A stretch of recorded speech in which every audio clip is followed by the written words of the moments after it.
Hey guys, so this video is going to be about lume almost exclusively because I'm going to try to, there's a bunch of catching up I need to do with like 5 different watches and 3 different movements with dials that I need to relume. So I doubt anybody's going to want to stick around for this whole video, but you can skip around if there's first I'll tell you what I'm going to do and the tools I'm going to use, and then you can decide if you want to watch or what part of it you want to watch. So looming seems pretty simple, right? You get some super Luminova from Tritech or some pre-mixed lume paint from eBay, and you paint it on the hands and the dial. But in order to do that, you have to safely get the watch open, get the dial out, and get the hands off. And that's already a pretty important and risky operation because even though people think of movements as being like the critical part of the watch, because that's the part that makes it work, movements are harder to damage than dials and hands. And movement parts are replaceable, whereas dials and hands, they can be replaceable, but oftentimes they're much harder to replace because they are more prone to damage. So what we're going to have to do with each of these watches is open it up and take the dial and hands out. So I just want to go through tools quickly. In order to open it, I have a case holder and a case back opener that's kind of generic. And then for a couple of these watches, I happen to have the case tools that correspond to the backs of the watches. So I think with all this, I can do everything. I don't think there are any snapbacks in that collection. Just for people who haven't seen anything I've done before, this is a watch that I relumed. So you can see, feels weird to show it upside down. This is the objective, which is to change the paint in the hands and also to lume the dots around the ends of the indices. So you can kind of see, I used white paint, it glows green, but I used white paint here, so you can see the dots, white dots. I'm not going to turn off the light right now to show it glowing, but we'll do that at the end of this, of the new ones that I do. So we need to hold the movement and then remove the movement from the case. And then these are movement holders, cheap movement holders from China, AliExpress, to hold the movement in place while the dial's on it.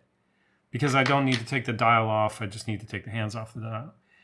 And then to get the hands off, I have a Bergeon Presto tool. This is they make 2 versions of this. This is the one that has a center column that pushes down on the center of the hand so that it lifts the hands off of small watches. I think the other version doesn't have that, and it's just for yanking the hands off of stop pocket watches and bigger. But for small watches, you need this, and if this is too big, which it might be, then you can use these little scoops. So these you just go in from the sides and lift it off. And then before you do that, most people, including myself, put a piece of plastic over the dial to protect it against scratching. And then to put the hands back on, I use these tools that have little holes, different little holes in the end for putting on different hands. This I'm going to use to take the spring bar off. Radico I'm going to use to keep things clean.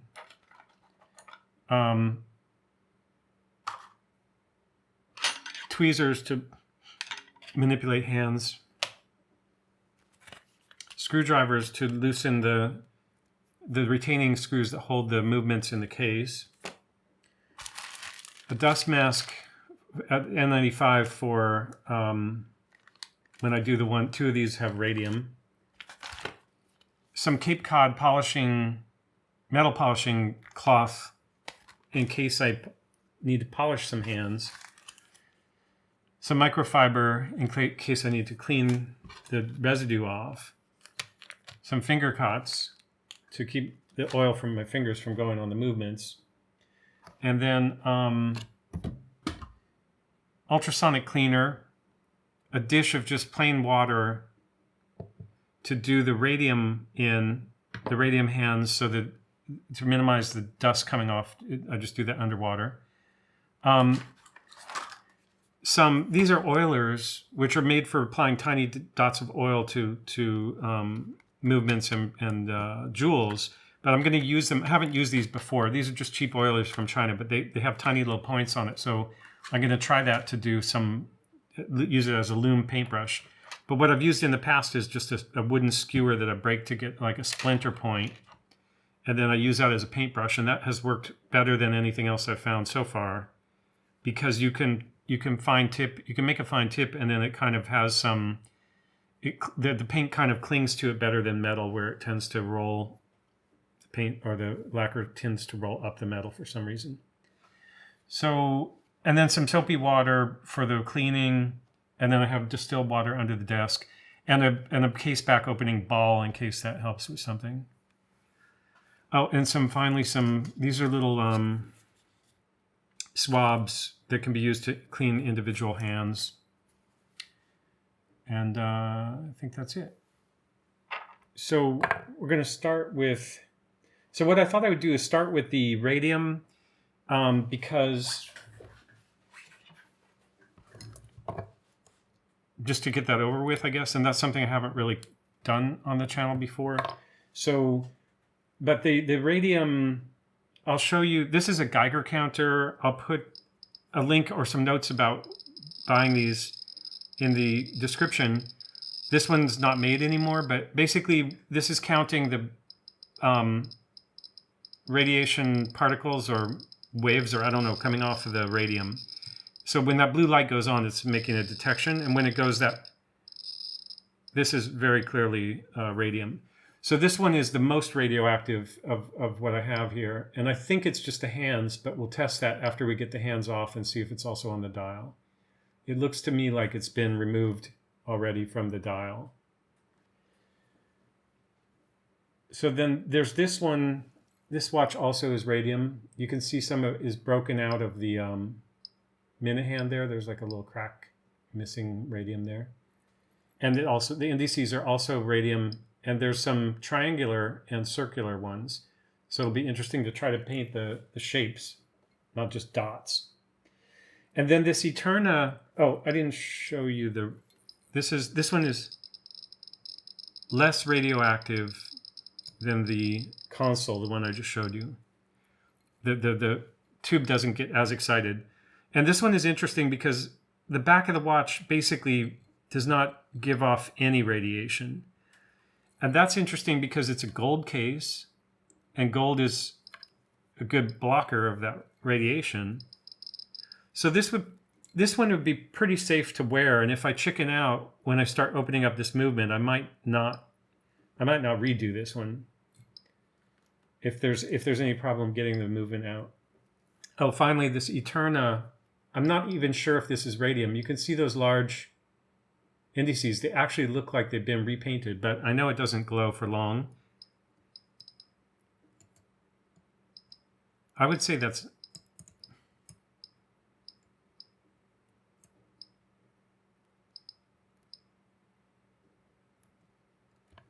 This is not radium. But I think I'll start with it anyway, because I have to remove the lume dots from this one. And, oh, the Lanco also, I would have to get that dial underwater to remove it. So anyway, we're gonna do this one first, even though it's not radium.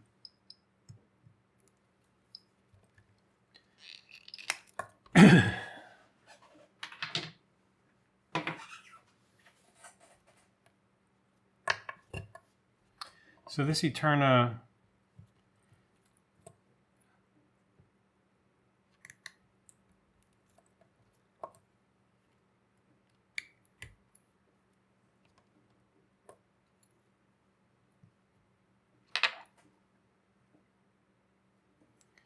I'm lucky to have found a tool. I bought a bunch of used tools, like a box of 50 or more.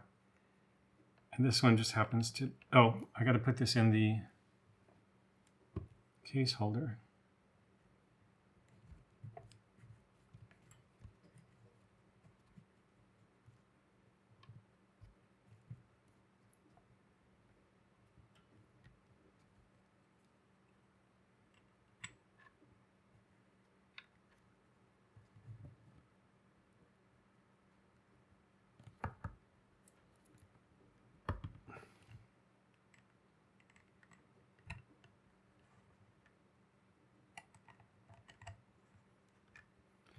Something that normally I would do if I was just working on one watch is also make sure it's waterproof at the same time I do this. So I've done some videos where it's just about waterproofing. So you can kind of combine waterproofing and lume video to get the full instruction set. The point of the tool is so you won't scratch the back, but if you flail all over with the tool, then it doesn't really work. I should have just stopped once I had it loose and used this, but I went all the way already. Okay, so this is the lovely Eterna case back. I just did a video where I talked about the prices I paid for these watches. I think this one was 500, something around 500, which I think is any 18 karat gold watch, particularly that's working. I think $500 is reasonable. I think the gold content is probably only 200 or 300, but you know, it's not ultimately about melting it down, hopefully. The other thing is, gold watches are kind of special symbolically for some reason, but gold is so easy to damage that it's not really great for wearing.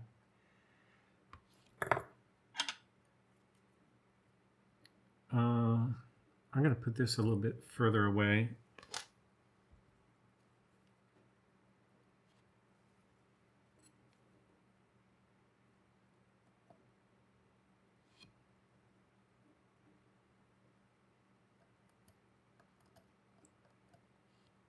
Whenever I take these things out, I try to look at if they're pointed up or down. So this one is pointed up.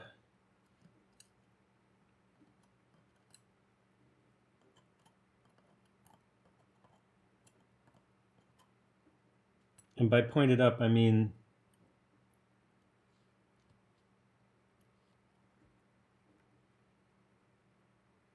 it's very subtle on this one, but there's a very slight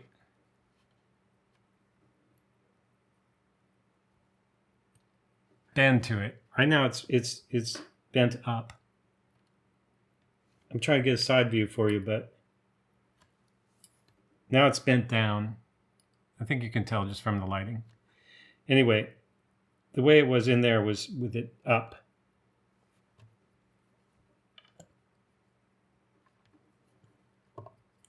And then the other one, the last time I opened the watch, one side was up and the other was down. So I was like, well, that doesn't help a lot.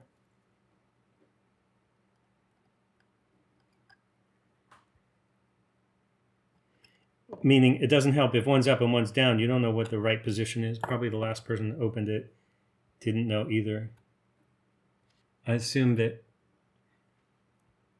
you would either be both up or both down. Now that one's up too, so that's good. It's consistent. Okay. So one thing about Eterna movements, like I didn't wind this. Was it running though? Yeah. I was going to say they wind easily, which is kind of cool, but now that I think about it, I'm not sure if it was already kind of wound.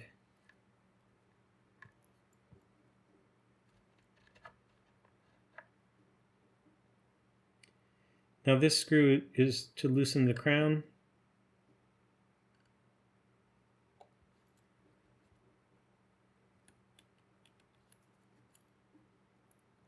or loosen the stem, I should say.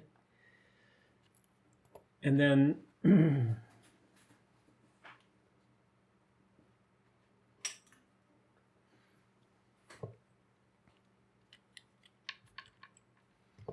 oh, there's something I forgot to mention, which is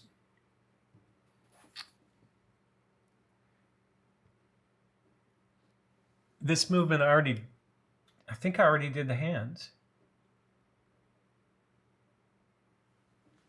And I did them with green.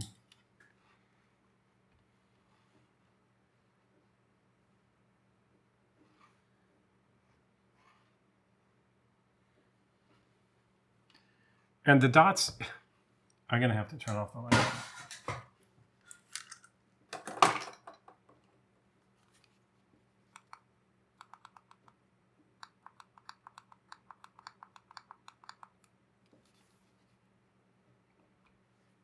Yes, you can see the hand is glowing. I don't even need to turn off more lights.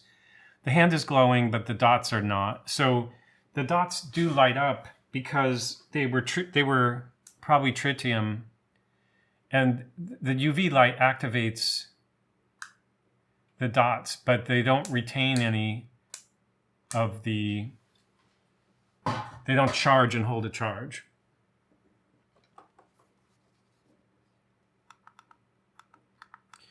But I think because I already did the hands, I'm gonna relume it without removing the hands. It's not radium, so I don't need to put the dial underwater. And all I need to do is carefully scrape off this stuff, this lume, and replace it. So to scrape it off, I'm going to use wood.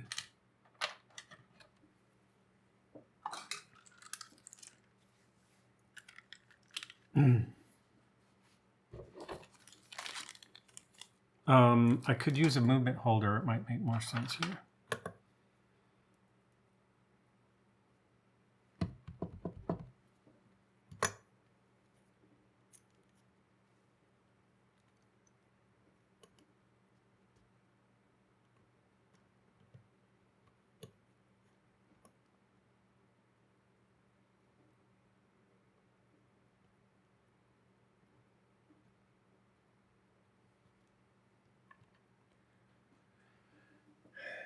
I'm debating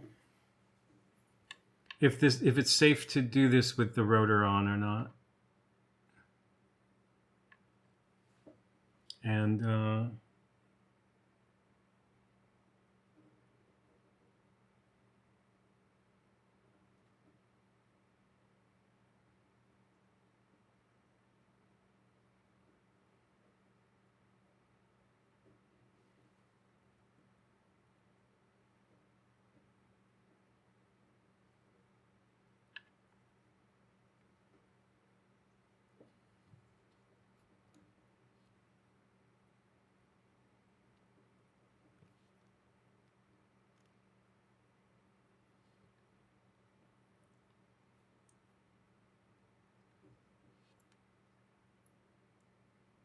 okay, so the rotor's free to move.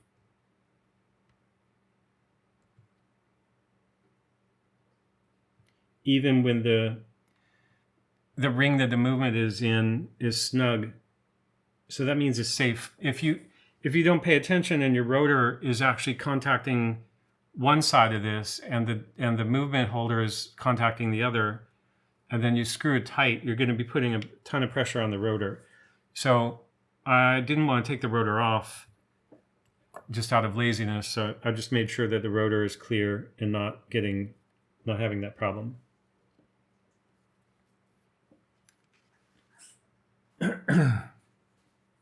Now, I think I can just start. Oh, there's something about this dial also. No, it just popped.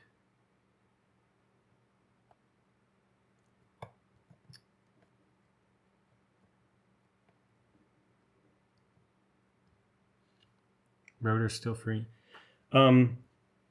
This dial was a little bit dirty when I bought it. And by dirty, it was kind of bubbling. It had some kind of bubbles in the lacquer. And I was able to just gently remove that, and it looked a lot better. But you might be able to see like a little bit of that kind of pimply look on the dial. It looked a lot worse when I bought it. Okay, so I'm just going to start here and just try to break that away without doing any additional damage. Now, I'm always warning about radium, because if you didn't know if a watch was radium or not and you did this, you would be freeing radium dust into your workspace. And I think that's a bad idea.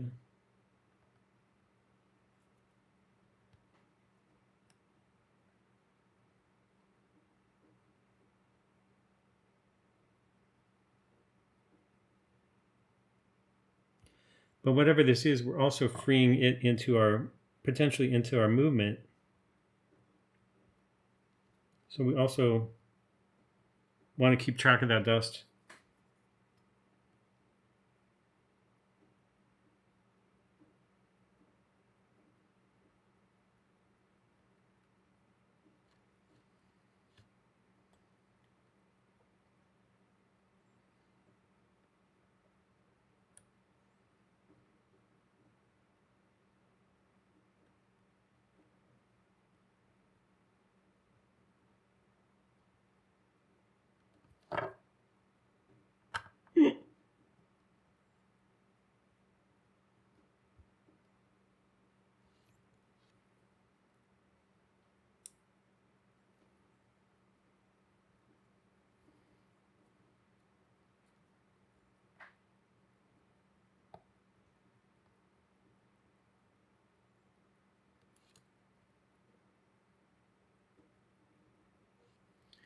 These are mostly coming off in one piece.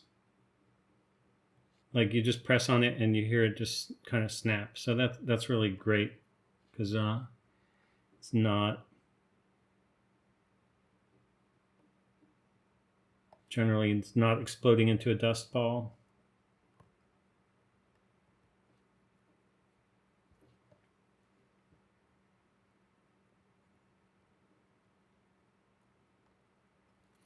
I was watching Stian Vintage Watch Services. It's a fellow named Stian. I was watching one of his videos about Eterna recently, and he pointed out that the five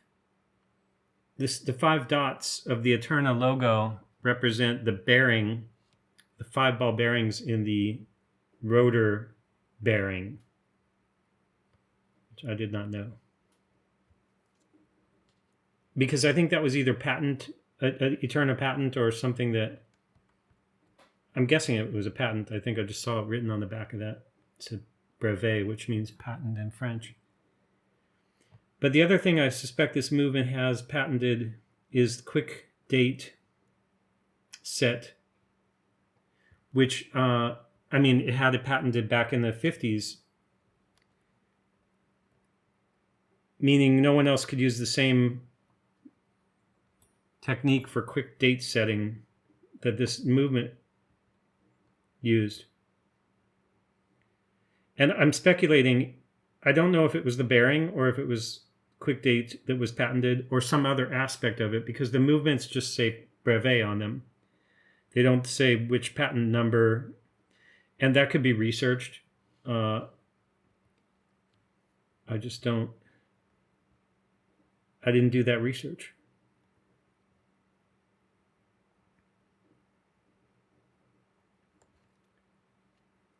But the quick set date function, which on this movement is done just by repeatedly pulling the stem out, that's a pretty important feature. And like, I have a Rolex from 1962, I believe, date just 1603, that was my father's, and that thing does not have any quick set date function. Like if it's the 15th of the month. Oh, wow. Hey, how's it going? I'm fine. You? Good. I didn't realize how late it is. Yeah, so I'm done. Oh, Okay. I'll probably be a half hour or so because I'm in the middle of something. But Okay. I might be in the bed or watch some TV. I don't know. okay, I'll see you as soon as I get back. Okay, bye. Okay. Cut short by my wife.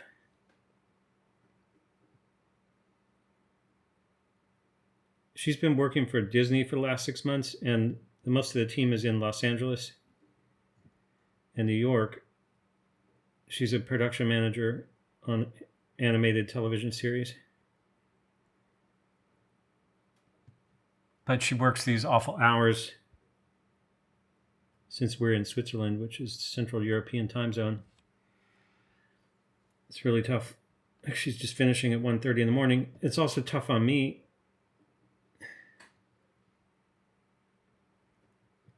But it allows me to do this stuff late at night.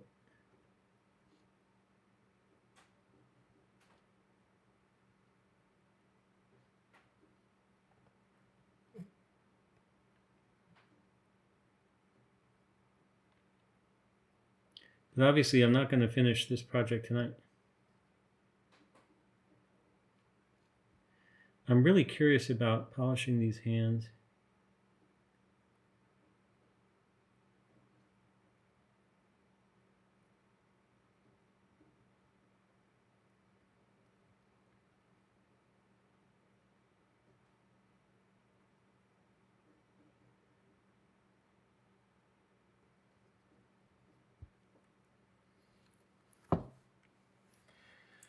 Okay, so that's a good stopping point. I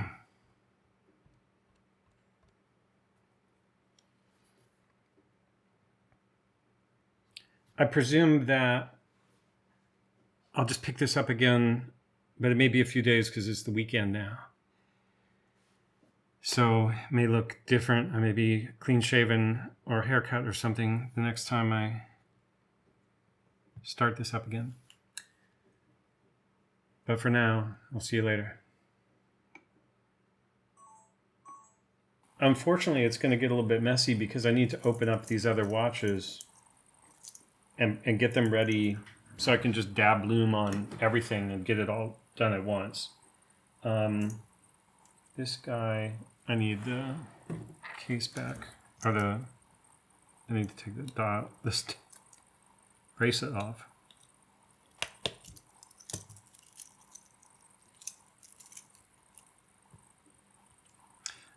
My daughter, who's 22, was in New York yesterday, and she ran into an old friend who's closer to my age. He's younger than me, but he's an old friend of mine from 20 years ago. And she told him, he was like, "Oh, what's your dad doing?" And she was like, "Oh, he's YouTubing now." So, but then my friend also hilariously is YouTubing, and he's doing something very similar, not watches, but he has a channel called Guitar Quackery. So it's like he's making a joke about, like, he's like, I looked at all the he's a guitar technician, so he's like, I looked at all the other channels out there. There's so many channels for guitar making that or guitar tech channels. It's like I have to do something different. So he's kind of doing the same thing I'm doing, just with guitar tech. I wouldn't say he's showing his mistakes though. He's more like he's more like doing comedy. But he's also, because he teaches and he helps people with their problems over the internet. He also has this insane camera setup. It's very similar to mine. I was like, how's that? How did we both end up doing this, starting within a couple of weeks of each other after not seeing each other for so many years? But that's fun. I'm going to try to have him on the channel, have a conversation with him about YouTube or something, since... he would also be an incredible watchmaker. Like, he makes his own things. Okay, so I got the back off of this.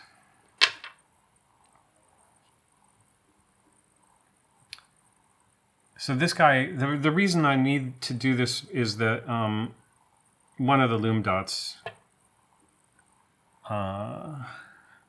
came off.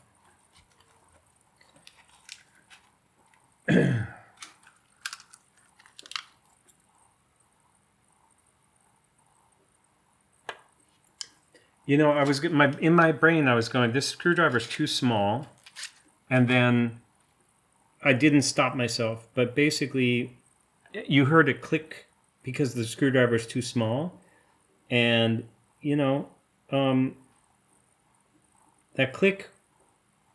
You don't want to hear that. You don't want to hear these sounds of me like grinding on this screw head, like that, and that click right there. My friend, the guitar tech, did this. He has a microscope also, which is like very similar to the microscope that I'm going to hopefully get next week. And he did this video about guitar fret wear from pulling on strings. Like, you know, when you slide the string up and down to make a sound or whatever. So he used his microscope to show the damage that occurs to the fret every time you do that, and that's the same can be said of screws. Like you each time you do it. Okay, so now the let's do this. Open this one first.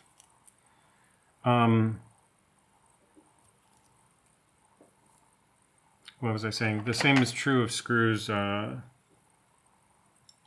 And maybe with the microscope I can show that.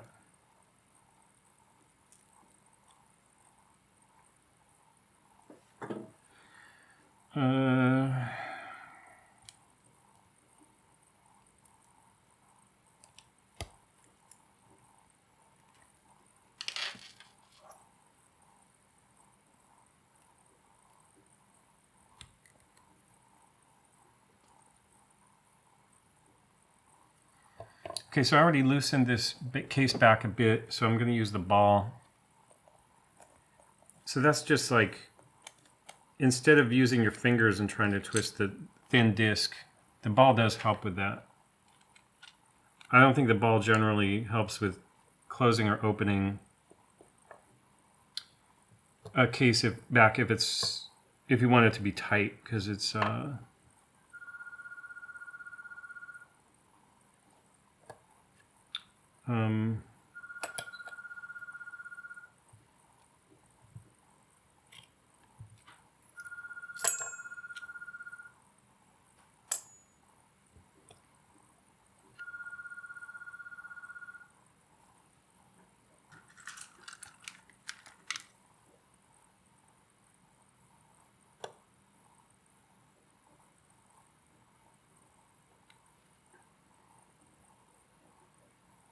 oh, so I'll just like narrate what I'm doing.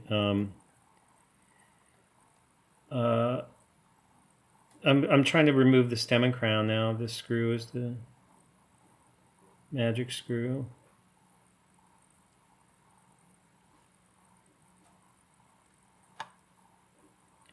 Once you do some movements, take apart some movements, you start to see why that screw has to be loosened. I don't know why this one has to be loosened so much though.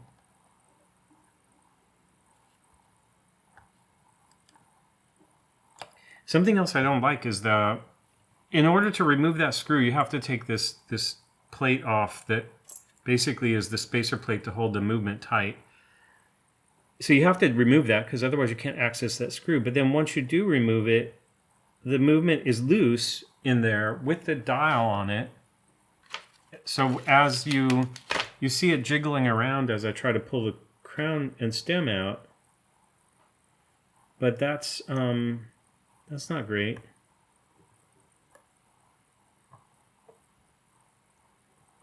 I don't know why that doesn't want to come out. Maybe it's getting jammed on this.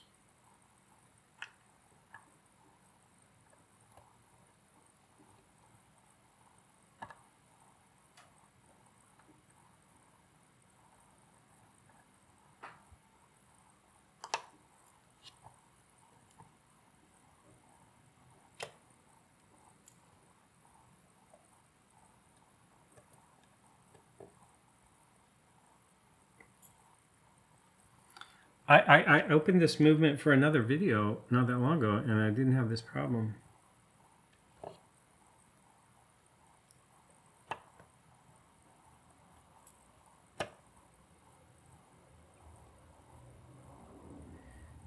There's a problem also if you unscrew that screw too much.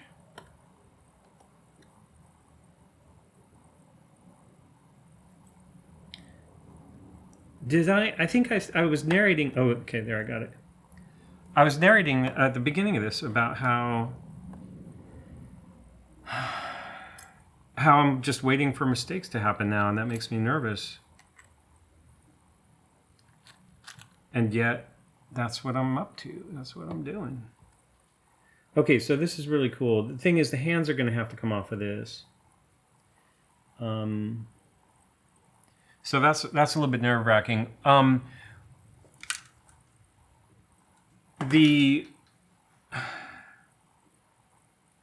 think we should just get to it. Just do the hands.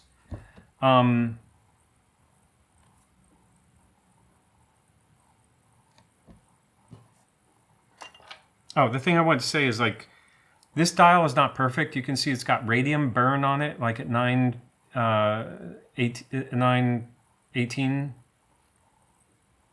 The hands were probably parked for decades in that position when there was still radium in these hands.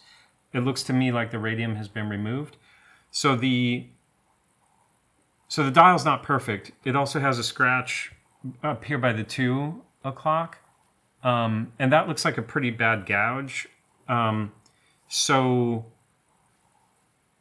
it's not perfect, but I don't want to do any more damage to it. And so one of the, like, I think when you're learning watch repair or doing this kind of maintenance yourself, the really critical thing to be careful of is hands and dials.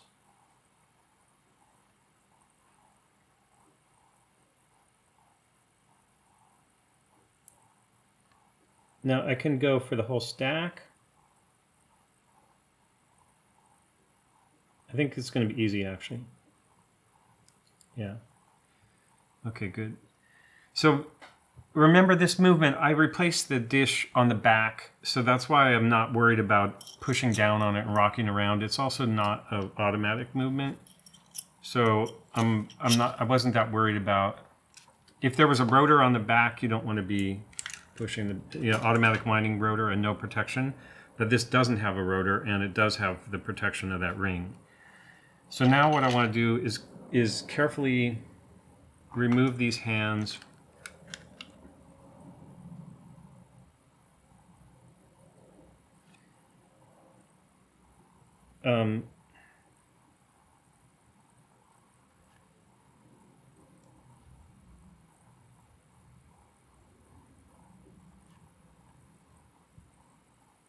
There's some interesting washer stuff going on there.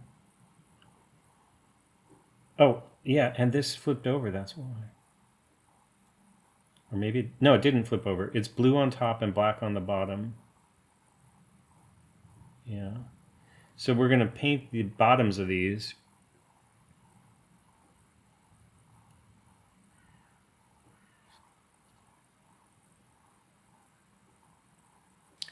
Oh, man. This tweezer, okay, so there's this whole thing about, like, treating your tweezers, prepping them, and I didn't do that. Not only did I not do that, I used the tweezer to, I've got double stick tape under here to keep these mats from sliding around just for the camera, so I just trying to peel the backing off the double stick tape, I used this tweezer.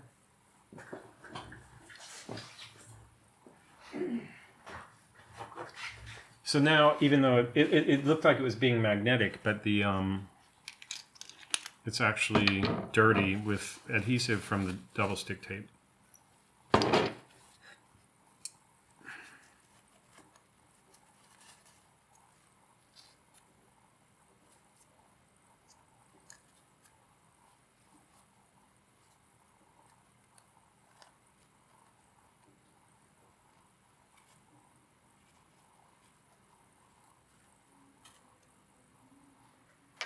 And I think I also use these to do that.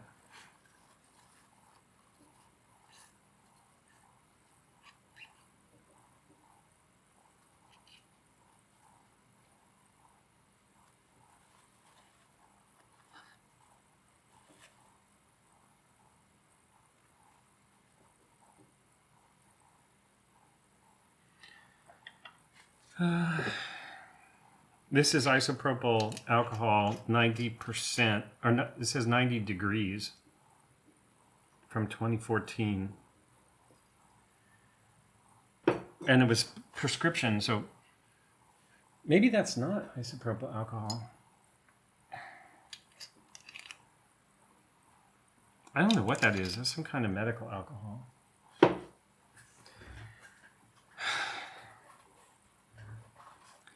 You should probably just turn this channel off right now. It's so ridiculous. Okay.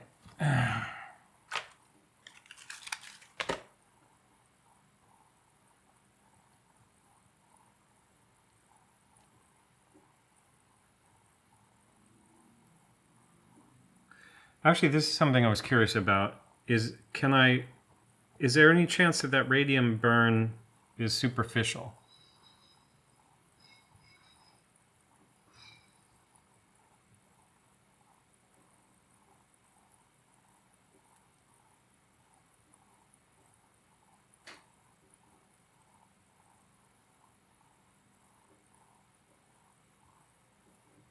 I would say no. And then the next question is, do I want to take that dial off before I paint it? And do I want to clean it?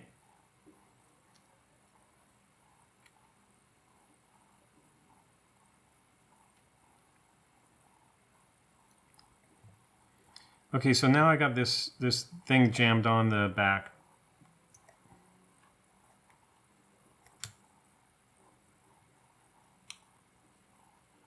So when I was saying, like, I wasn't worried about pressing down, I wasn't worried about damaging the movement, but I wasn't thinking that something else could get jammed. Okay, so that's off. And the reason I need to look at this is I need to determine if I want to try to remove that dial.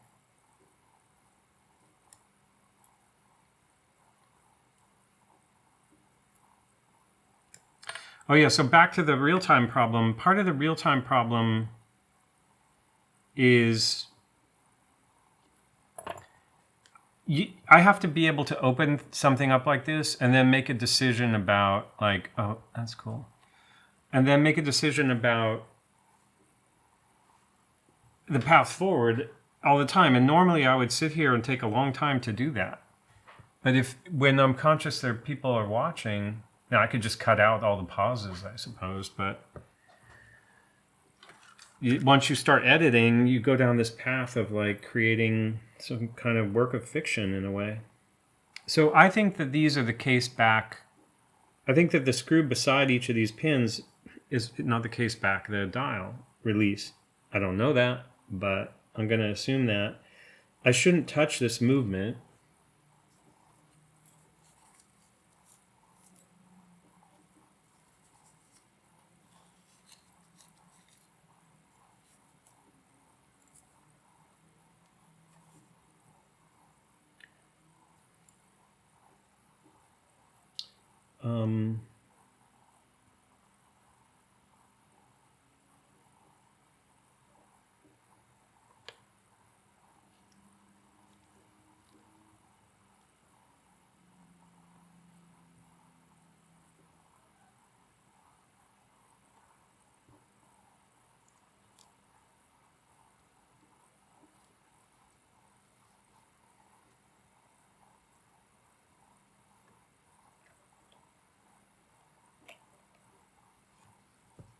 Uh-oh. Oh, wait, did this... Okay, I think that stopped because I pushed the... Yeah, I pushed the seconds hand down into this soft vinyl, and it stopped the movement.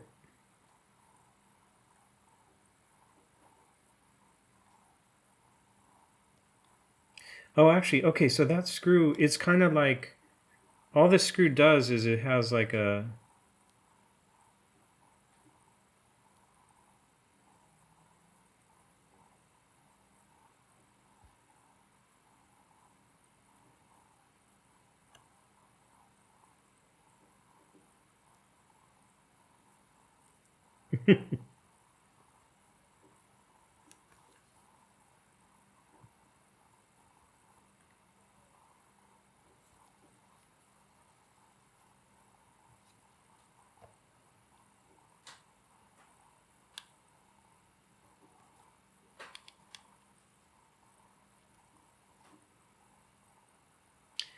Let's say that one was a professional watchmaker and you're doing, you've got a client's watch and you're like, you've never seen this way of removing the dial before. So it's kind of obvious. It's working what I'm doing. But it's not just popping right off. It's probably never been, this dial maybe has never been removed in the history of the watch. But there it goes. Okay. So, but what I was saying is, you got the client's watch. A lot of the time what will happen now is so I got the finger caught on these fingers that I'm using. A lot of the time the hour hand gear will pop off at this point because it's not secured by anything. Like, just to prove that. And that's true of many movements I've looked at so far.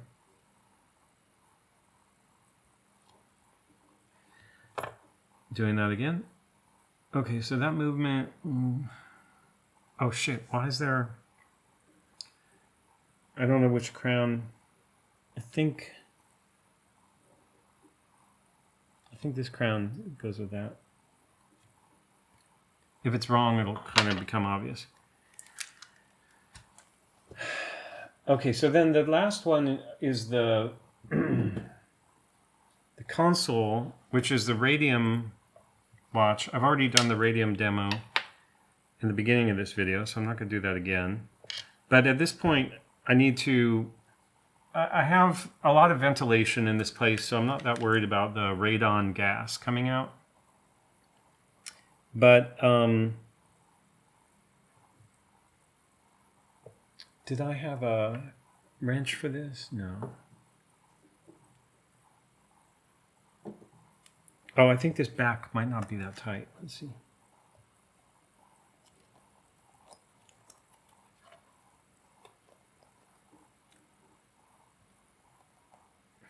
Okay, that's going to work, but I don't want to just do this just yet.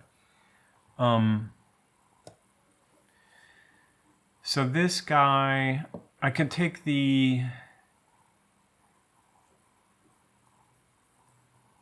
crowns off. Some of these alarm watches have two different crowns, but this looks like they're identical. Okay, I'm going to take the crowns off.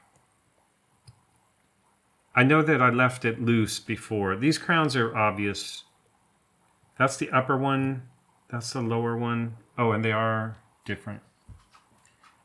And they could be in the wrong places too, because I took them off before. I didn't maybe notice that they were different.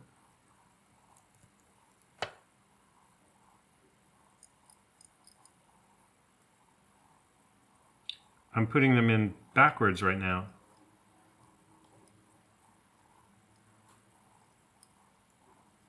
I don't think that we want to do that.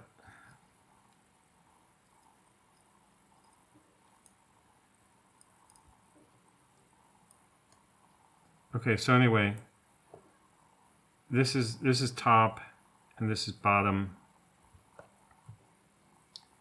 And now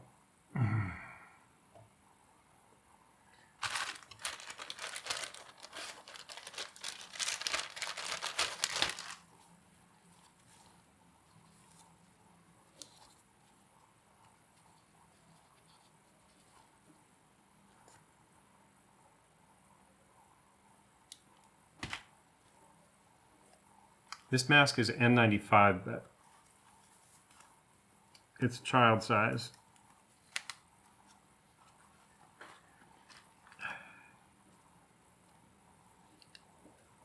So the idea behind this is that if some dust comes out of that, before, my plan is just to take the hands off and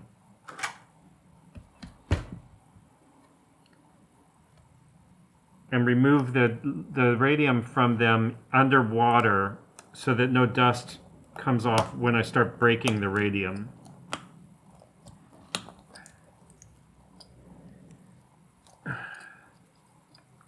Oh, you know what I should have done? I should have taken the...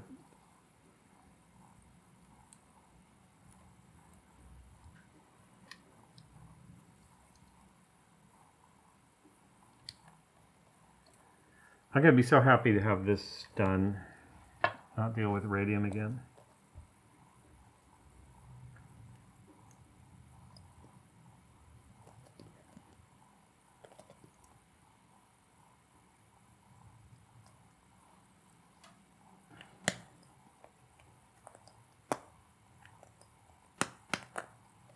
Oh, you know what's going on here?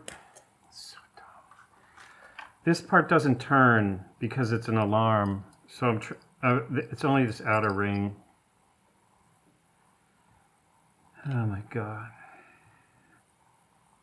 Okay, so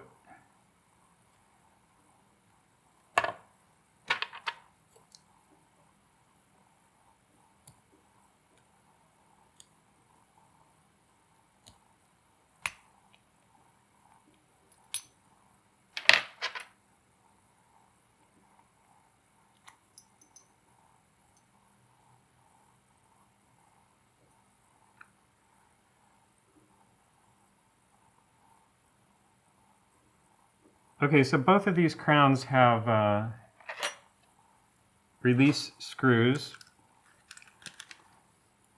Oh, but they're already released because the crowns are already out. So that movement, the movement itself has a case clamp screw.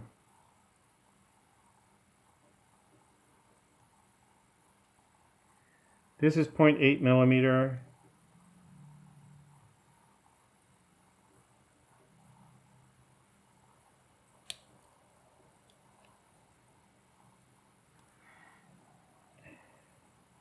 Now, I have not taken this out of its case before this movement. And you can see that there's a little bite in that screw already from some previous watchmaker. And that may mean that I'm up against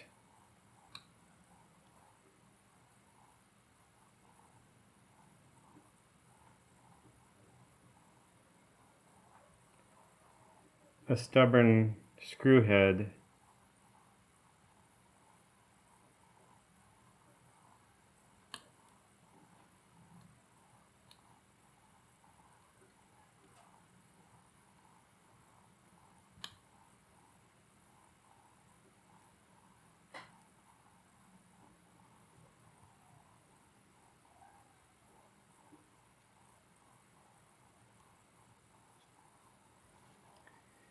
And I think this is the hammer for the alarm, and the hammer is blocking the other screw. It's possible that this movement ring, if that's I don't know if that's a movement ring or that's actually a water seal. It's a water gasket. But you can get into some weird stuff here, like I don't know the construction of this case, and it's possible that it'll come out. The movement will come out. Yeah.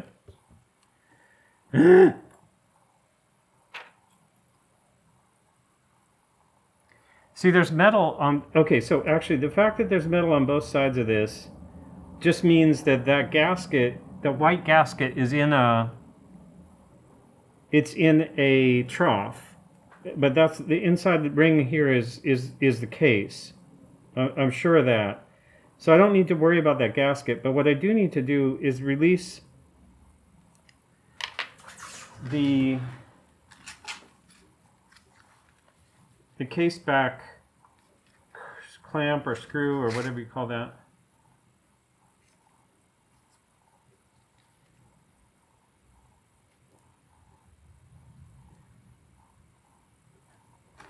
So I have a few different larger screwdrivers here.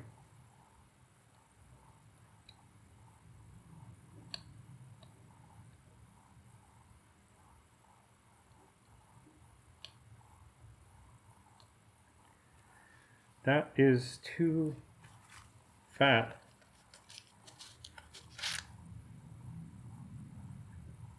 This one might be better, but this is like really bad. See that? That's not what you want.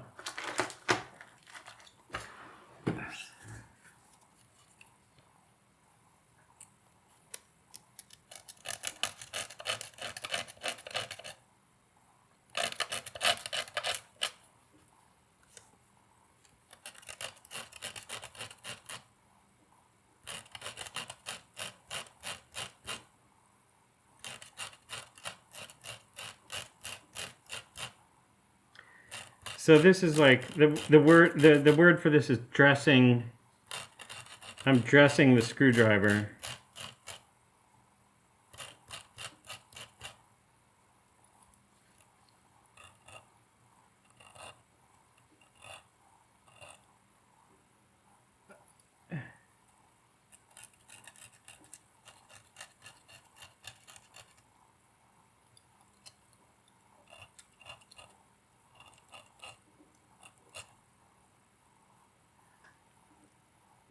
And that was 240. I think I probably should use 400 or 600 or whatever, but you can see it's square now. And I'm still not sure this is the right size. That feels kind of snug in there.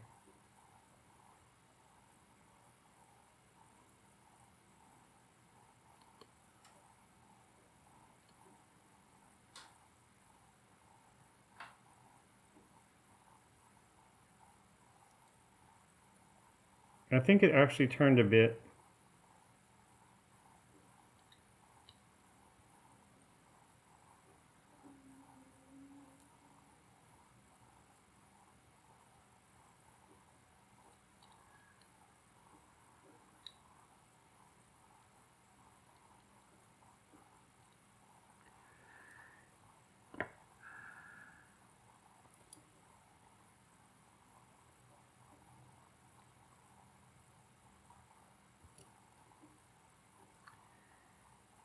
I can't tell if it's turning or it's just...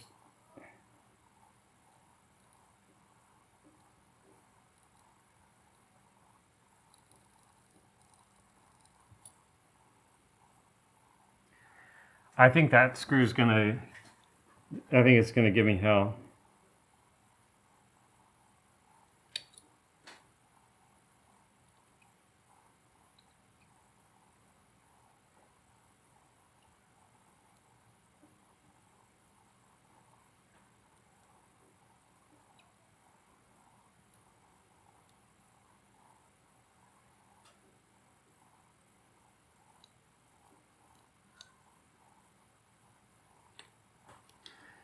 Okay.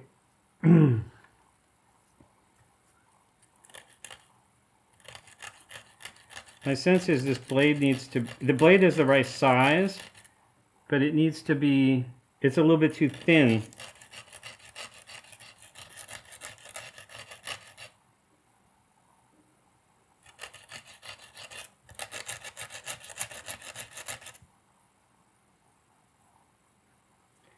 Now this is not, in my experience, this is not something you have to do for every screw. But when you get into a situation where the screw is not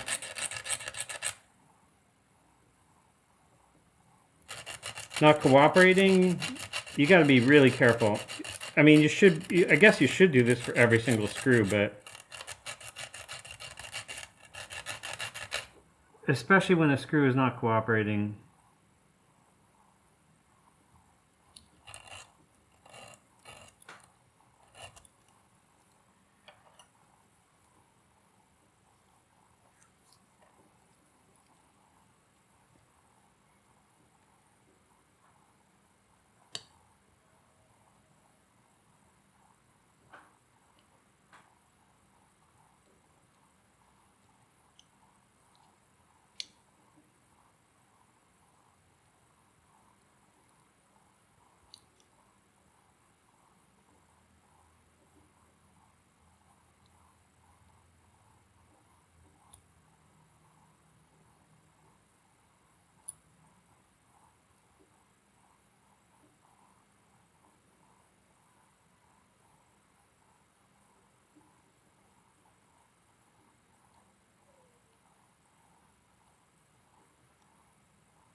I've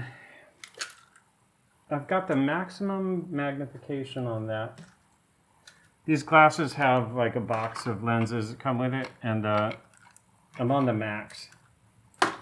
And I feel like I need to really examine the screw head.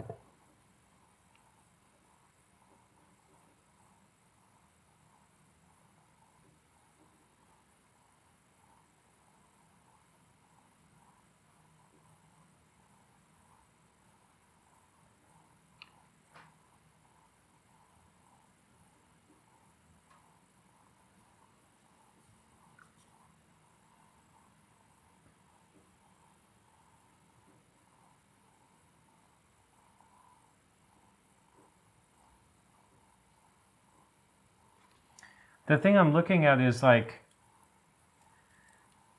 is there any way to take pressure off of,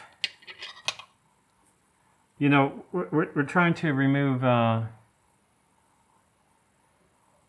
this plate, right? So you can tell it looks like that could turn, but I know the screw is very tight, so that disc is not going to turn. But I did already try to just turn the disc because it's got a flat side. If I could turn it, it would open up. That's probably how it goes in there. You turn it before you tighten the screw, but then after you get it into the caught position, you're going to tighten. Whoever closed this thing tightened that.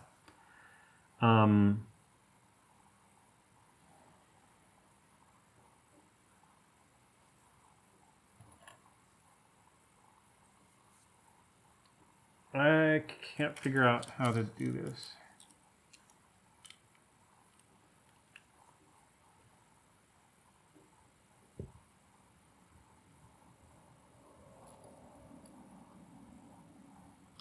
I think you know what the risk is that, like, if I break that screw head,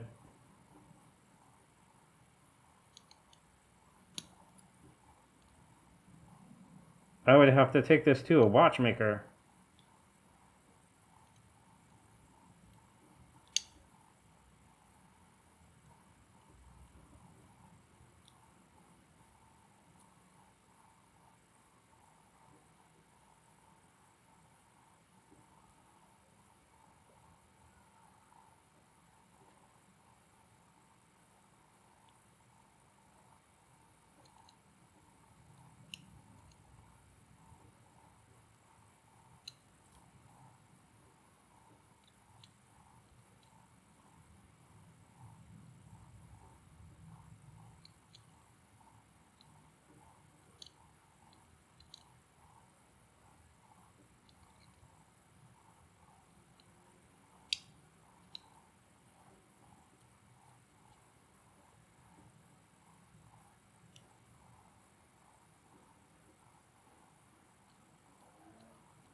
I don't understand.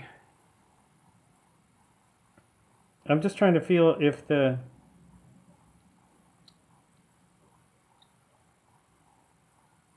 different screwdriver.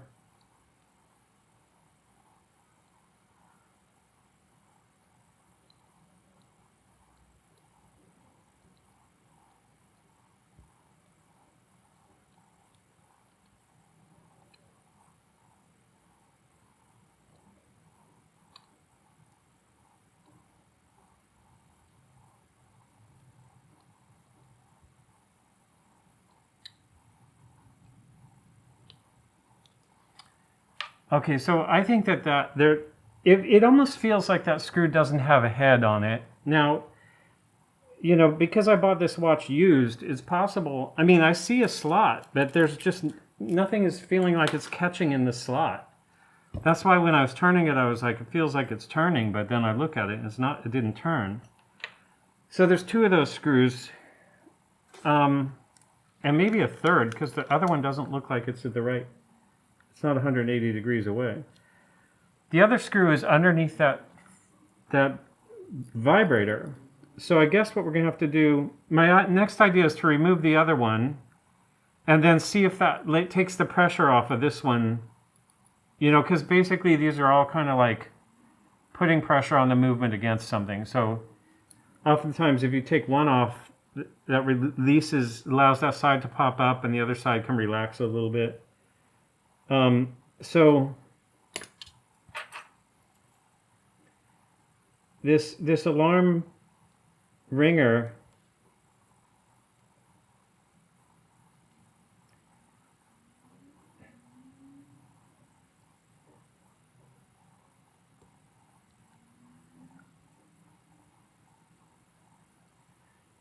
I don't really want to put a lot of pressure downward on that either.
Again, this one, it feels like it's turning, but this actually also looks like it's turning. It's just stubborn.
Oh, so frustrating.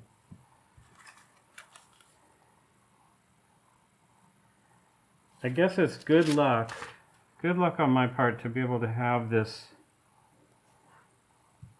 have something challenging.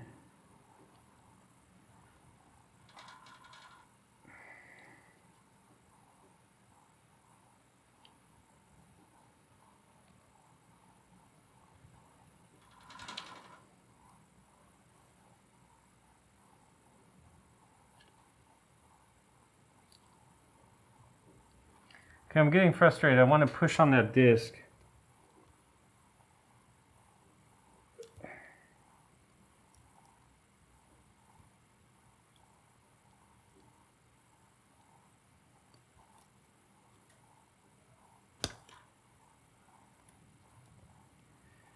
Okay, that worked. I pushed that disc far enough Oh, it's loose now. And I think the screw is loose also, so that's good. Now maybe we can use that same technique on this one.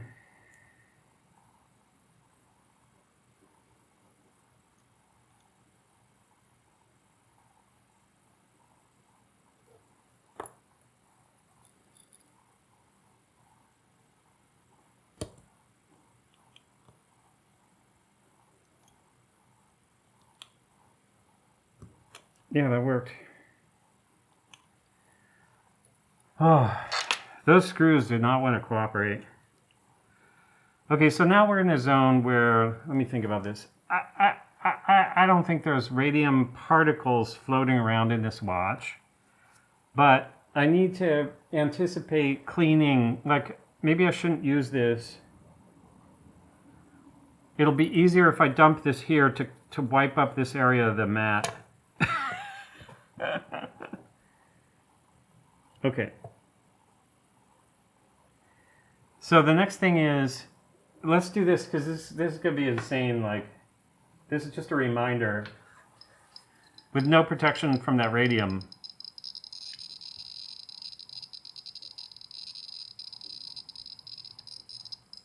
That shit's crazy. So I should be doing this in I need to put that in some kind of dish.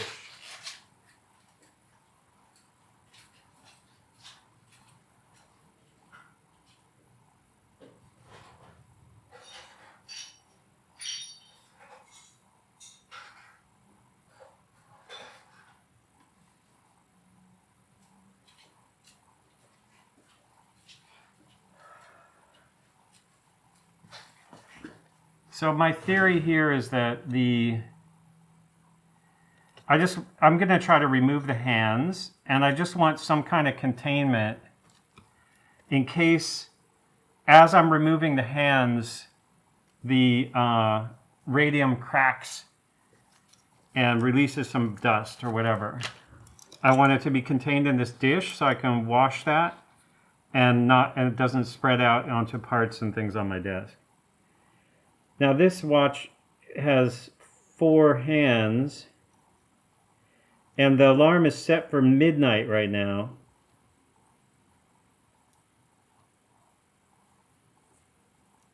Let's try the 3 normal hands first.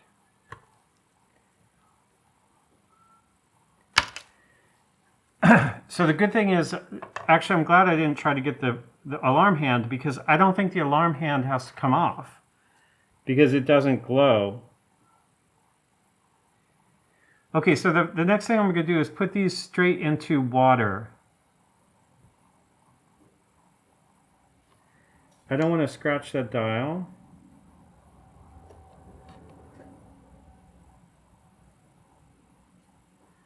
Okay, so both of those hands are in water, and the reason for that is because now in the water I can scrape them with a toothpick underwater, and the radium will stay in the water. It won't turn into dust in the atmosphere. I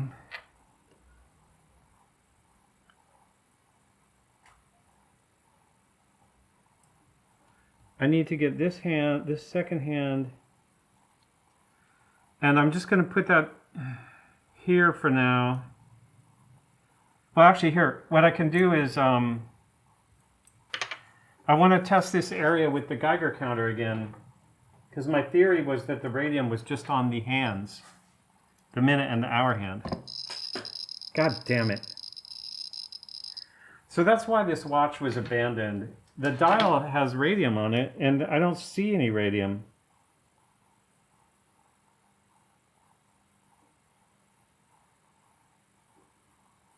Oh, it'd be funny if the hands don't even have radium.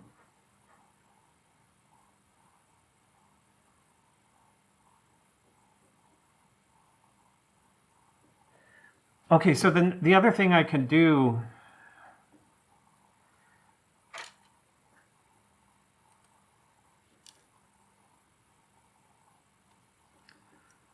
so the dial is weird. Let's see if the second hand The second hand should not be radioactive.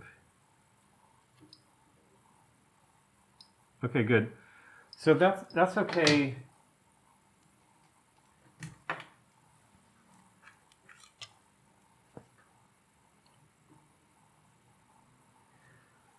I swear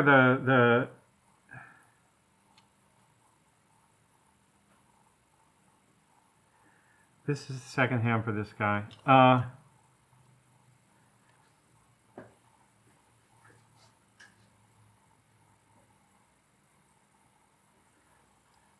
I swear that these dots, oh, maybe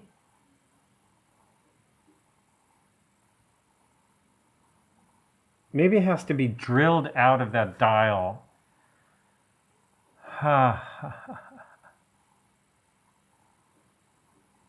Maybe it's like something has been removed, but it could be there's a layer of radium underneath what used to be a phosphorescent sandwich kind of thing. I'm just guessing, but so then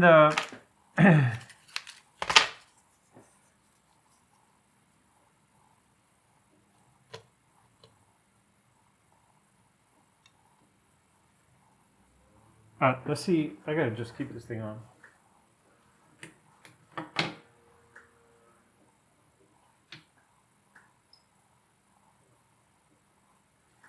Okay,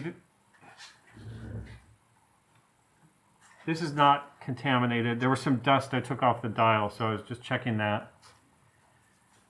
The other thing I want to do is check these hands now.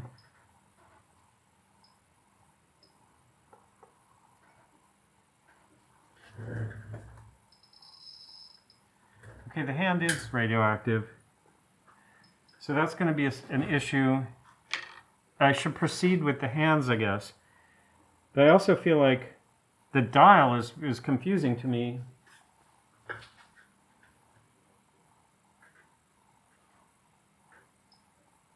Could it be that the dial just needs to be cleaned?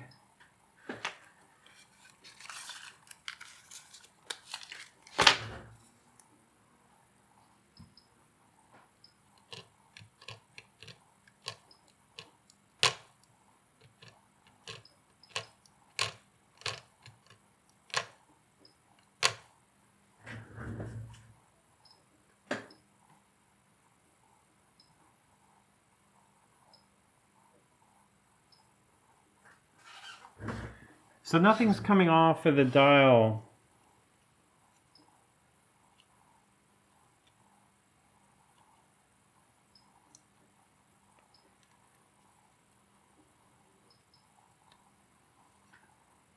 I'm not happy about this.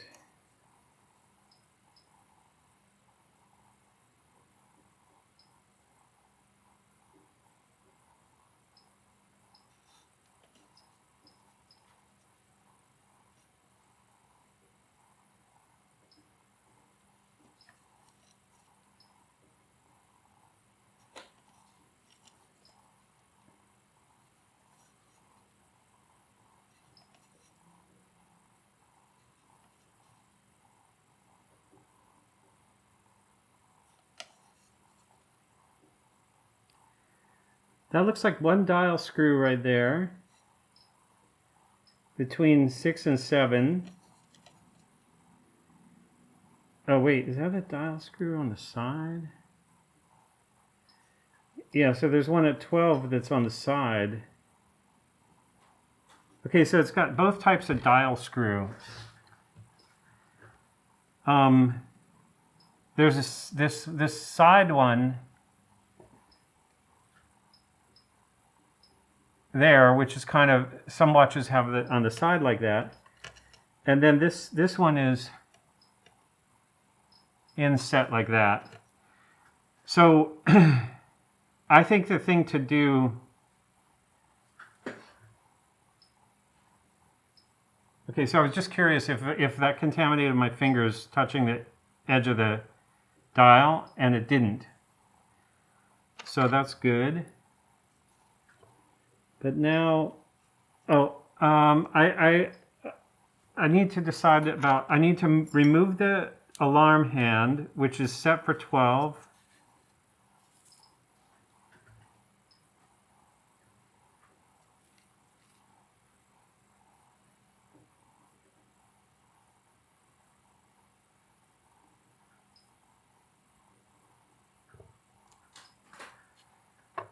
these things are a little bit too thick for that.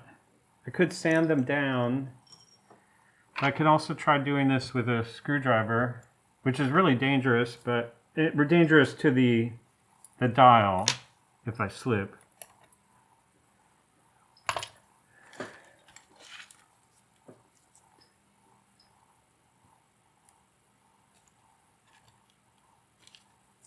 Like that. Like I didn't damage it, but I'm slipping all over the place.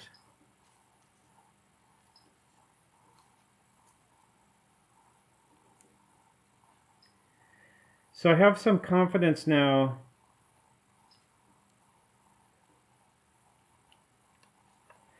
that there's not loose radium dust. Ugh. Okay, I'm gonna stop that process.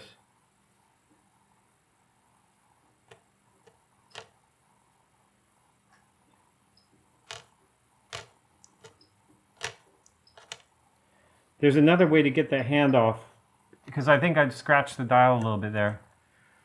The other way to get the hand off is just to take the dial off and let the dial pull the hand off.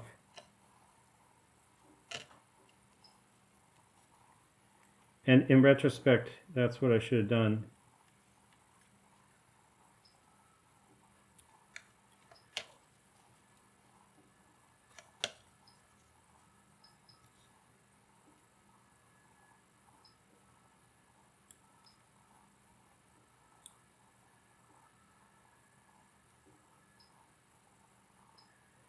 Okay, that screw broke pretty easily. Not broke like broke, but it was not jammed like those others. This one also.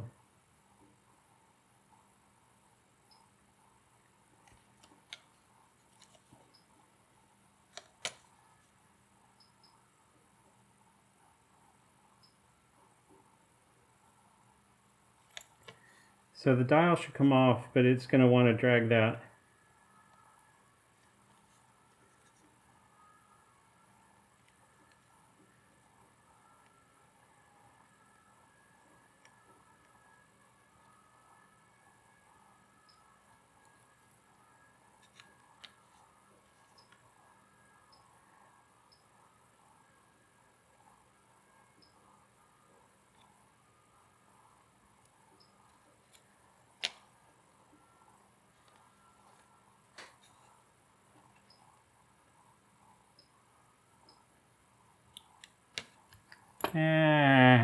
Okay, so another plan.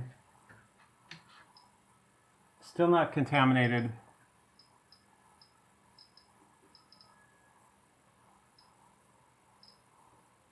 Could be contaminated. What's that?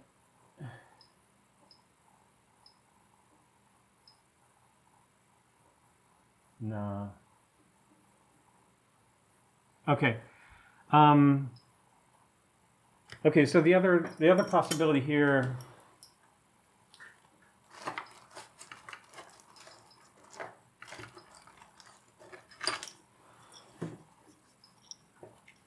is to flatten this.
So this is a cheap Chinese hand remover, and because of that, it's gone through some kind of chrome plating, probably because it's not stainless steel. So that chrome plating is coming off. So that's I need to get like a real version of these, not the AliExpress. But I think that's going to work.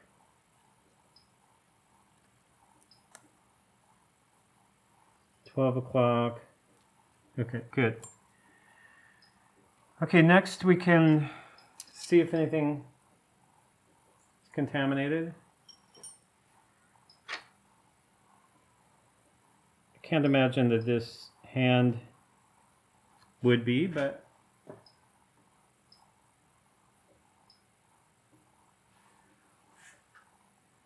our second hand is here, so put that there. Now the dial should come off.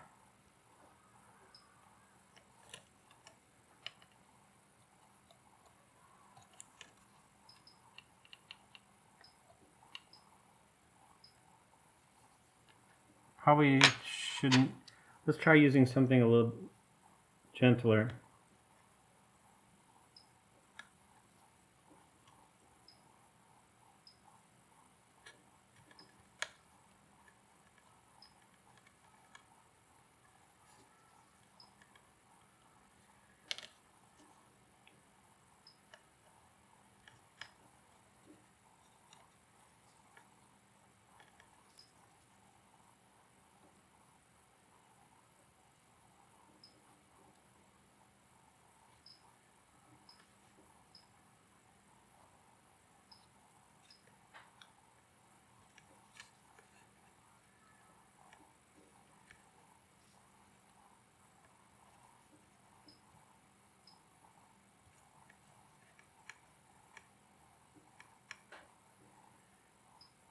I don't want to use my bare finger on this, but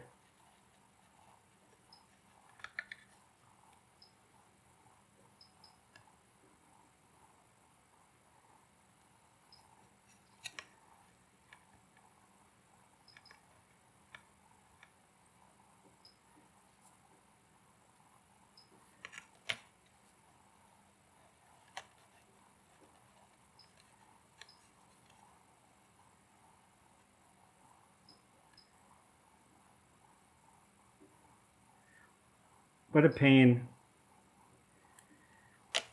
It's like the tolerances are so tight on the okay, anyway.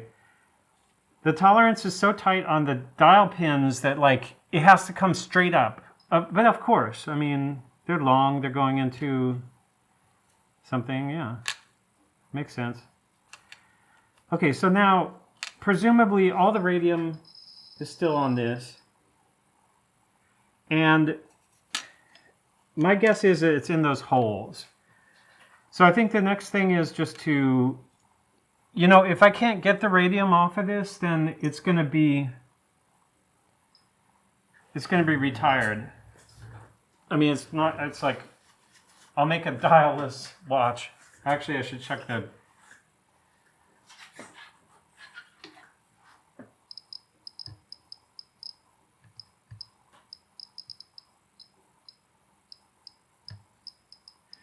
okay, so the next thing is to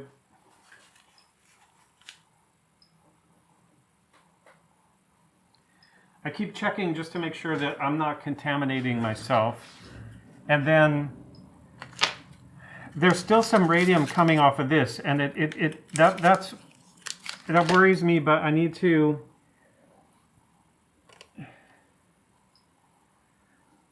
figure out, we're going to clean this area anyway. So I need to determine if it's the movement or the tray that's contaminated now.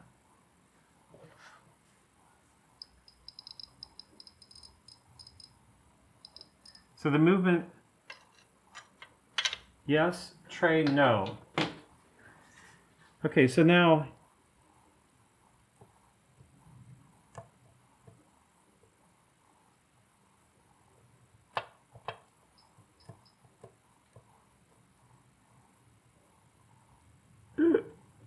No, that's all right.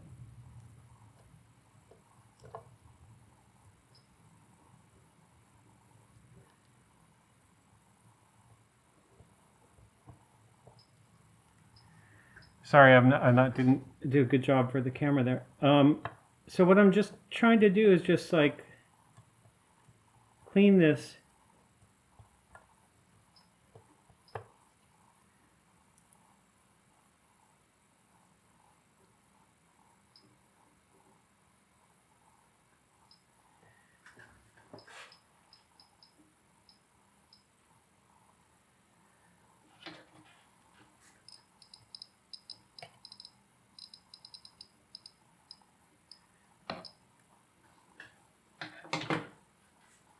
So the movement is still a little bit radioactive.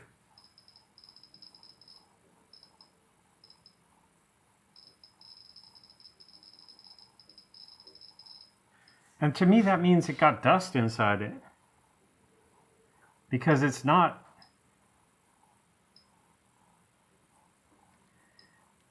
you know, shouldn't be. Okay, so I'm gonna check this again. Then it doesn't have any contamination. So I'm just gonna put the movement in there. The movement is pretty mild.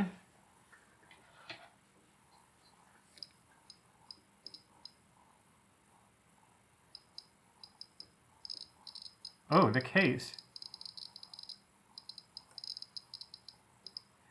So there could be some dust inside there. But that can be washed also. So we're gonna wash this eventually, not in that, we'll just wash this in there. Let's see if by chance this is contaminated.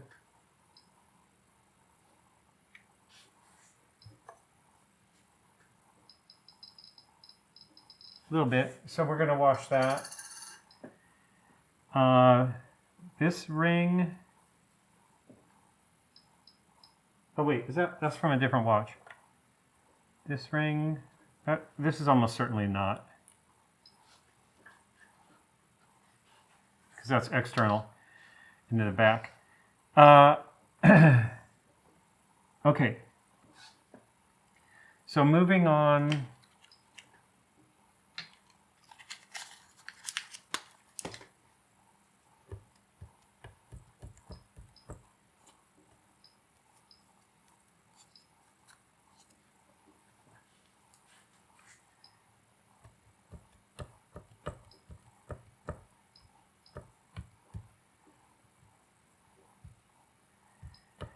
So I'll tell you, this would be very uncomfortable doing any of this without the Geiger counter. And it may seem crazy, like I'm working around radium or whatever, but I have a sense of, from using that Geiger counter, that, you know, it's telling me something. It's telling me that I'm not spreading radium onto my hands, onto things that shouldn't be on, onto this mat, onto other parts. So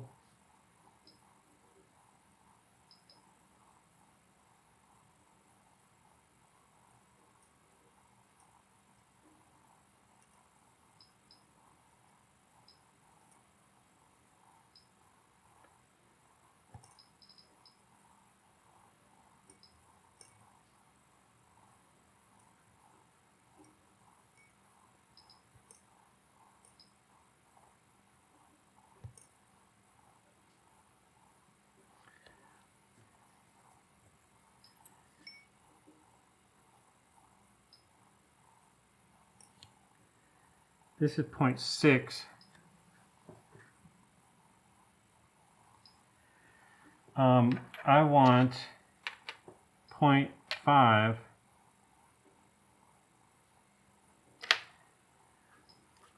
And I want to see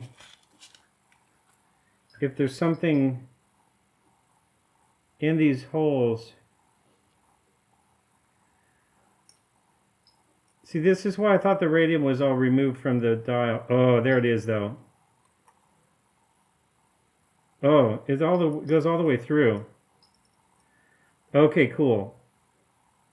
So those holes go right through the dial, and that's how also the movement got contaminated.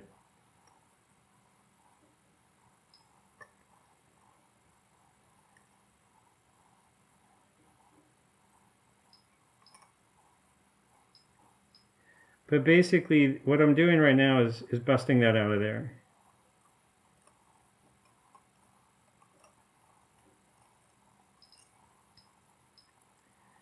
So this water is contaminated, but it's not going up as dust.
Okay, so now I think the dial is, I've got as much loose as possible. The weird thing is the 12,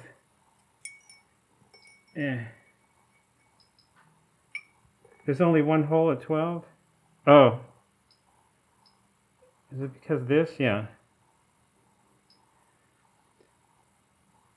Okay, so the dial pin is blocking one of the 12 holes.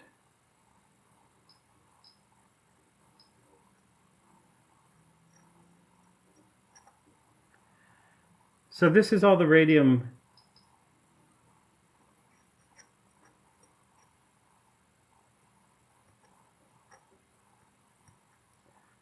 So once we get that off, there's a nice load of it.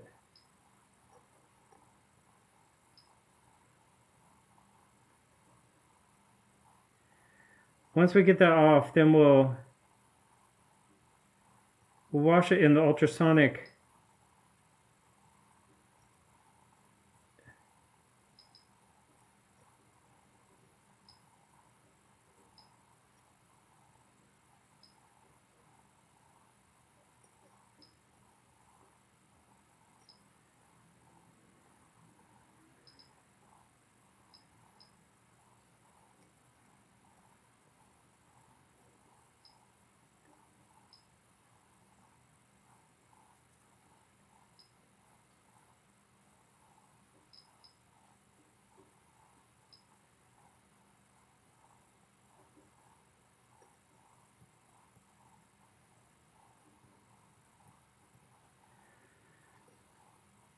Okay.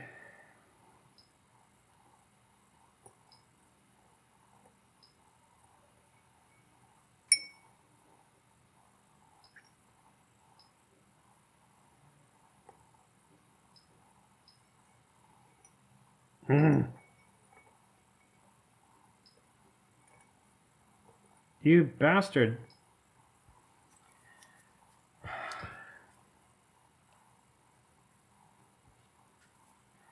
Okay, so I got to consider that this is contaminated now.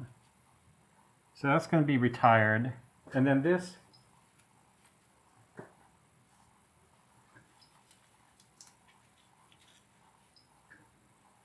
this is not.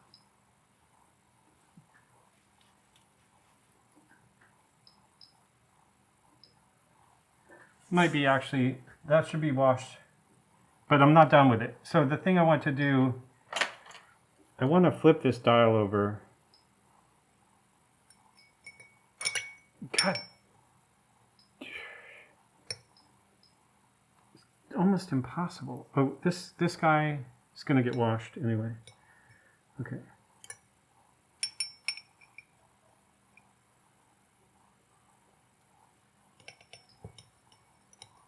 Okay. Now the reason for that is because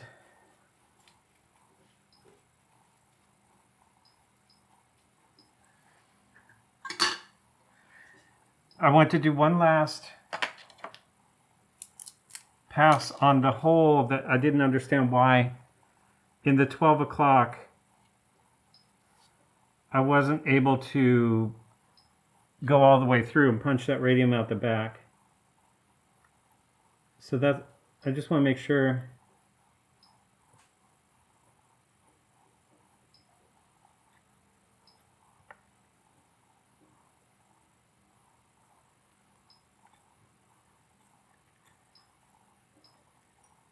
I've dug out as much as I can.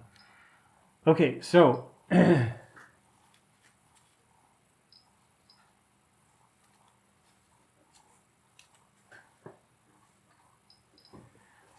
is going to get washed. This is our main radium problem. I need to put this in a contamination thing.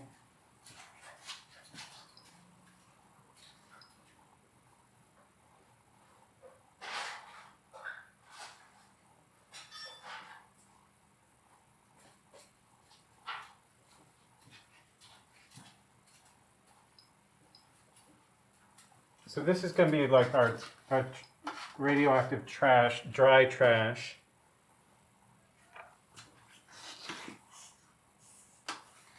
And this is going to get, the stuff's going to get pulled out of here, and it's going to go into the ultrasonic with soap. And it'll already be, most of the radium will be in this jar of water. So I'll transfer that into a mason jar of water and take that to the Swiss place where you deal with chemicals for recycling or trashing. Dump the water after putting that in there. And then this will get a wash with soapy water, and there'll be trace amounts in there, but that'll also, the water resulting from that will go in the jar. And then when these things come out of the ultrasonic, in my experience, they will not have any more radioactivity. The only problem is going to be dust on this, but now on the movement itself, because it was still showing some, but those are really low amounts now. And maybe because I dusted it with the Radico, but I'll do that some more because I know what that was because the backs of these, the dial was opened back to the surface of that. So anyway, that just to explain, that's my plan. And I think I'll lose these finger cuts now.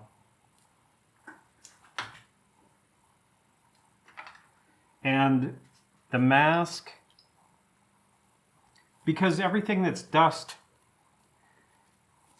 the dust concern is like no longer in the air, because the real concern there with the dust was, I'm going to throw this away also. I'm going to go wash my hands right now, but the real concern with the dust was this part. Like, that's why I did it underwater, because you can see the residue. It just falls in the water. We can check it. Let me wash my hands first.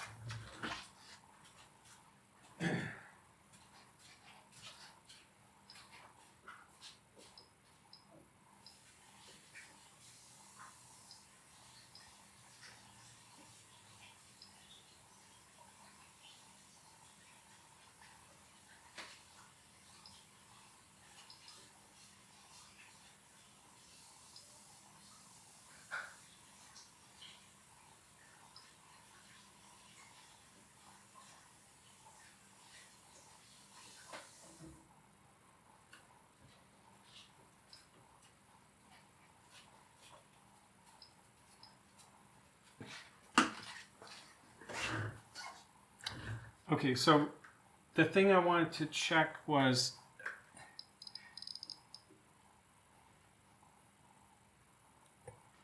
See, it's pretty much...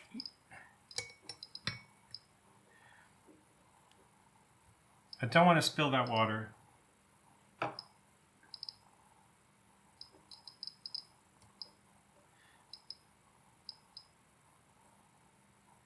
Okay, so I want to clean the desk. That's sort of like very low level right there, but I want to clean the desk.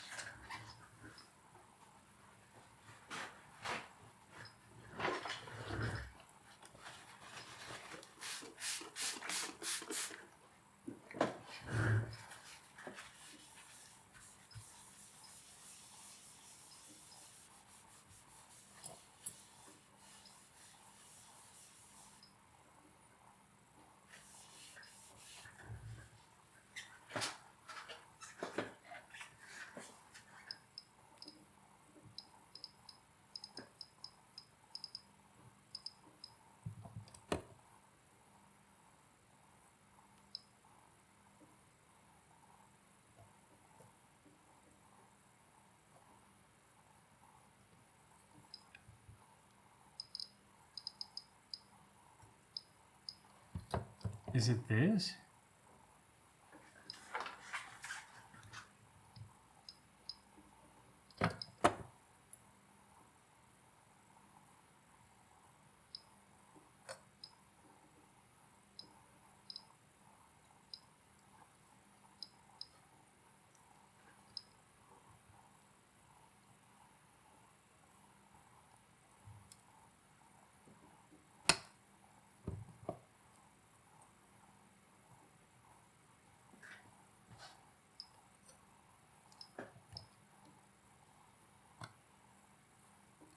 Okay, I don't think there's radiation.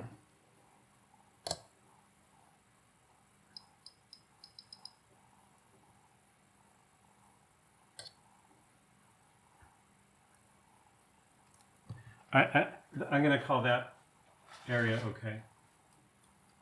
The water is not emitting radiation either, because my experience is that once it's in that water, it doesn't like come out as gas or whatever. But so what we have to do now is we'll do a pass on this stuff, because these things are big. I'm gonna run the ultrasonic on them first.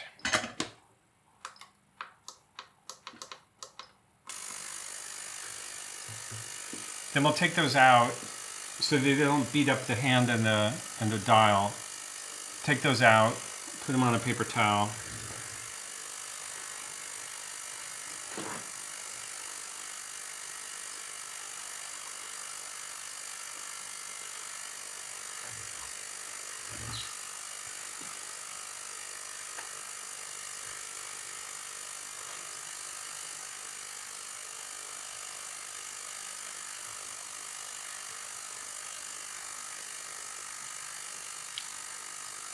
And then we'll put the hand and the dial in by itself.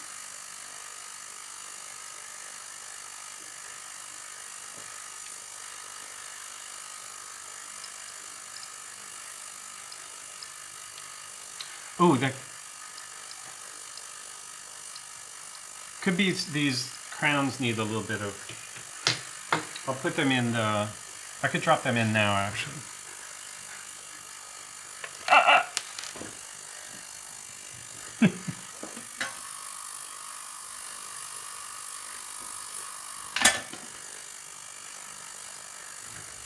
I'm just going to wash my hands to be safe.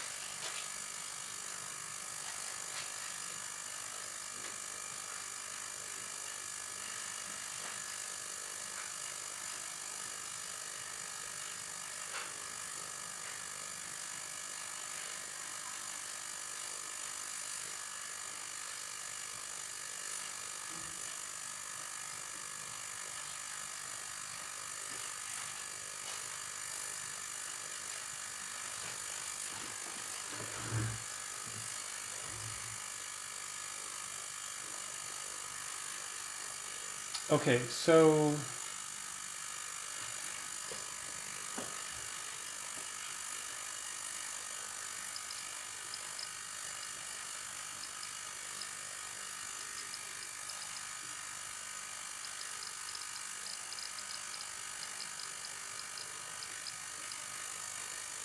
it seems to me this is the movement.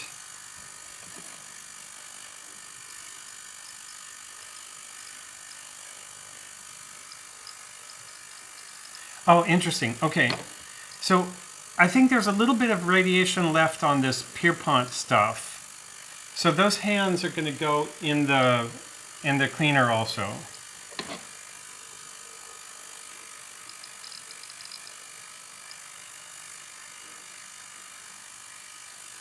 Yeah, so I think it's these hands. I think that they must have been cleaned before, but maybe they still have some. I mean, they're empty. But they seem to be.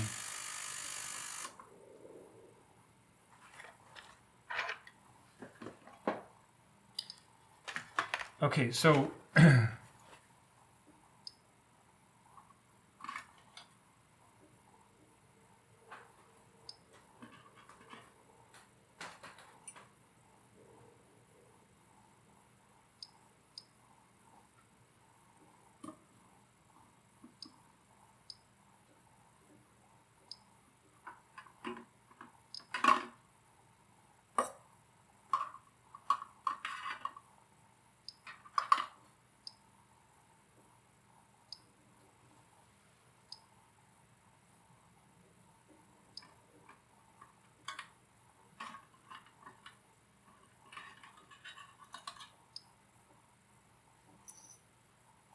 Okay, so my belief is that this stuff has very, very little radiation at this point, and this water. I'm gonna still wash my hands because I touched the water there, but basically this soapy water is still pretty clean. So we're gonna do those. And this is the part that's most critical because this water is the most contaminated.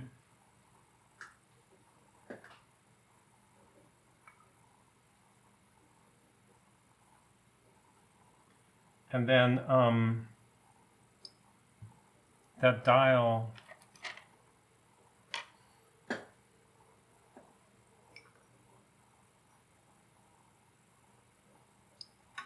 okay, good.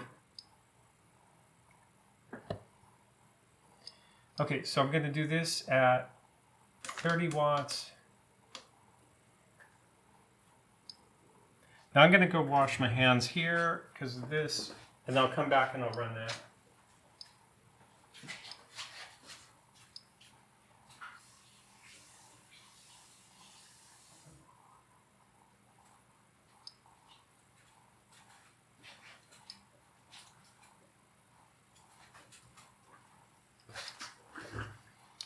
There's one other thing. I want to run this a little bit. And these, because there are dials in there, I don't want to run it. I'm using it the lower wattage, which is 30 watts, and for a short time.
Still, I should get rid of that right now, but instead I'm gonna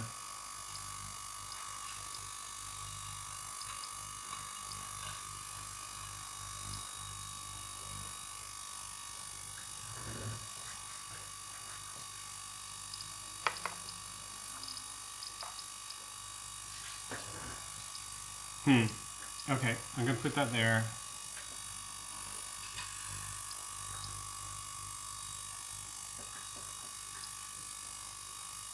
Oh, I'm curious about something here. Okay, so the console dial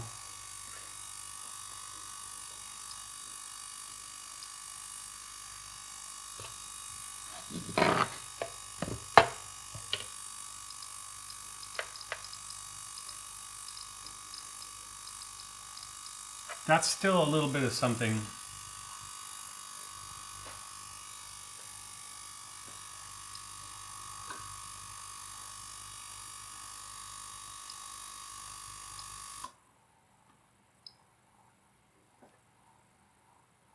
I'm pretty sure this hand.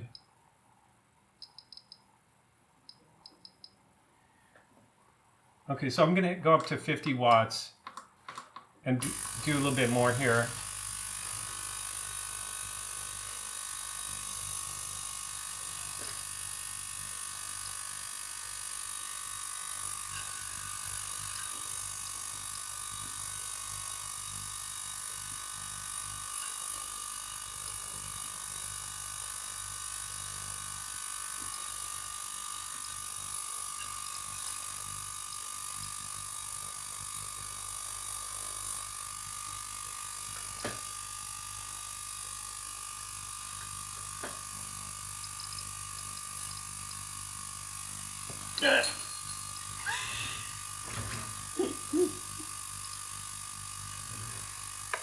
Okay.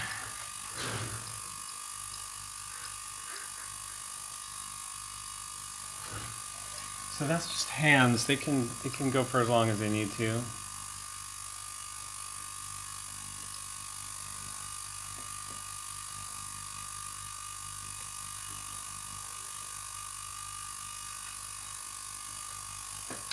That still needs to be rinsed, but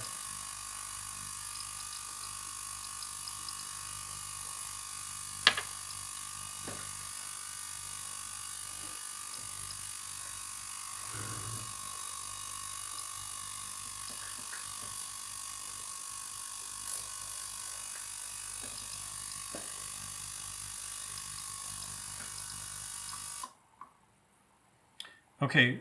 So next thing is I'm going to get rid of this into the jar. Now the next thing is to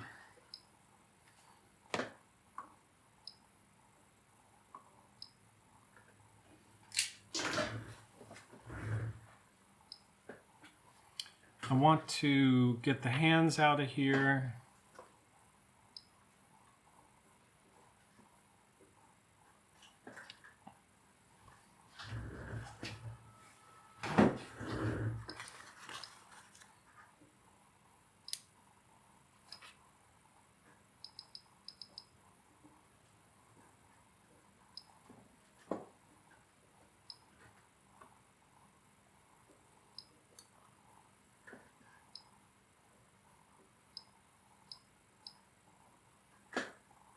So those are the hands from the Pierpont.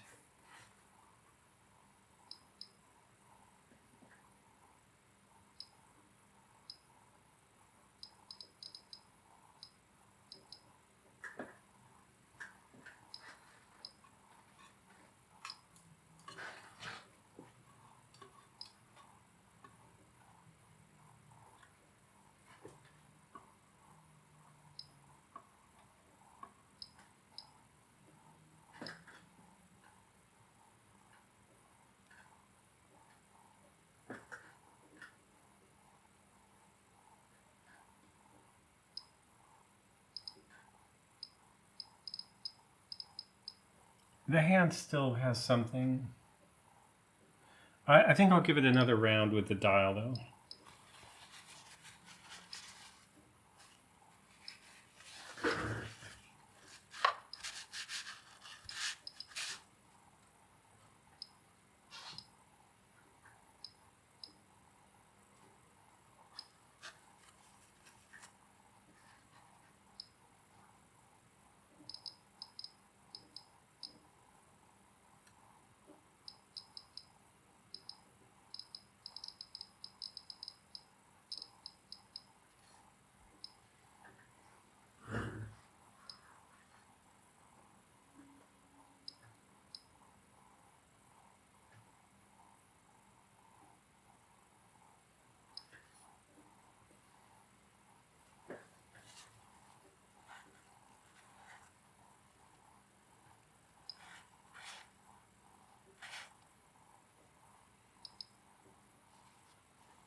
Okay, so now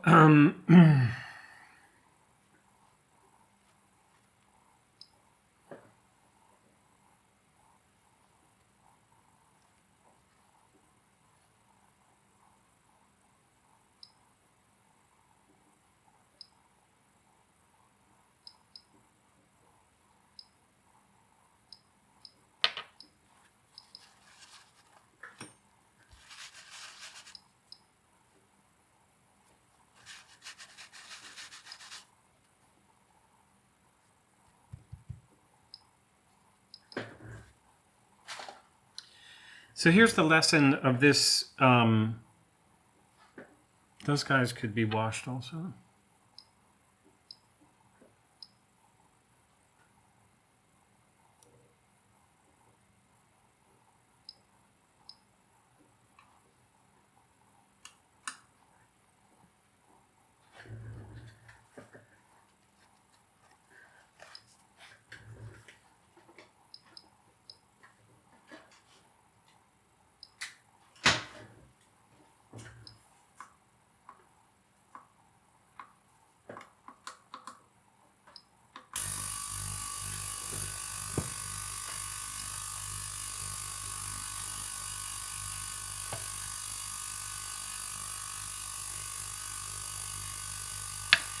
Okay, so we've got nothing there.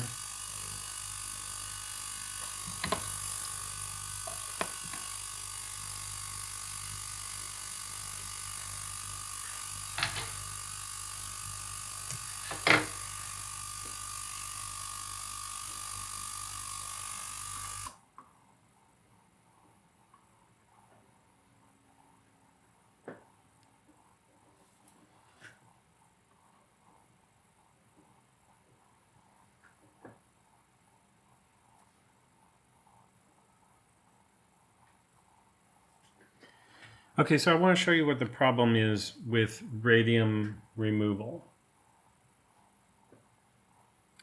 This dial, it had this radium burn already. And then when I put it in the ultrasonic, the radium burn actually harmed the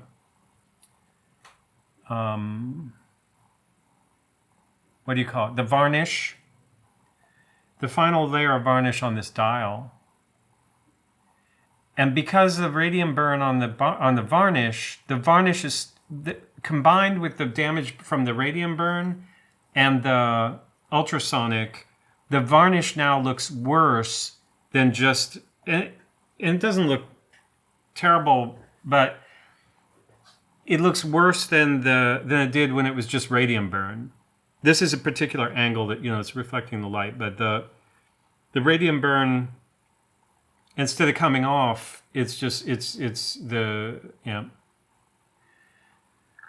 So this is the same thing that happened to me with the dial on the other watch that ended up becoming a dialless watch, was that once you go down this path, then you start going, well, should I just remove all that varnish? But what happens is eventually you'll take all the varnish off the dial, but then it'll also start taking the paint off the dial. And those are different materials and they were put on at a different time. So the paint can survive, but it's not going to survive equally. So in my experience, once you go down this path of like damaging the varnish, you're basically on the path of ruining it. So same thing with this. I don't know if it's radium damage that caused that varnish to come off, but the question you have to ask yourself is like, there's still radium on this dial. So it's mildly radioactive. It's probably lodged in some of these holes. And so I could go further.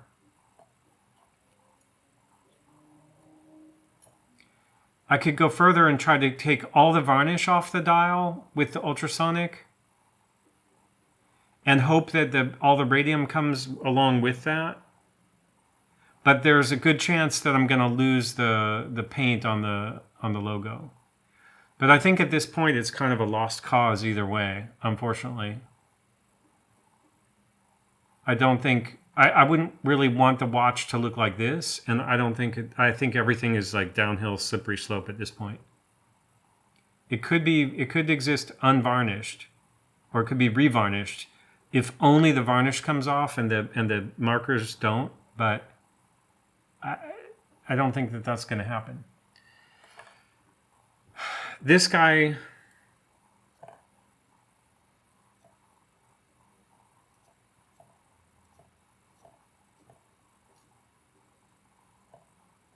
I should also stop, because if there's any way to recover that,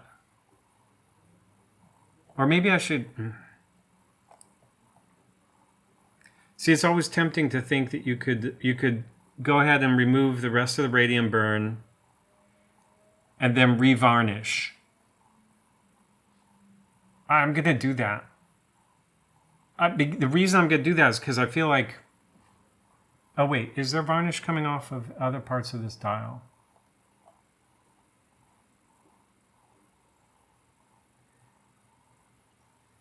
Yeah, I'm going to do that. But first I'm going to dump the water out of the... I'll freshen this water.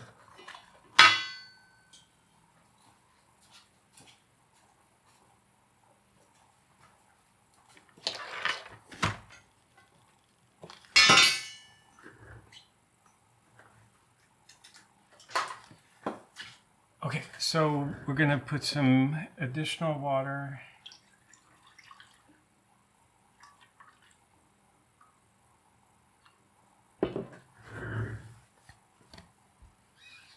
So let's do this one at a time.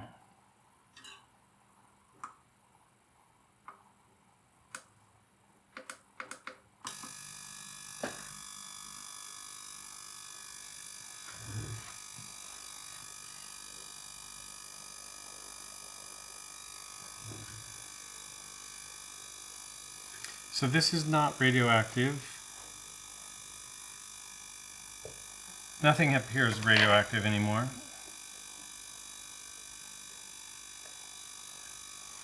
And this is the only thing that has some remaining very, very trace amount of radioactivity.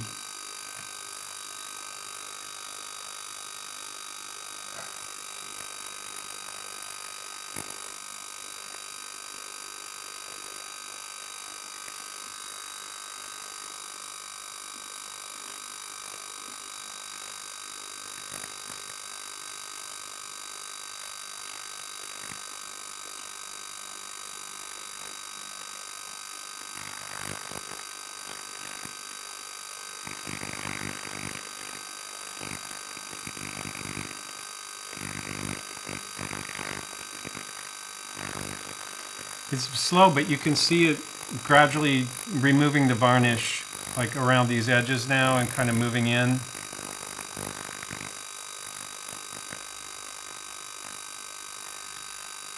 And the problem will be, oh wait, I think I see a problem already.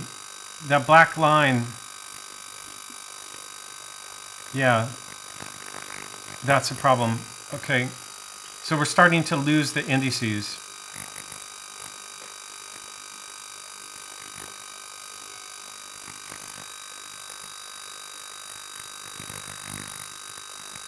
And before all that varnish goes, you'll lose logo, you'll lose Swiss made.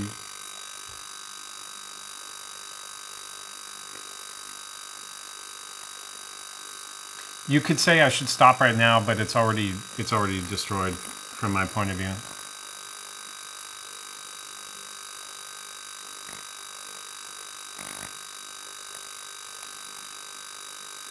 Now the only thing I can really hope is that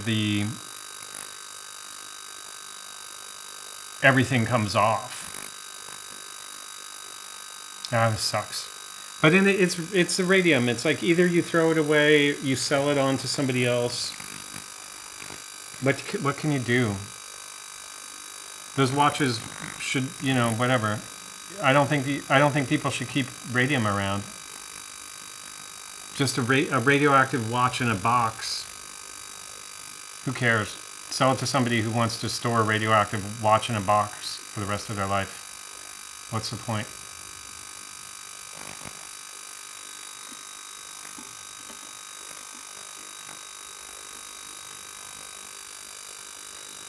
Maybe this thing will look cool without a dial.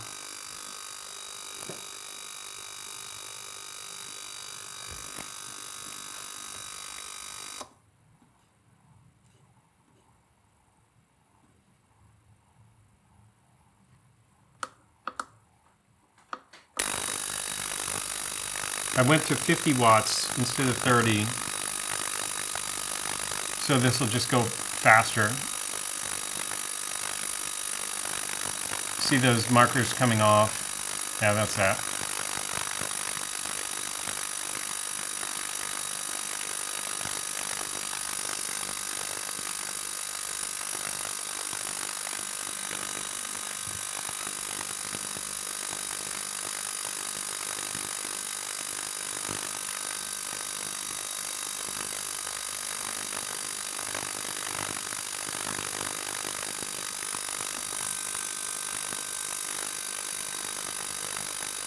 I think this watch cost $170, something like that. So basically, it has no value after this, except for the pleasure of using it without getting radiated. I don't believe in that whole, like, trying to pay somebody to repaint the dial badly and all that.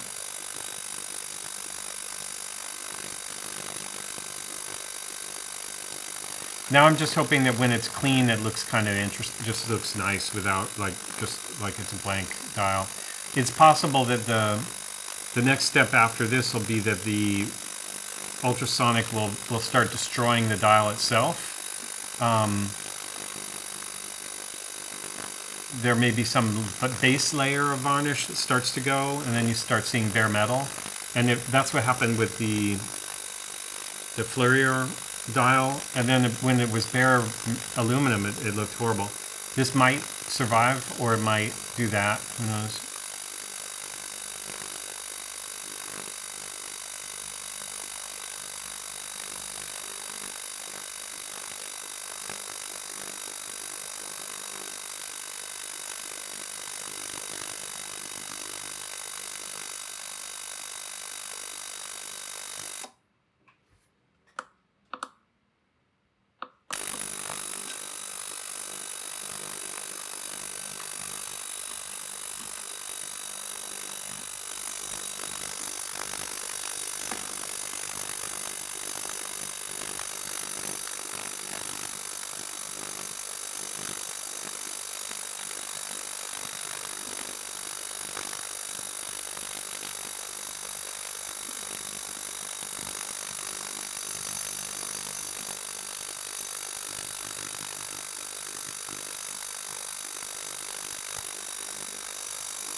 Uh, 21 rupes.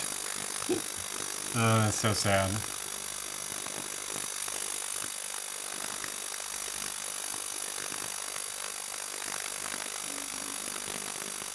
₹21.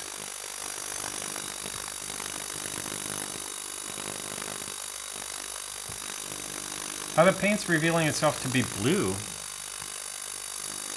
I didn't notice that was blue before. It looked black.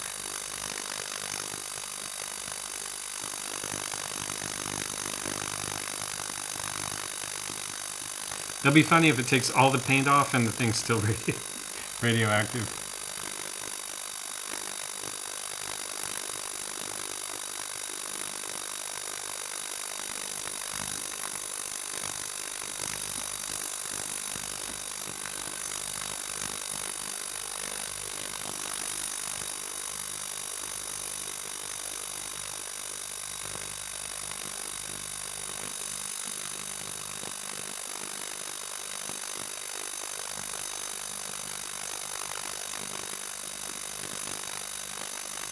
Okay,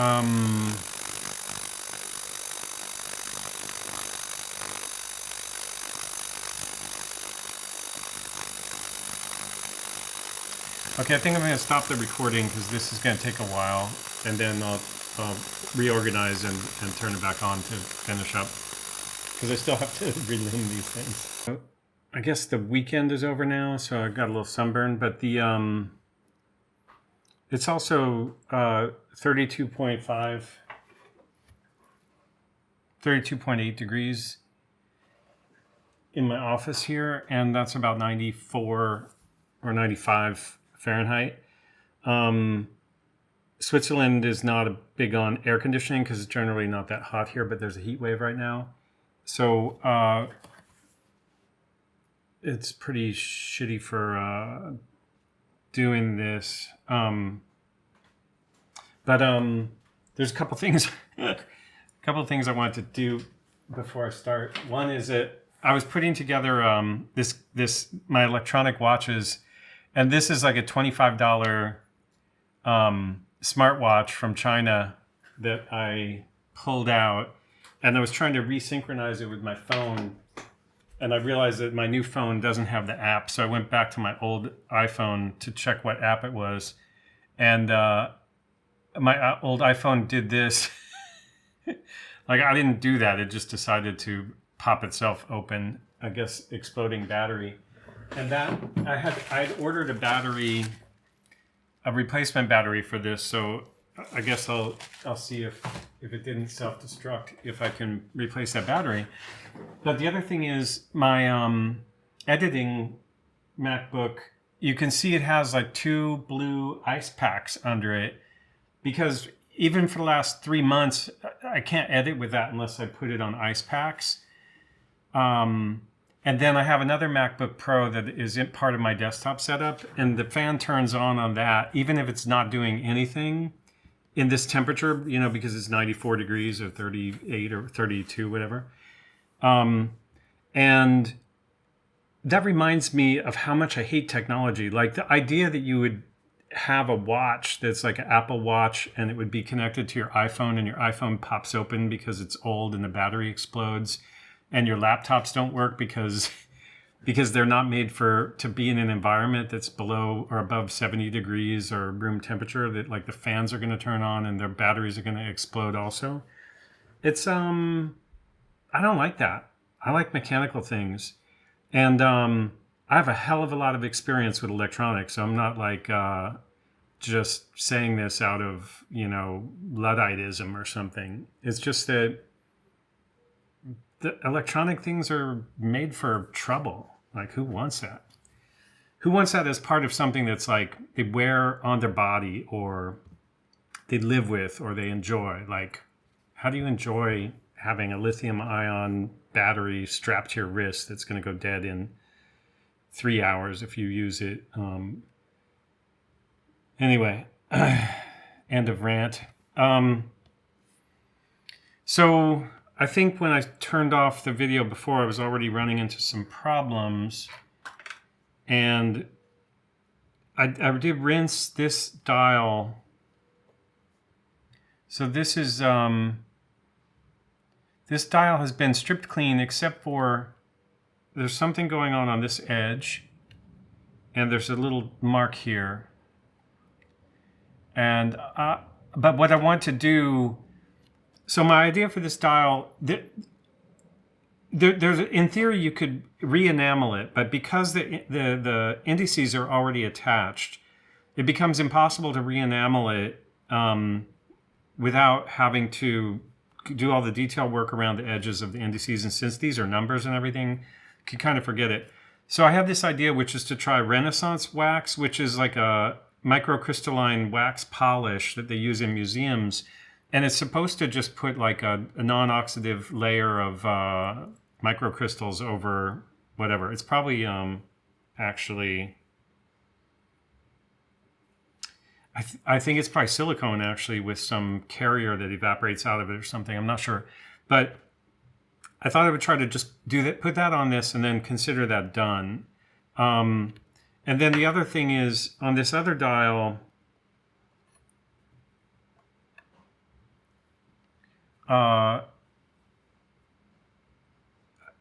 the slight bit of ultrasonic that I did started to take off some of that radium burn, but but it left it worse looking, and I don't know what to do about that either. I did like that Pierpont dial. I don't mind it having I don't mind it being a little bit messed up, but I'd still like to try to clean that a little bit more and then try to re-varnish it, because I had purchased some varnishes, and I think that what's going to happen is the varnish is never going to it's never going to match the aged varnish look of the varnish that's on it. So it's just going to look worse and worse as I try harder and harder to fix it. But that's still the plan with that. And then ultimately, the thing I really liked about this watch was the case was so sturdy, and I can always put a different movement in that case. And it was a manual wind movement. I'd rather put an automatic movement in it. So maybe someday I'll have an automatic movement with a flat dial. And that flat dial just because I think that this case needs a flat dial for all the proper heights of the stacking, since this is a flat dial. But I could probably find, some other $20 watch that has an automatic movement and a flat dial and no date, and put it in that case. So I'm not too worried about, going all the way with destroying this Pierpont dial. Okay, so I think that's it. The other thing is I bought a bunch of crowns on Ricardo, just random crowns, because I needed one additional crown for one of these cases I have. And that kind of lot of crowns came with these 8 or so, 9 crowns with stems, and these stems can be removed from the crown and used with a different crown. But that's a great thing to have for me, just to have some more spare stems.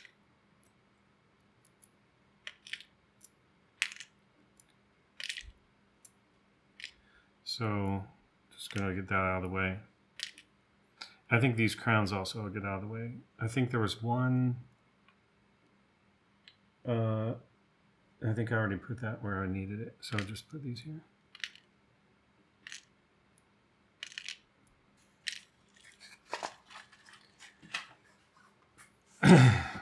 I had this whole thing I was going to do, also talk about.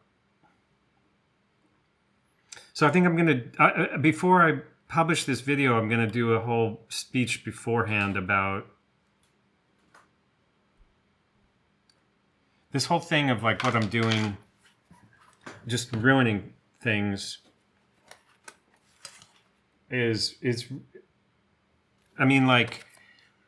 the thing about this video, I think it's going to be titled how not to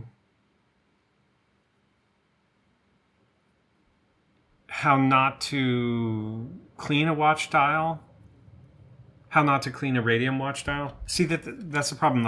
But basically I have to make it clear to people that if you watch this video, I am not telling you what's right to do. I'm showing you the dumb shit that is going to happen if you try to do this stuff. And but it's hard, because I think there's a possibility that people won't get that, and they'll be like, this guy's just showing you everything wrong to do. There's also a possibility that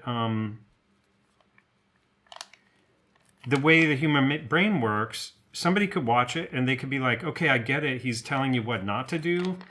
But a year from now, you could be like, wait a minute, was that what not to do, or was that what you're supposed to do? And you could forget. And then when you forget, you could be like, damn, I remember I saw that guy do that, but I don't remember that it was a bad idea.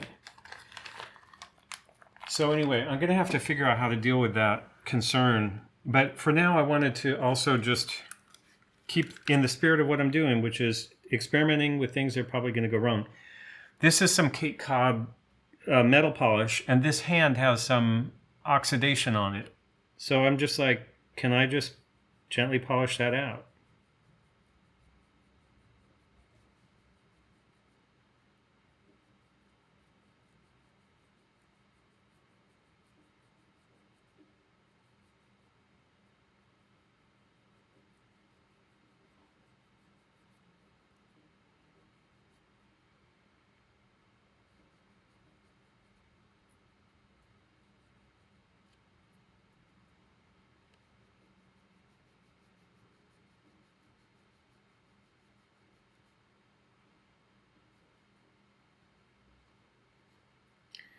And then the question is, if this doesn't work, does anything work? And if it doesn't work, why doesn't it work? Like, what's not polishable about this hand? And I think it's working.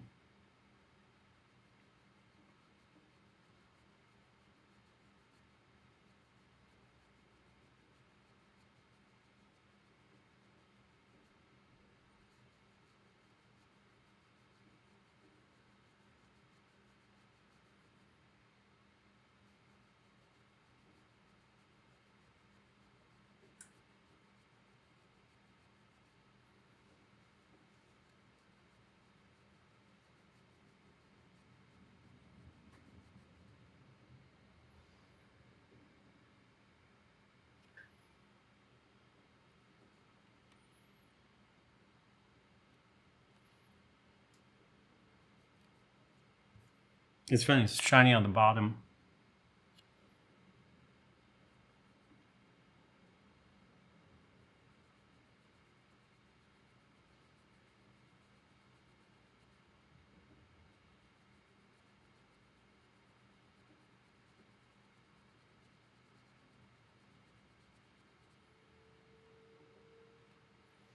Okay, so I don't want to take too much time on this.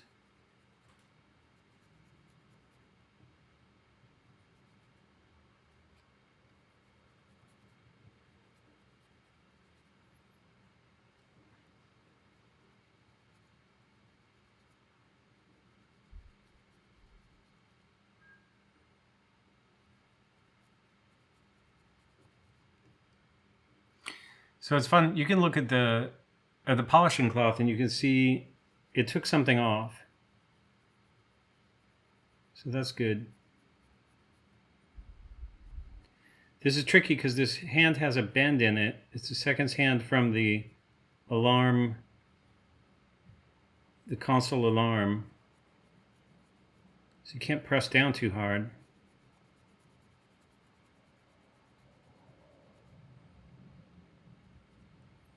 Okay, but I think that did work, so I think that's interesting.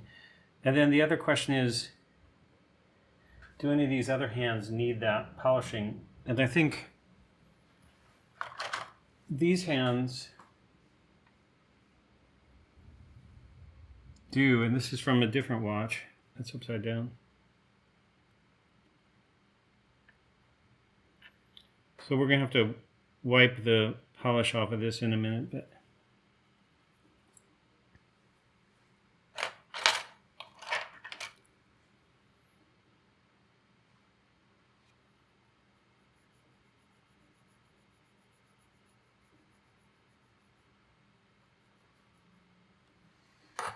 should use a toothpick for that.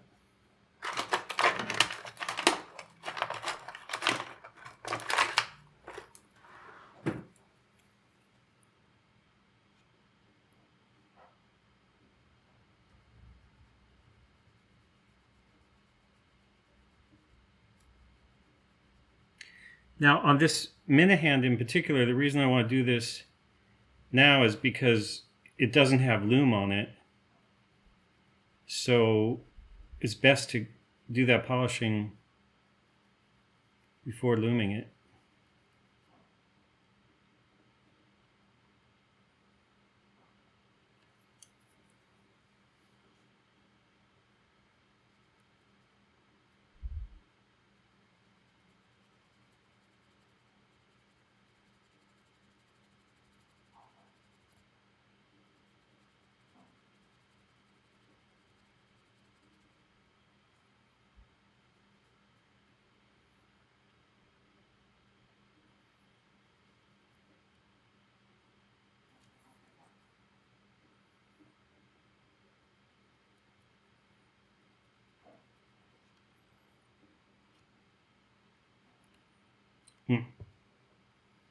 So that's a little bit bent.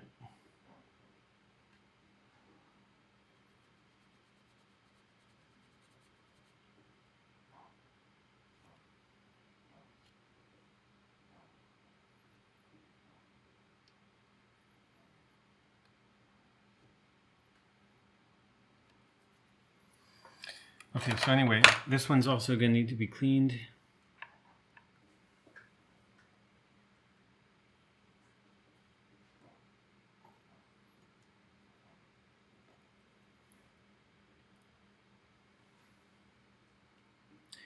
There's another thing that's interesting. I left out like these hands and the dial that they're sitting on over there for 2 days, and then they're dusty now. So the movements here were covered with plastic, but I think it's interesting to know what the tolerance of a watch movement is for this kind of micro dust that's just in the atmosphere, because so I may do some experiment where I just like gradually dust up a watch until it stops running a movement, like a donor movement.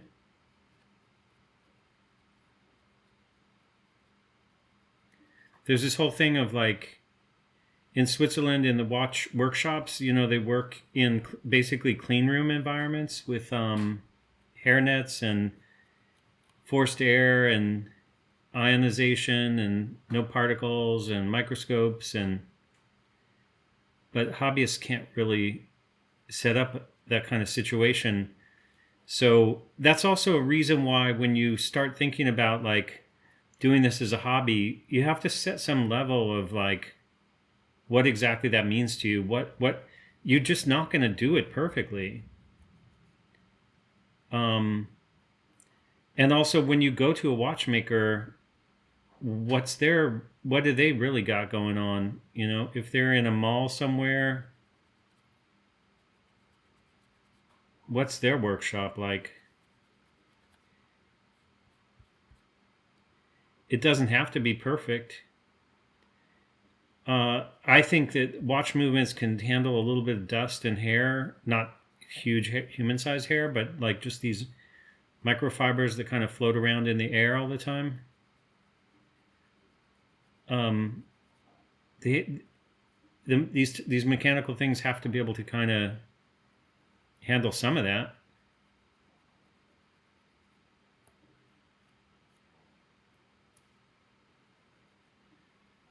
Okay, so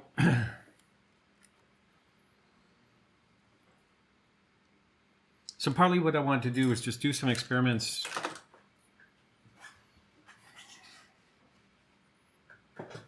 Just try to clean this off a little bit.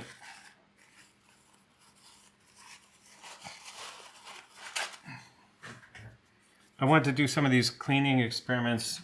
I'm going to use just some regular cleaner for this.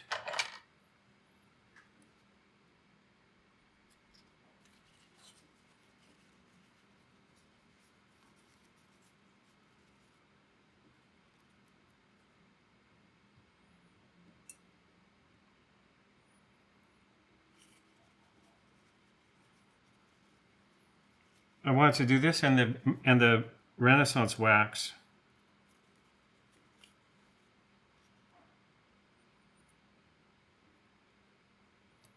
Because I wanted to potentially, I don't know if I'm going to keep the camera system running and go for a very long, like there's a whole reluming thing to be done here that's going to take quite a bit of time. And I'll try to keep the camera going, but I'm also aware of the fact that it's just not that interesting to watch these things for hours and hours. Okay, so that's going to go back. Oop, where'd that drop? Here.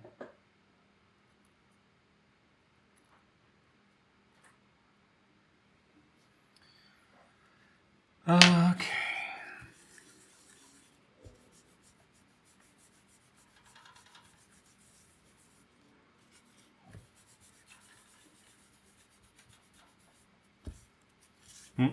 Might have mucked up my...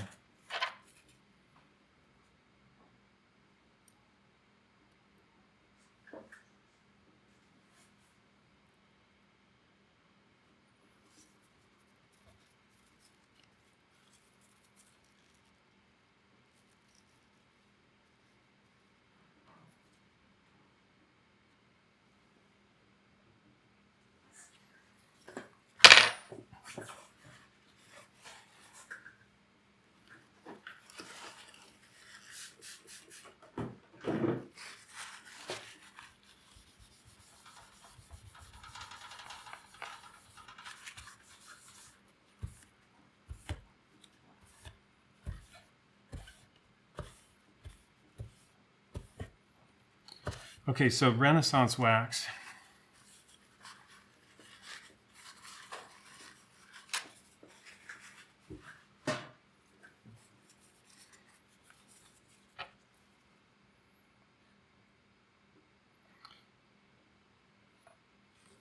So even though this dial has this speck here and this stuff up here, I'm going to put the Renaissance wax on it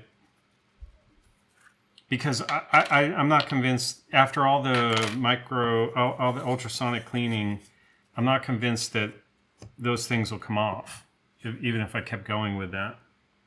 Now this in theory, oh shit, no, I don't want to do that either. I'm glad I stopped myself. I don't want to do that because it'll fill those lume holes. And then once those lume holes are filled,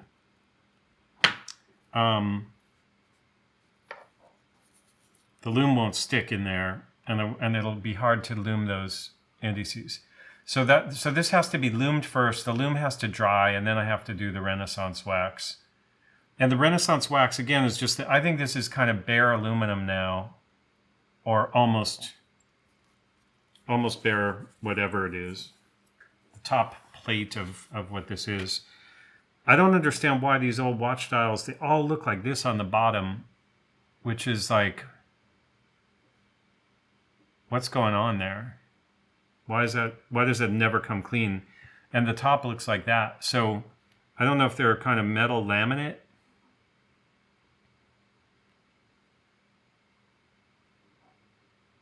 I'm guessing that's aluminum. But it seems like if the top cleans up, why doesn't the bottom clean up also?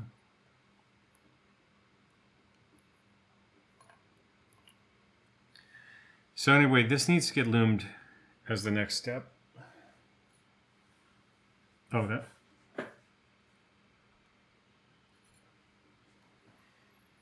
And then that leaves us with this.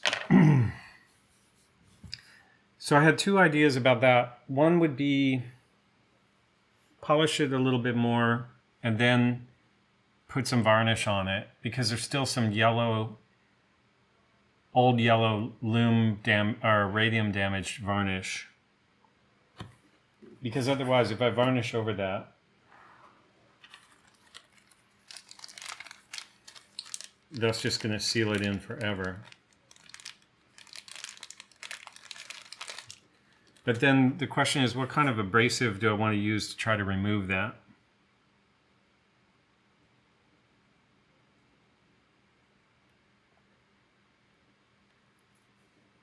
And what's going to remove that without also abrading the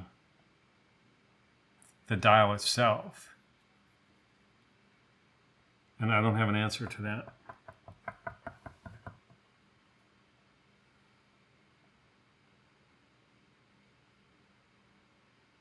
More. I think I did like only 1 minute of a very short time at low power on the ultrasound, and that's what already started to take off these areas. I could do more of that, but then there's a risk that it'll just suddenly start peeling off everything, and I just don't want to do that. If I rub that with something that's like actually abrasive, it'll start rubbing the dial, because we're already through to the dial. It's really hard to know what to do. It's almost like you need a chemical.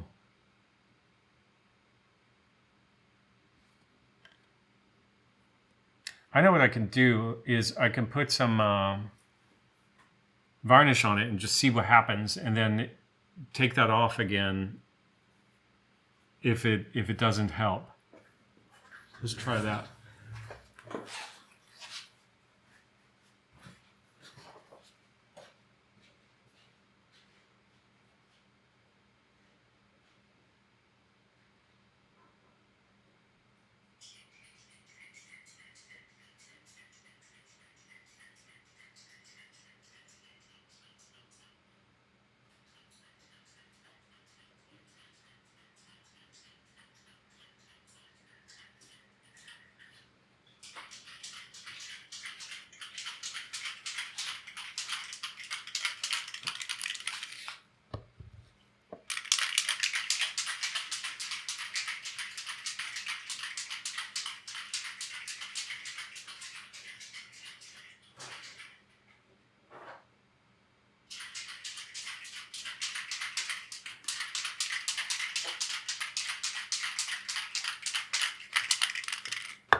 Okay, so the idea here, this is just in case I need a thinner. This is some Loctite I just forgot I had. I need to keep that with my crowns and stems. And then this is an egg dish just to spray this in so I have a place to take it out of.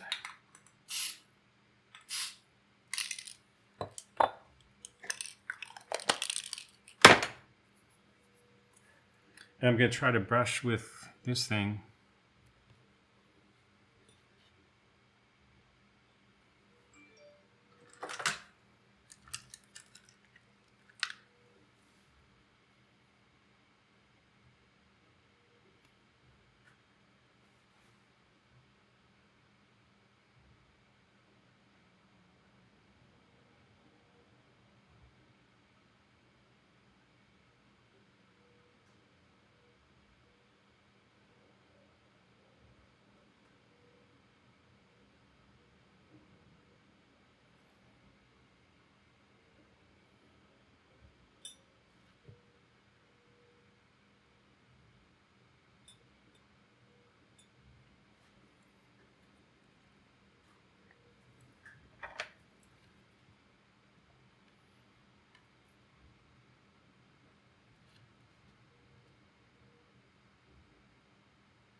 Okay, I sense what the problem is.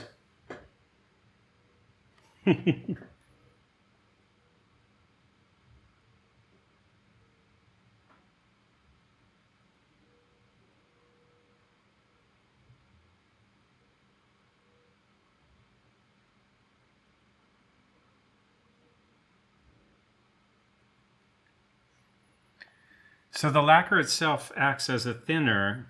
You can see the all the yellowing. The lacquer itself acts like a thinner, and then it starts to interact with the old varnish.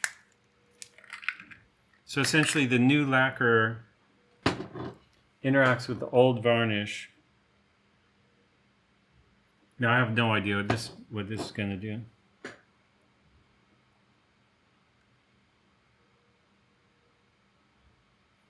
That's way too much.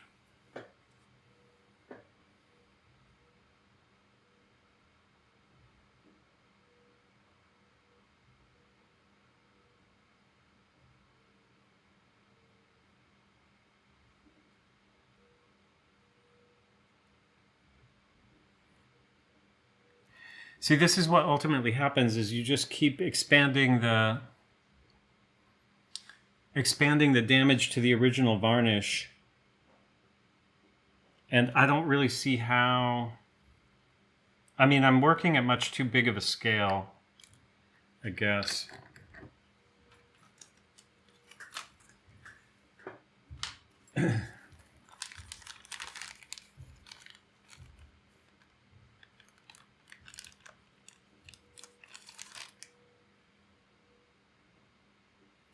These are just these like swabs from this cleaning company, watch dial cleaning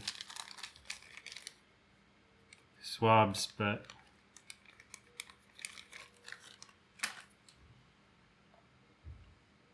it's pretty much over. Unfortunately, I've already.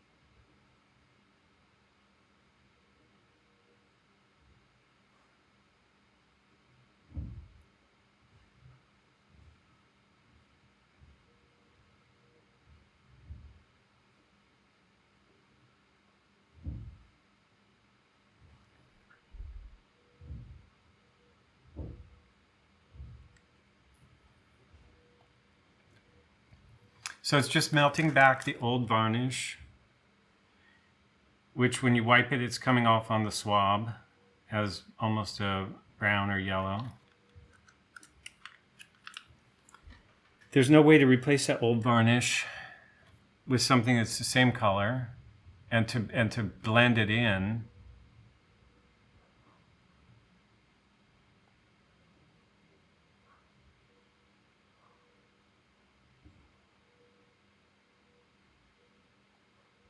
So that's also why, like, everybody will tell you, every watchmaking video restoration you watch will tell you, just don't touch the dial. You're only going to make things worse.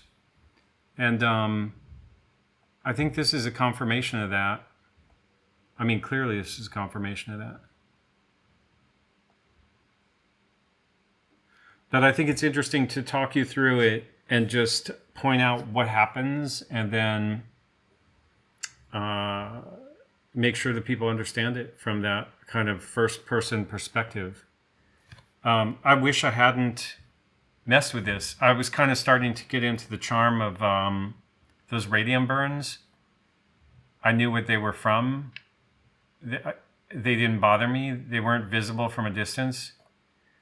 But now if I put this back together like this, I look at my own damage to that dial whenever I look at the dial. And even if you think, well, just clean that all off, well, you're going to end up cleaning all that. You're going to clean the dial so there's nothing on it at a certain point. You can't just clean the clear areas. Underneath that clear paint, there's all the painting of the numbers and everything. So you could scrub the whole thing, sand it flat, but then you've lost everything. Anyway, again,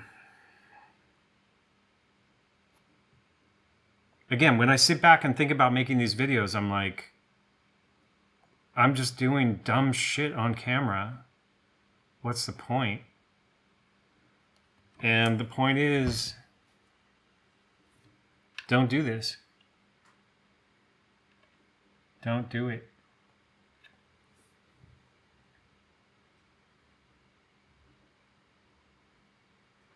Should I put some more varnish? What's happening in here?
That looks insanely bad.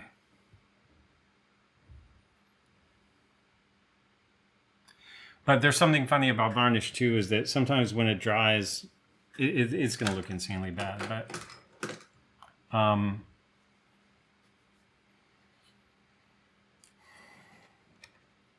so there's our dirty swabs.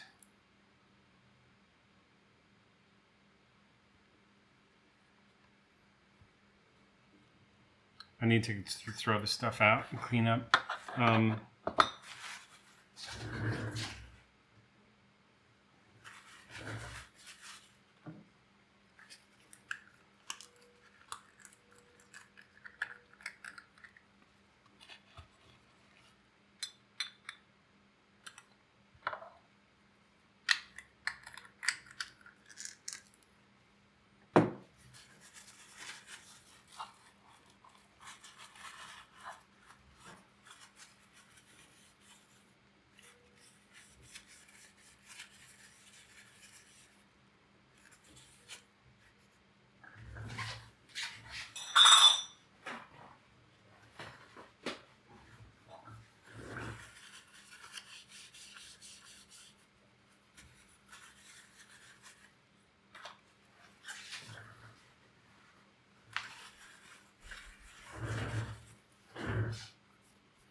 Now, at a certain angle, this might look okay once that dries. But it's never gonna, you're never gonna get that normal flat finish on it again.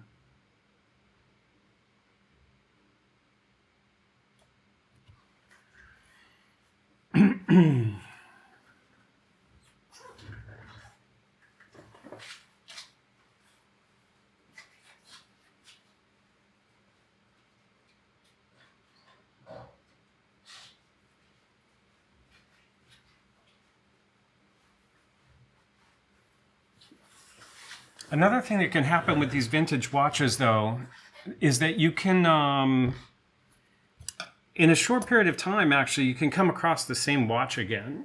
So that's another thing that's interesting about like making these mistakes, and then just like I might just move forward with this, relume it. I mean, not even relume it. This didn't have lume, so I'm going to put lume markers on this, lume the hands, put it back together, know that it has that damage to the dial, and then someday you may find the same dial. I may find the same dial, or I may find the same case but with a different dial in it that was put together by some other manufacturer. And that other dial might be fine, and there might be something wrong with the movement or something like that. So that's also like part of why I think for me, even though I'm making mistakes and kind of having to live with them, it does become an experience, and it becomes like a new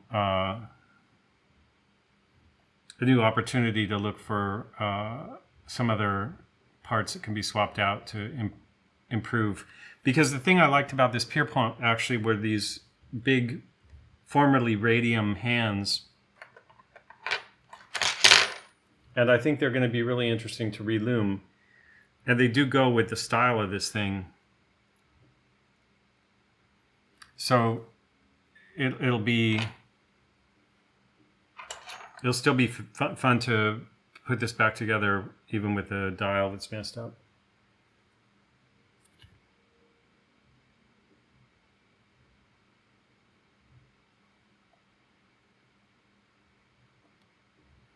And then you're always left wondering, like, well, once that varnish actually dries and is hard, then maybe you can go back and somehow smooth it out. I don't believe that's possible, but I remember reading Roland Ramf, who runs that website, auction website, ramf.de. I read on some blog, he was saying that he made a thing to spin. So when you varnish a dial, you varnish it from above, but you spin it really fast, and the varnish goes off in a starburst pattern. And basically based on the surface tension and everything, it'll only leave a very thin layer, and it'll give you like a uniform flatness because of that centrifugal force and sliding effect or whatever. But that doesn't really apply unless you've also stamped the dial, or somehow you're varnishing over. Like maybe that could be done with this, like varnish the whole thing and then spin it.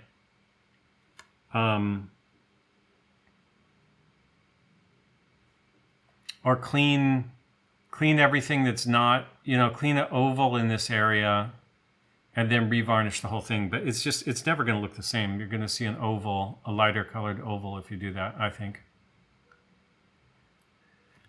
Okay, anyway.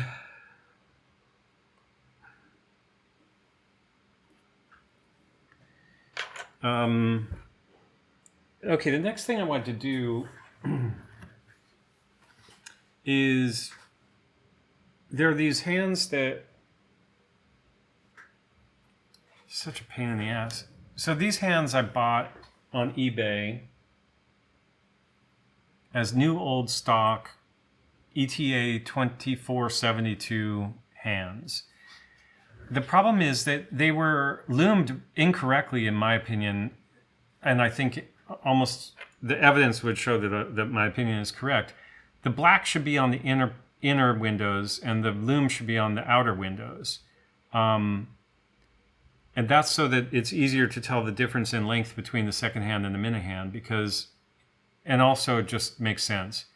So I think that these all need to be stripped. These two sets, I bought them both. Both sets need to be stripped, and then I need to do a kind of black in the inner windows and lume on the outer windows before I put those back on the watches that they're going on. So then the question becomes how to strip them. Do I want to do that just scraping and ultrasonic? I guess so. And then how boring is that?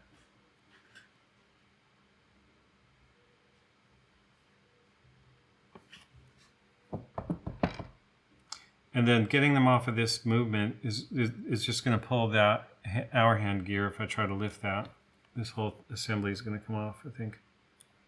But it's being held down by the second hand. And is there other stuff? Yeah. Then I also have this movement, which I need to remove the hands from so that the hands can be relumed. Those are basically the same hands, by the way.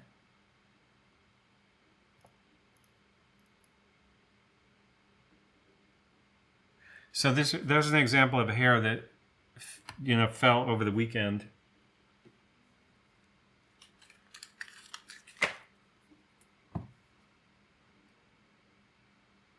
What happens when that crap falls into the movement?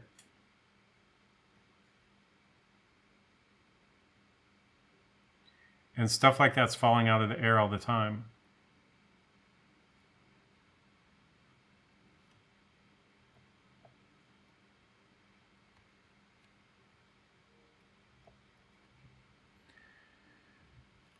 And then, does this hand need polishing? Not really.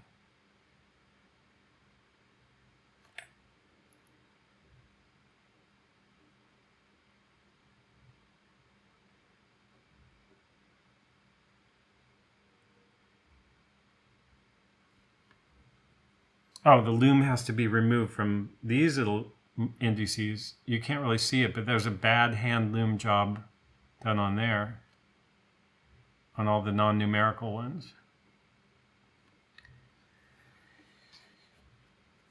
Let me look at that.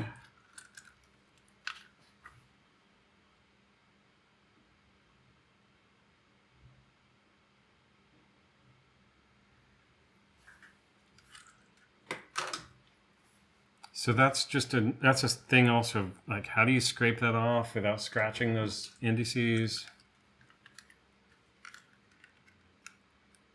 Oh man, you're kidding me. Just broke my cheap Chinese magnifying glasses. I didn't even feel like I pulled on it hard at all. I guess I'll be something I'll have to glue.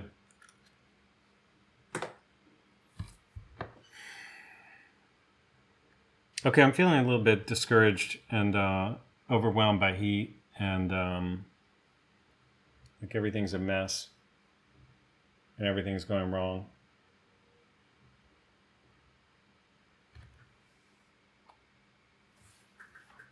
$33.7. Okay, so it's like 96 degrees. I think, hopefully you understand. I'm gonna shut this down for now.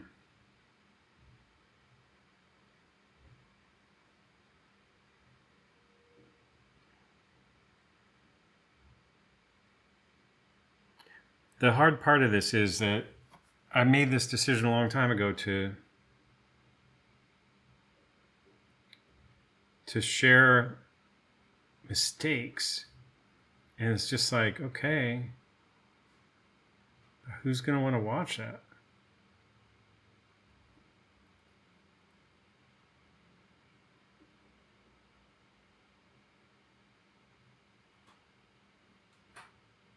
Exactly nobody.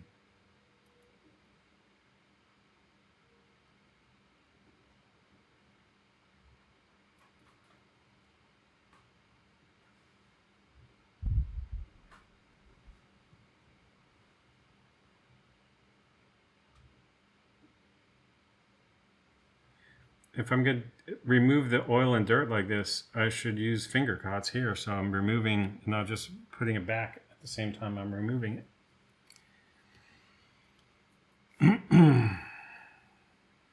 But you can see that actually did take something off.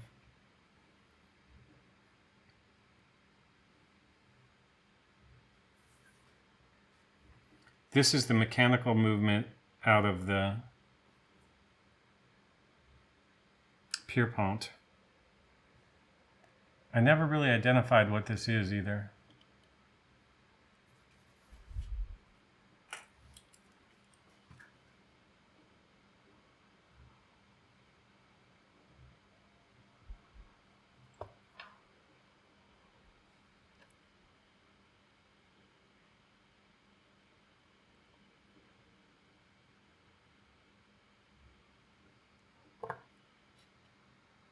Oh, FF55.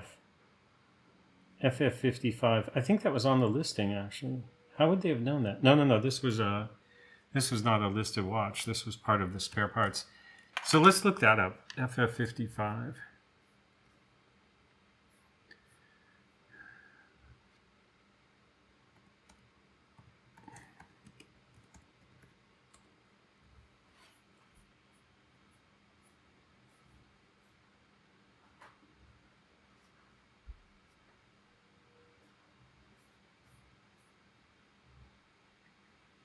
Velsa 55? No. What is FF?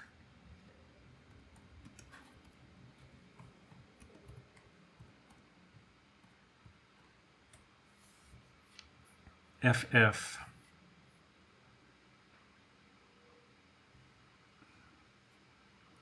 FHF. Is that what that is actually? Yeah.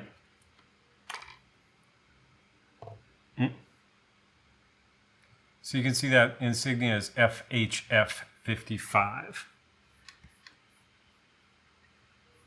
So we can look RAMF for that FHF.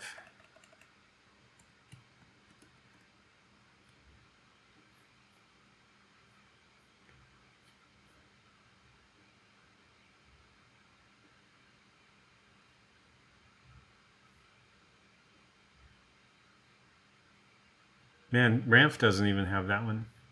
Let's look at something similar. Oh wait, these are... Okay, so this is fun anyway, just to look at RAMF for a little bit. So here's his thousands of movements alphabetically, everything on one page. So we can just go down to F.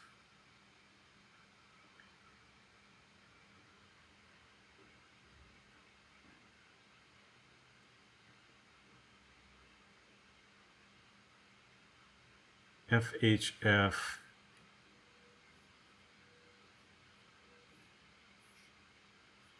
Okay, so then we gotta go down into the...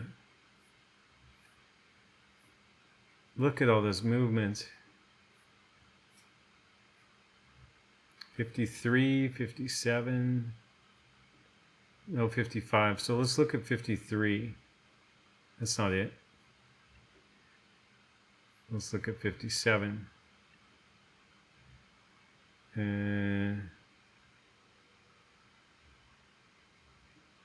That's not it. Yeah, that's kind of similar.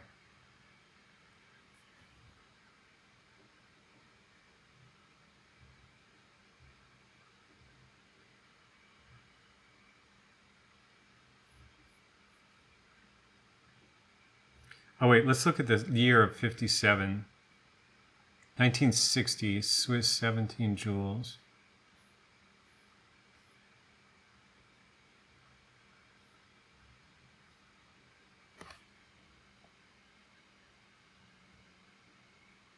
I like that external gear, like how much that's like external.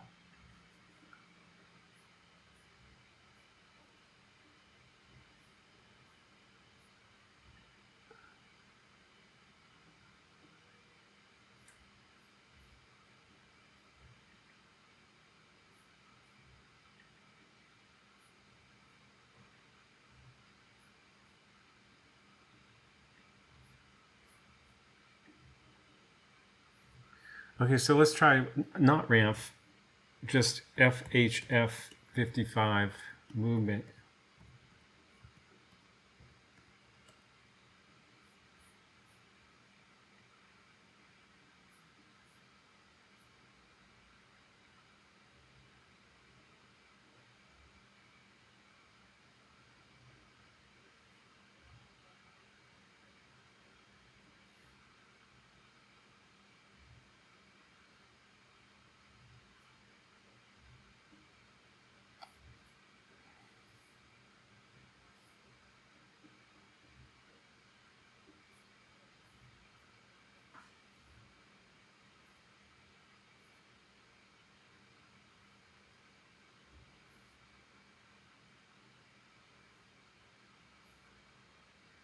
You know what's really interesting about this movement is that exposed gear on the surface like that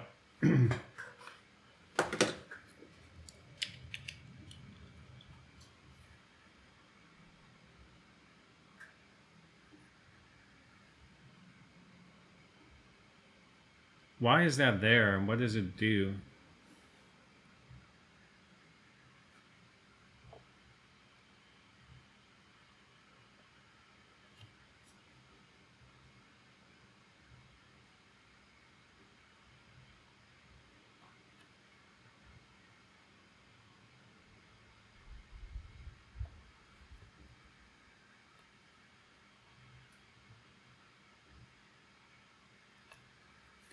And also that's why this movement comes with this back to protect that.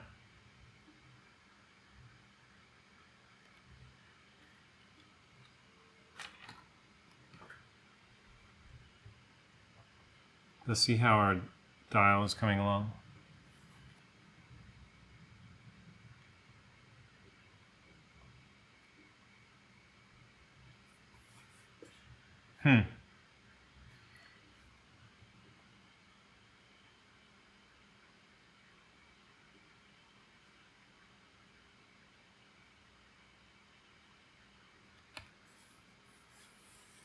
I'm tempted to try to like clear more of that old varnish.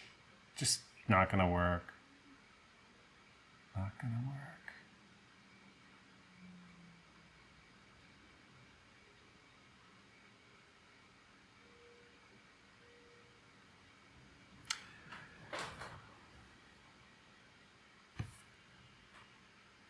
This is the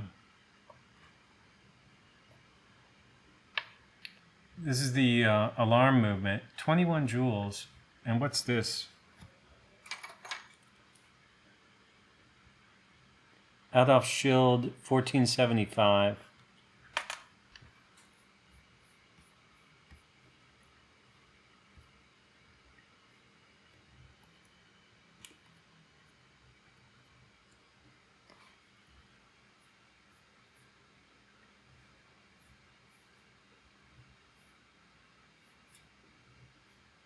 (1954 to 1970).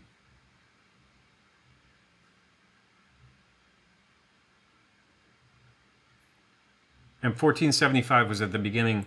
So 1954, 1955, that's why this watch had radium. And it's also Consul 125. So Consul just kind of got the modified version from Adolf Schild. They got Adolf Schild to build it with their own reference number and customizing that plate. Okay. So, the other thing about destroying watches is that you still get to have this experience of getting a little bit of knowing what you own and what's inside there. So like any of these watches can also become donor movements for eventual learning, disassembly and rebuilding. So like an alarm movement is quite a complicated movement and could be really interesting to rebuild someday. So even if in the case of this is going to come back together and presumably look kind of nice just without any markings on the dial. But because that dial at least had indices that were nicely done, it didn't take off the paint. This dial's a problem because it only has paint on it. Take that off and you've got a completely blank dial. And maybe that's the way to go with that also. I can't stand to have like that crap. And there's this tiny, tiny chance that if I just go ultrasonic with this for a long period of time, that there's no way that'll happen. I should stop kidding myself.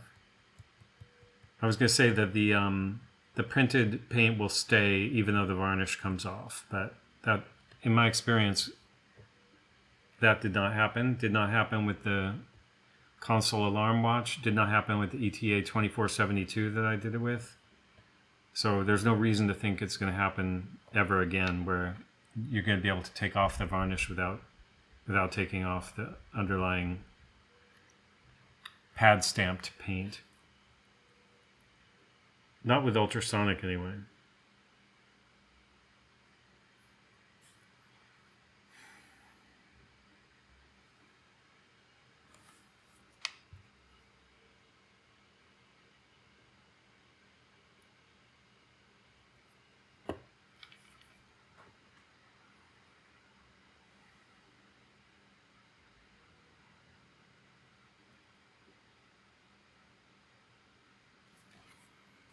Okay, I'm going to shut this down.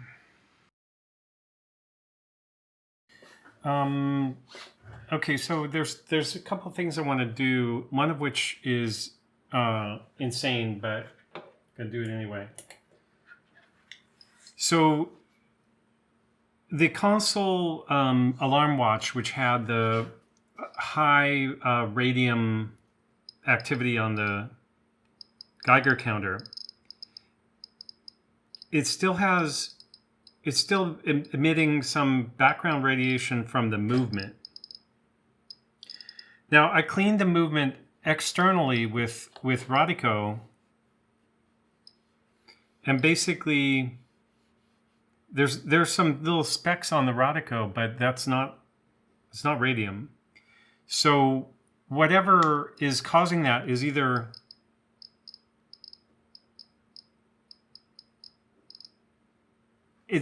embedded in the metal, which I don't think it is, or it's loose dust inside that isn't on the surface.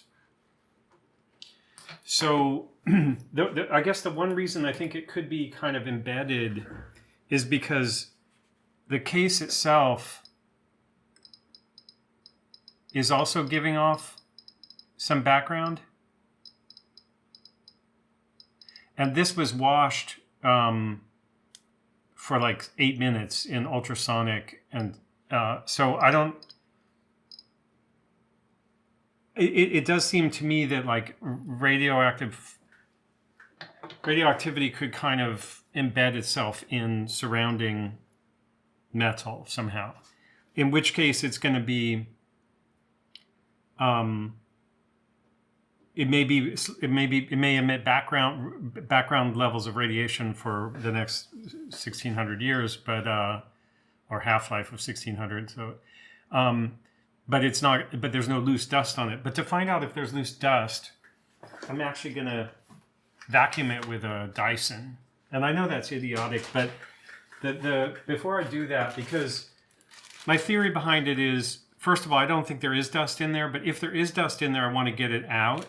And if I want to get it out, then the best way to get it out is with suction. And as it goes out, it's very unlikely to enter the atmosphere, but I'm going to wear a mask anyway.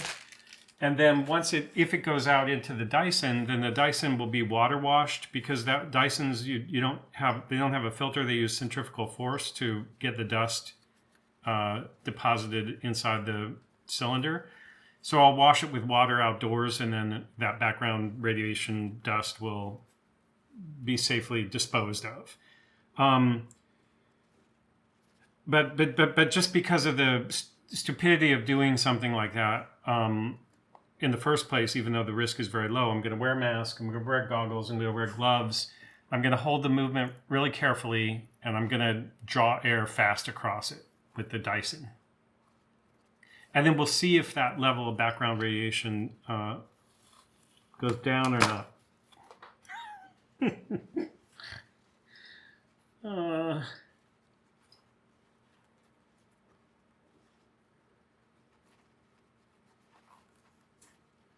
Always the best quality, particularly when safety is concerned.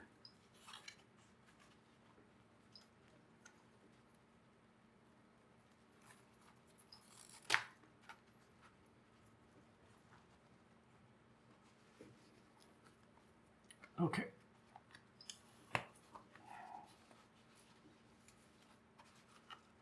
How's this going to work?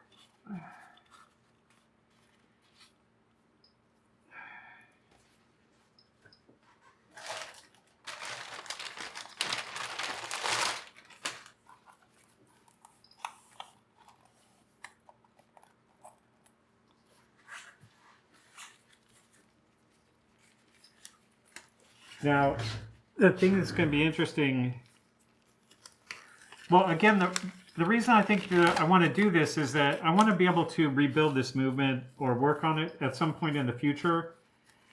And that's why I wanted to get the radiation out of the watch. Like, if you're going to collect watches and they're going to be in a safe or whatever with your collection, who cares if it has radium or not if you keep it safely away from you? But if you're going to go in there, you don't want it to have radium.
Okay, so it's not going to come out. It's not going to dislodge. If there was any that did dislodge, it did so into the vacuum cleaner. The other thing is the fact that there's something there does also mean that it's going to continue to emit radon gas as it as it decays, radioactively decays over the coming millennia. Just I fixed this with super glue and it didn't work.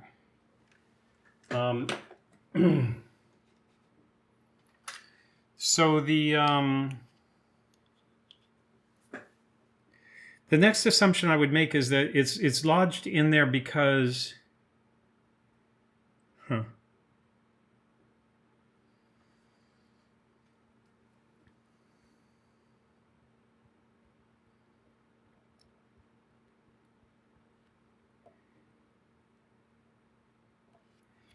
it's lodged in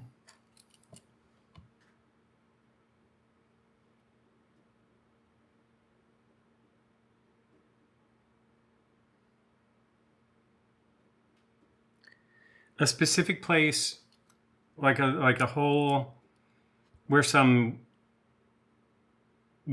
suction can't get it out, or it lodged in some oil, and the oil is, the viscosity of the oil is holding it in place.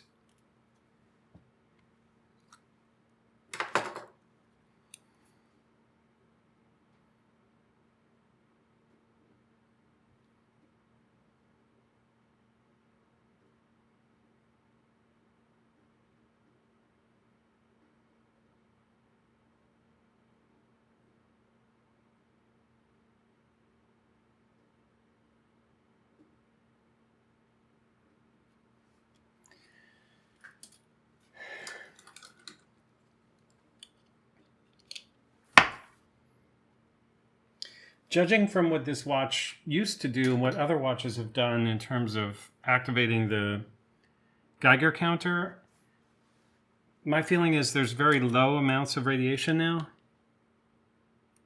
but it's not zero.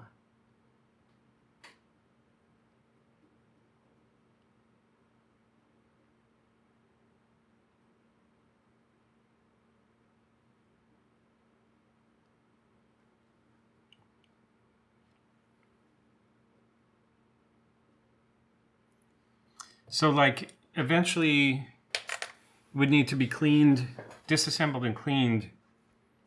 And maybe the key to, before disassembling it, is to rinse it thoroughly. Like I'm not going to rinse it thoroughly right now, but you could rinse it thoroughly in lighter fluid or something like that to rinse out whatever's there before you start to open it. And then take it apart carefully with gloves and then do a proper cleaning on the parts, and then it should all be gone.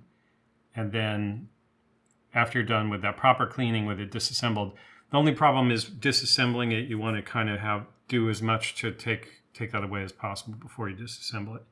But I'm going to reassemble it, and it's going to have this low background radiation until eventually I get back into it. Okay, so then the next thing I wanted to do was I want to try sanding this. Now this is another idiotic thing to do.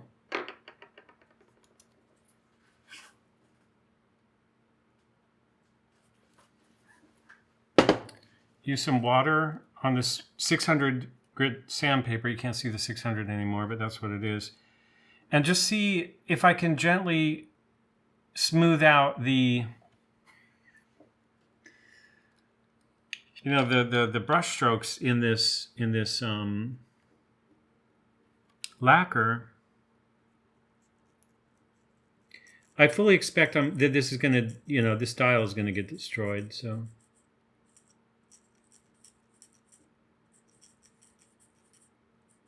it's just a matter of having some experimental fun while doing it.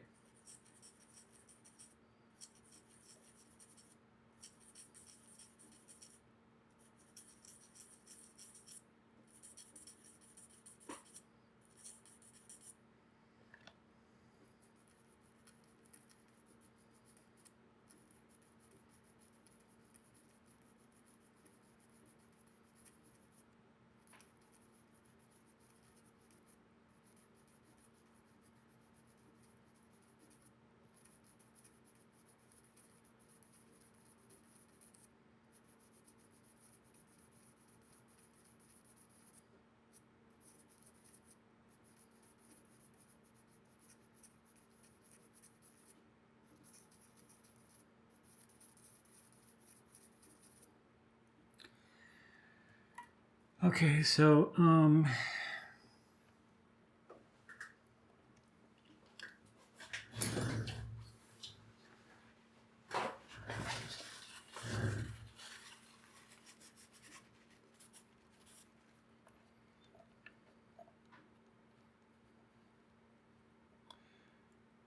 okay, so what's happened there is that now we've gone through with the sandpaper, gone through the whatever was the surface. It probably was like aluminum paint or something, aluminized paint. Because now we've gone through to the base metal. And that's pretty much over for that dial. Couldn't be worse.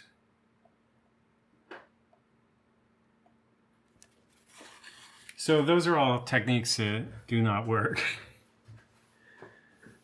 How not to restore a vintage watch dial.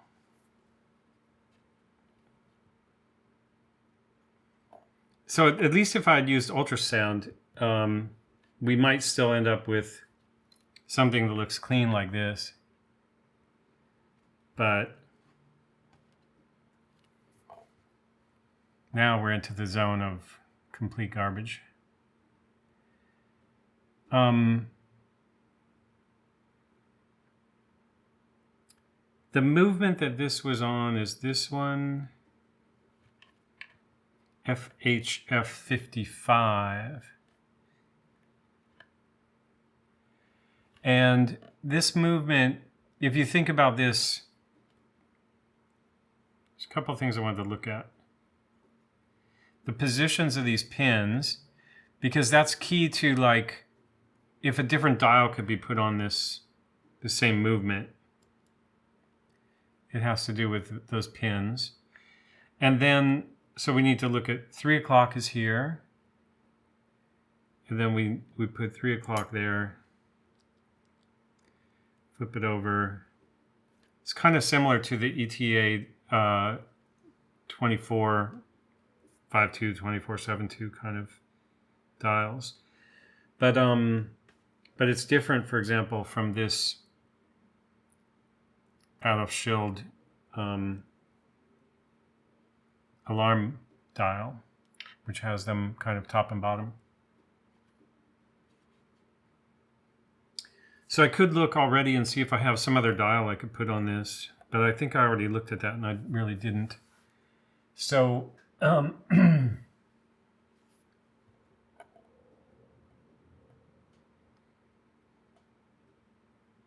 think this just goes back together. Get loomed goes back together as a atrocity, a crime against horology, until I find a replacement dial for it. And those are the two experiments I wanted to do on camera so that you hopefully never do that yourself. And then I can start looming, but I think I should wash my hands before I stick them in my face and move the vacuum cleaner away. So I'm going to stop for now. Come back. Okay, I was just thinking about how to turn lemons into lemonade, and I realized the perfect thing. I want to smile when I look at this watch dial, so I'm going to do this.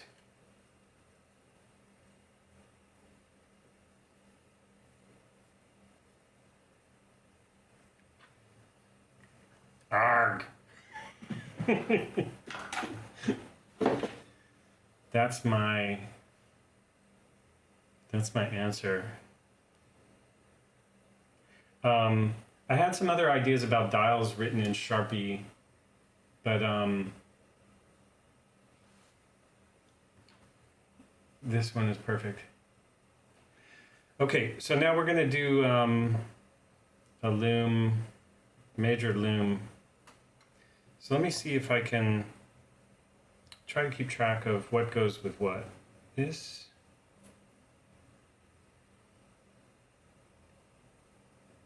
Where's the back of this watch?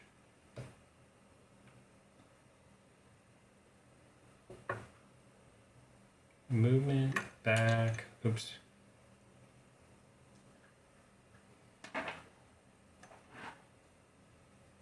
This is going to get loomed.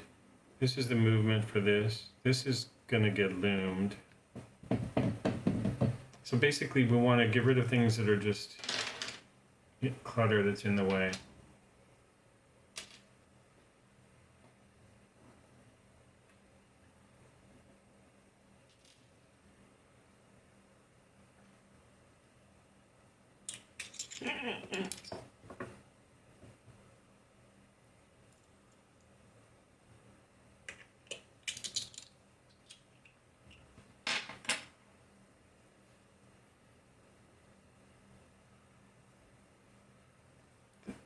This is going to get loomed.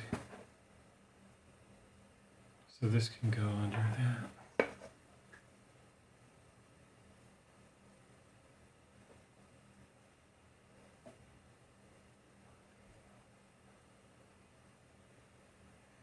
Hands need to be taken off of these, but not this. So this is ready to go, this is ready to go.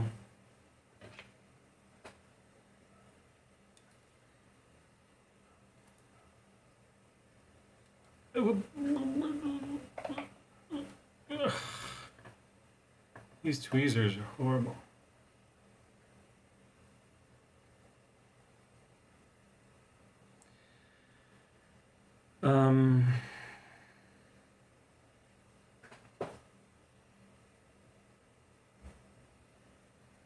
Okay, somehow I need to associate this dial with these hands.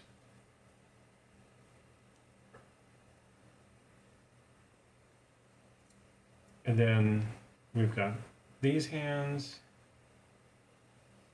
Now this is ready to go because I'm only gonna add a lume dot to that. These guys I still need to free up the hands. And these hands need to be taken out of the case. And this dial is ready to go. And that dial goes with these hands.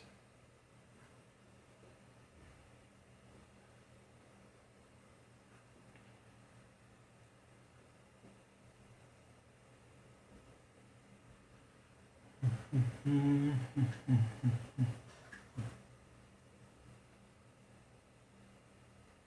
guess I can go a bit wider here.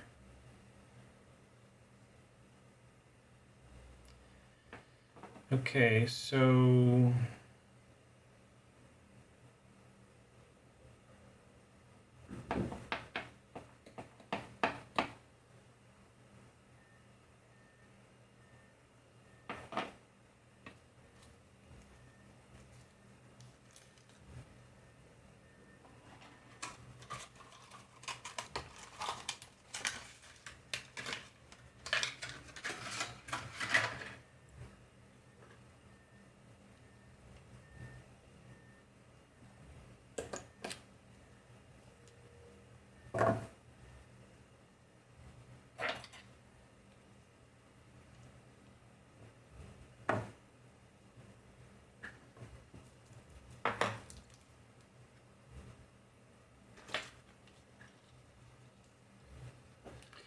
there's something very much less than ideal about doing this lume, all these different things at once. But the truth is I get bored, so I'm bored of looming things. But at the same time, I need to fix these. I need to loom these so they're done.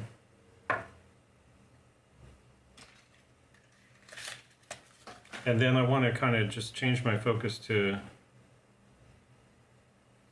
more advanced things than looming. It doesn't mean I'm an expert at looming yet. Well, I'm kind of an expert, but it doesn't mean that I'm faultless.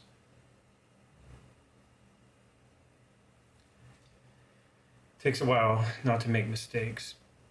Now this guy, the problem is, let me think about this. This is just gonna come off the whole hour hand gear. but the second hand's holding it down. But as soon as I use the Presto tool,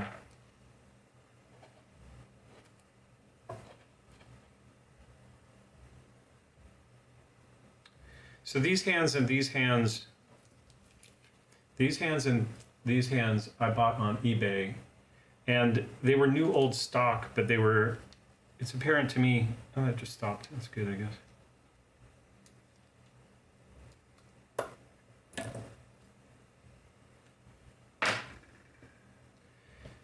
They were loomed incorrectly.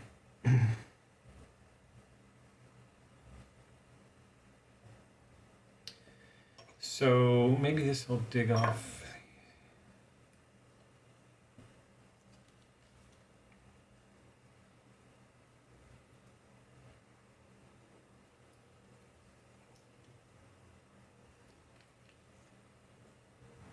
The black and the lume are reversed.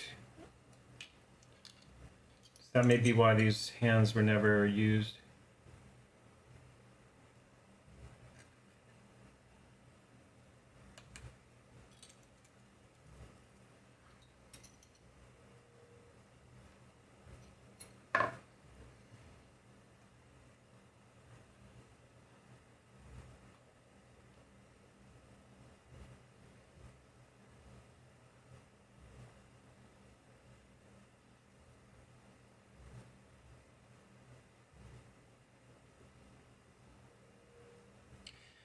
Okay, so these hands are associated with this movement.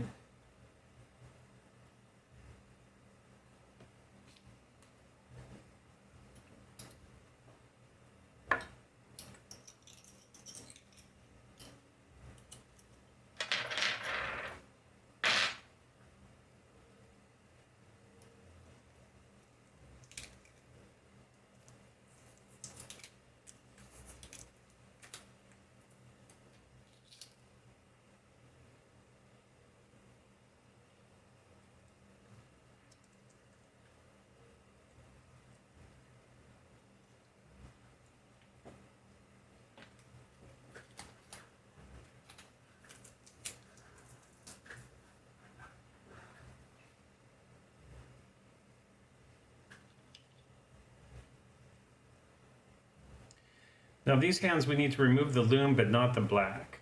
So let's start with that.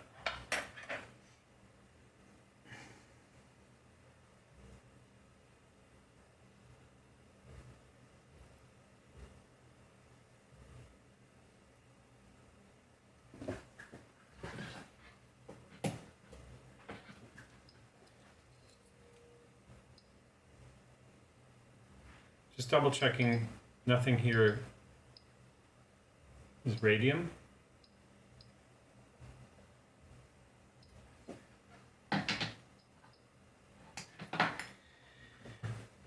And then, because it's not radium, it's not too much of a concern, or not really a concern at all about the dust.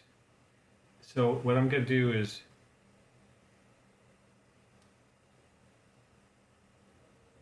just scratch.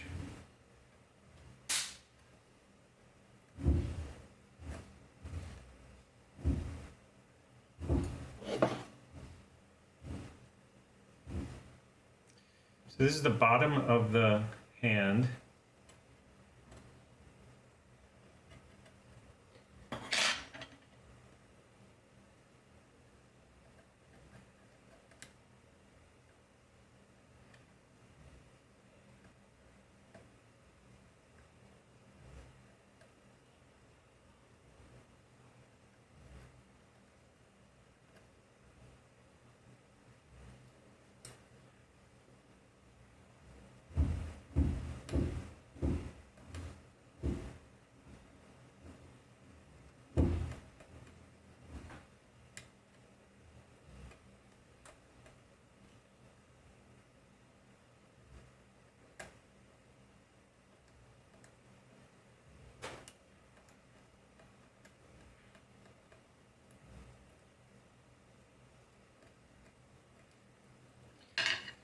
So this, I use the steel first, but then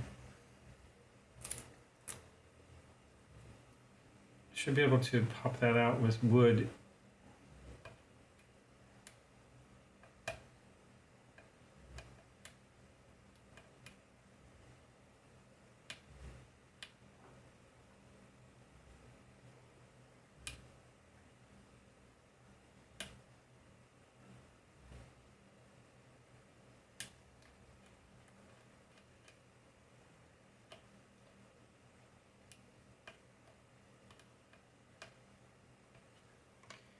Now we want to check that we didn't damage the other side.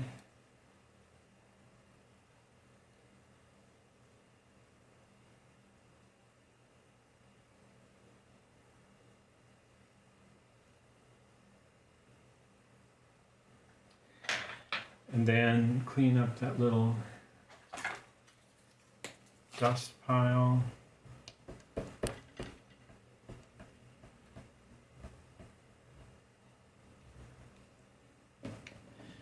Okay, now on this other one,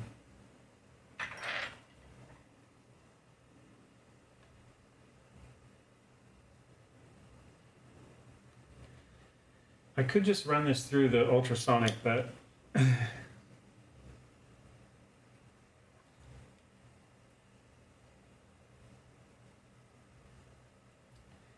again, this is reversed. So this is the bottom of the hand. The black and the lume are reversed.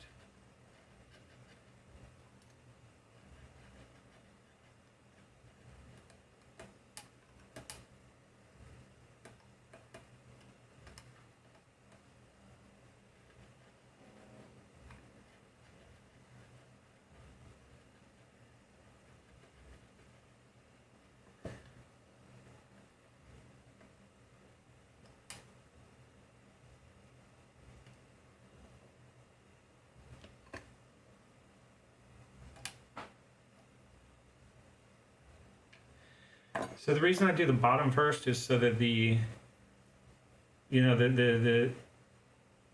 paint is contiguous. So by breaking it off the bottom, it gives it less of a ability to cling to itself. Now the only problem is the black is kind of tougher.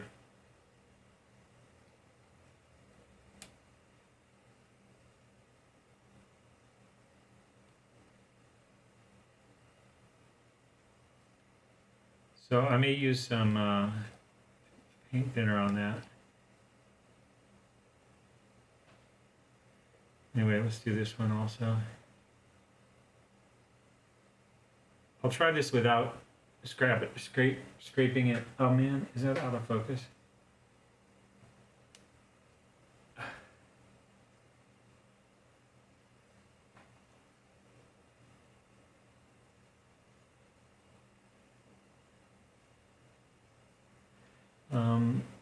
I'll try scraping it without the metal.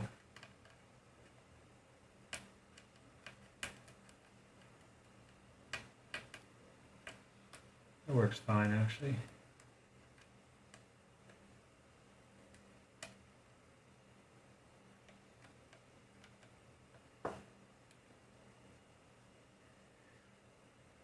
Okay, and then these two are the same.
Okay, so the next thing I need to do is get some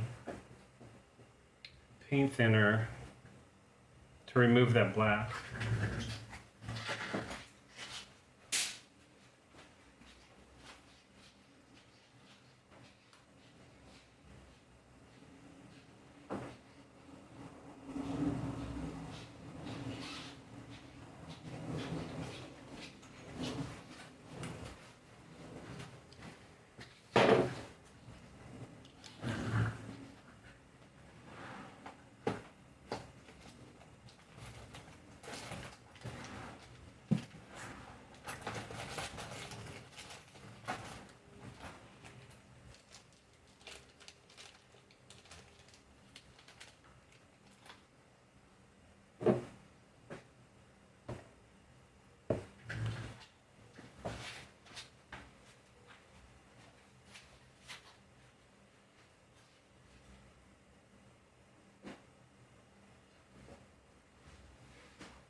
Okay, so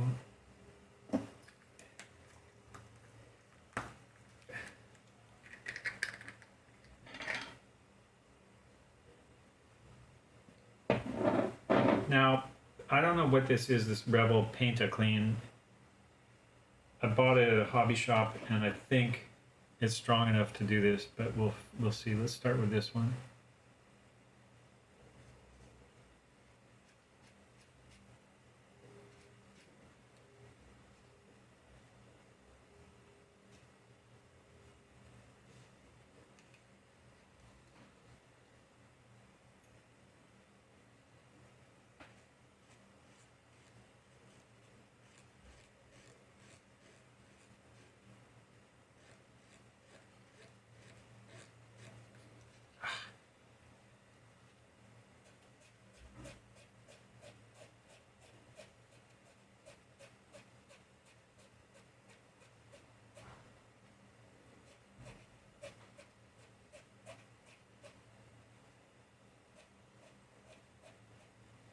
Seems like it might want to soak a little bit.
I'm kind of surprised at how stubborn it is.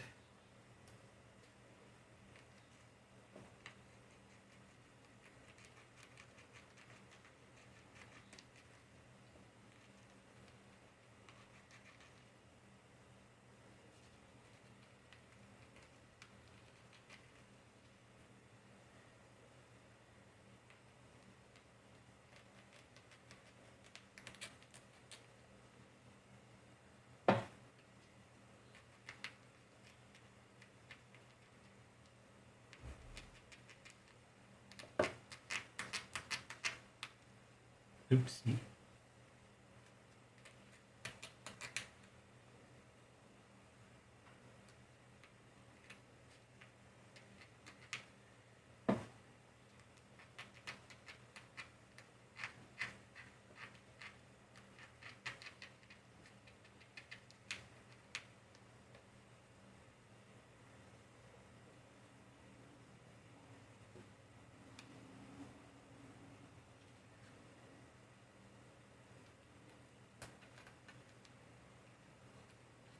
I think soaking that did work a little bit.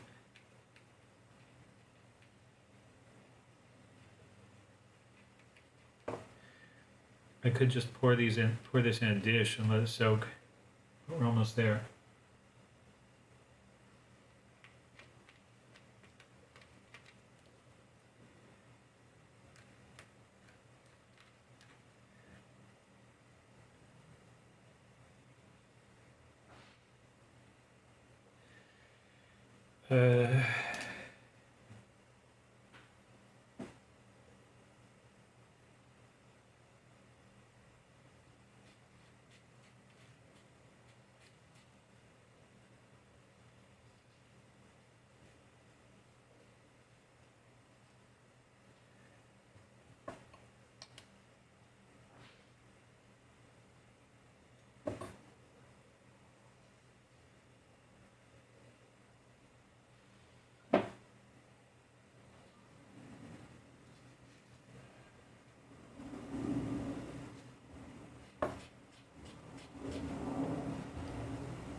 I don't know why that one's so stubborn.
So you might ask, why bother removing all the black when it's on the bottom and it's not going to be seen anyway? My theory is 3 reasons. One is thickness. Like if you paint a layer of paint over a layer of paint, you end up with thicker overall paint. And that could be a problem with the hand stacking. The other is reflection. We want the bottom of the hand to be reflecting light actually at the dial underneath the hand, because that's part of how the lumed look is. You see the lume on the hand, but you also see some of it bouncing back off the dial. And then the final one is when you do lume it, the lume is an actual varnish. And when you put that varnish over the black varnish, it could loosen up the black varnish, and the black varnish could mix with the lume, since we're changing the positions on these hands. So you don't want it to mix with the lume and then to make the lume darker or whatever.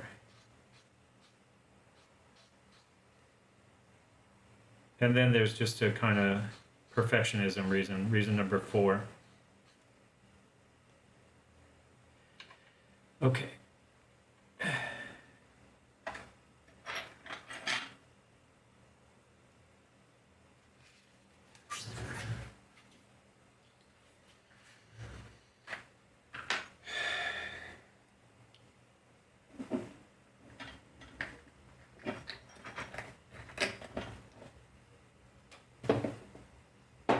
It's insanely hot right now.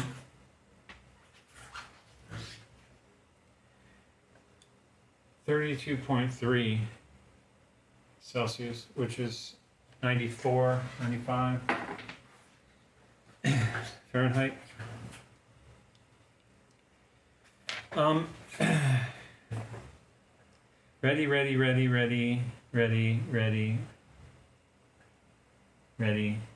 Ready. Oh wait, let's look at this.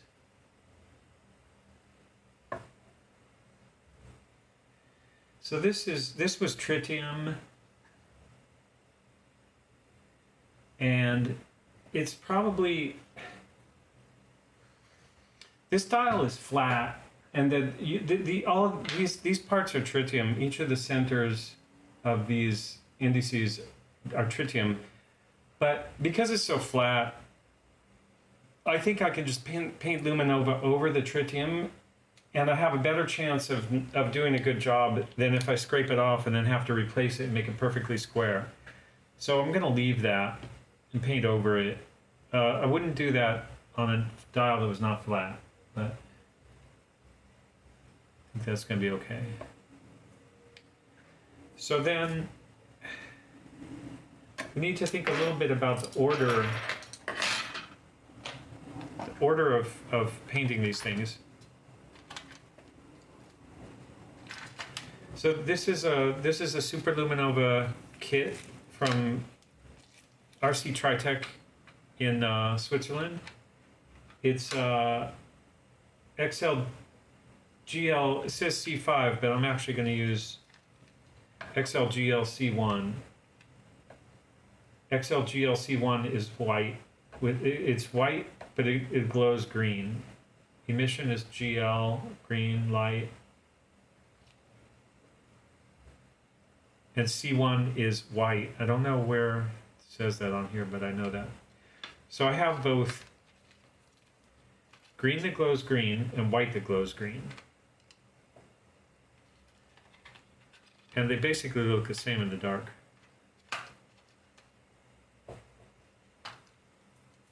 This kit, these are little finger pricks from the pharmacy for drawing blood without a needle. Just prick your finger with it. I might use those as paintbrushes, but I'll probably also try these oilers. Just want to get this out of the way.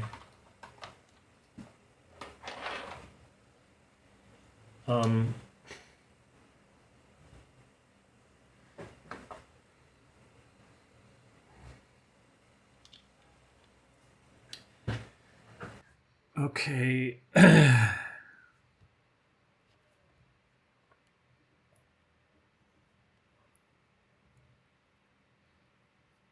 So I was talking about order.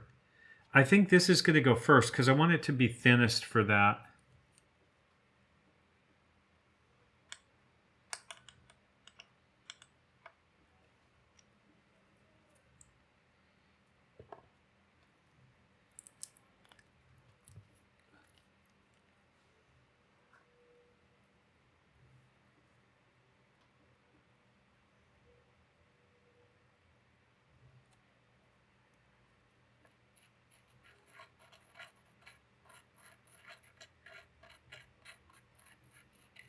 I should have used green actually for that, but maybe the white will make it easier to see on top of the green that's already there.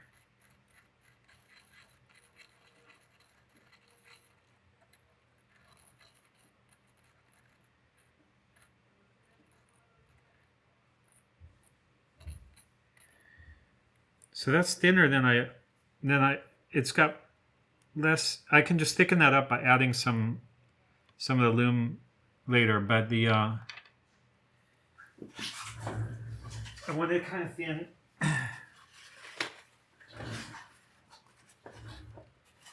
For now. Is there a different way I can wear these? Yeah. So hot. Okay. So for this, I'm going to try using toothpick as a paintbrush. See how you can get this insane sharp point?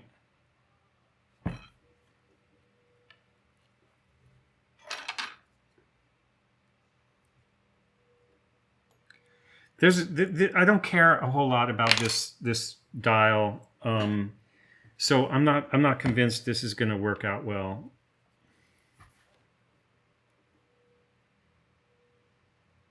And I don't really care.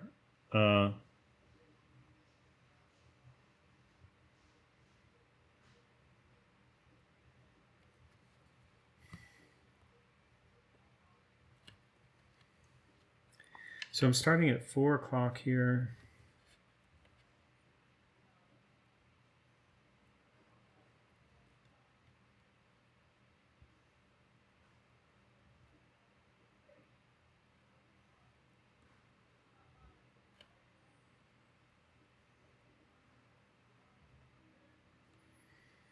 I cannot see what I'm doing. So I'm going to assume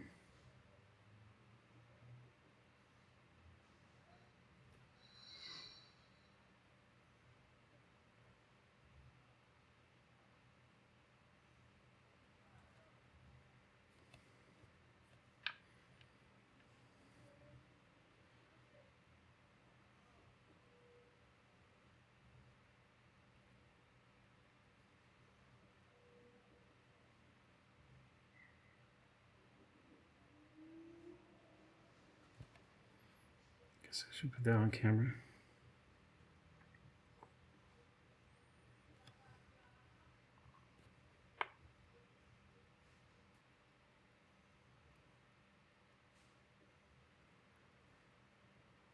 Yeah, I'm going to do that. I'm not sure I painted anything. What was that?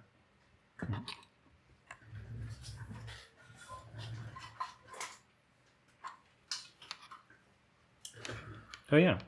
But I missed one. I missed 7 o'clock.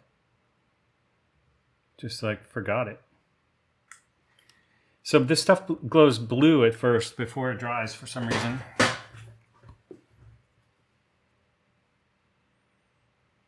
Also, what you see there is glowing is, it doesn't last. So even though you see the old indices are glowing,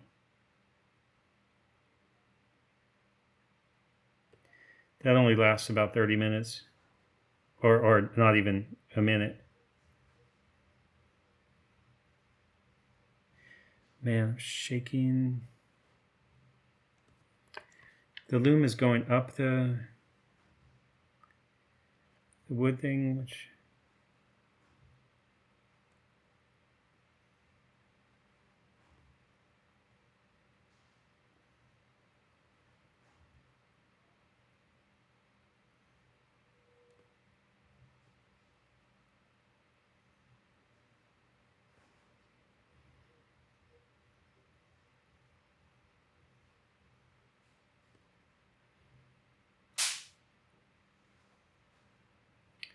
A snapping is a fly.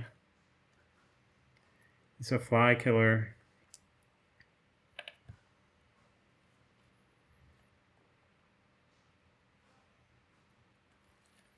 You can look at that with the light again.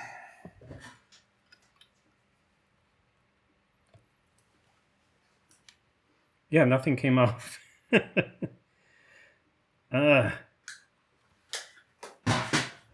So maybe I should switch to... See, what's happening is the lume is all riding up the tip of the...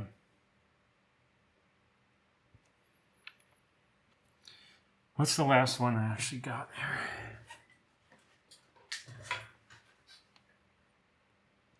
Eight.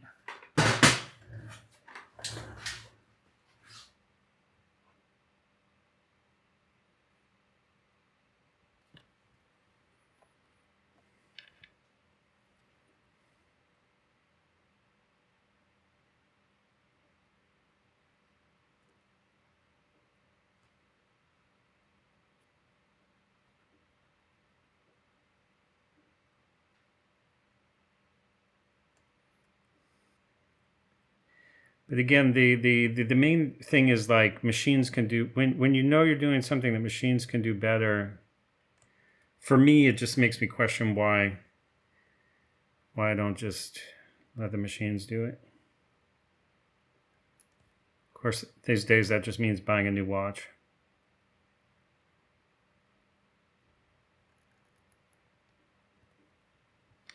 Now I feel like these other, I think that I actually got those. Oops. So 9 o'clock, they're getting stronger. You can't really see that, but I can see it. 9 o'clock could just be drying, but I should probably hit 9 and 7 again. 9, 7, and 5.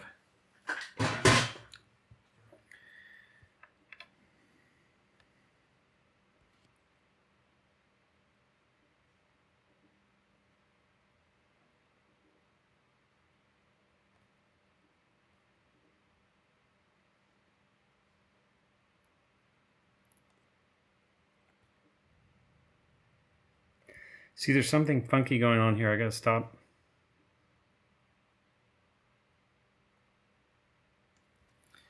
I'm mixing some black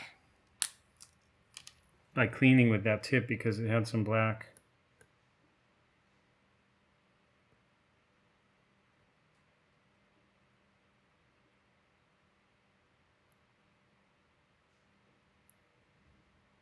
Uh-oh. Okay, I have to stop. I'm getting into this problem of like the lume damaging the white paint.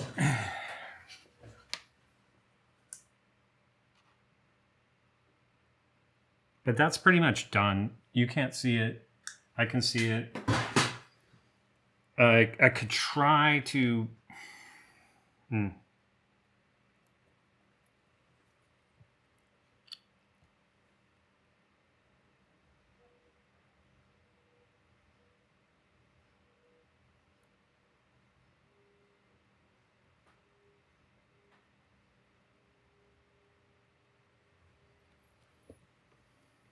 That's just gonna have to live like that. Okay, but that dial's done. It's gonna, I can almost guarantee you it'll look fine in terms of readability at night. Now, oh, the other one I want to do quickly is this, because this I don't care so much about. I think I'll try these are these Chinese oilers.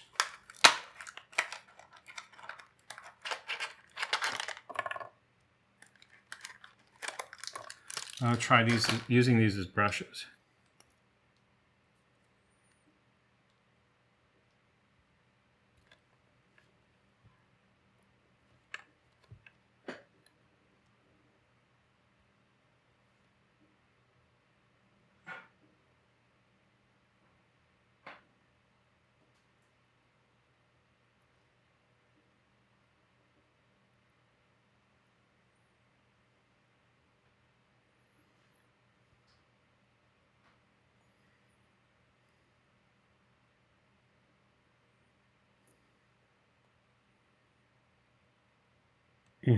Such a bad job.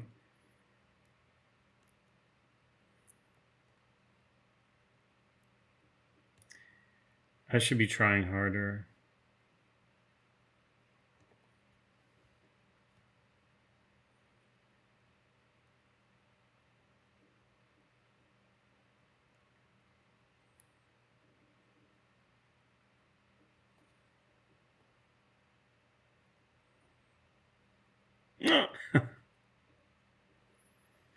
Actually, I could do the same thing with number 2. I screwed that up, or hour 2.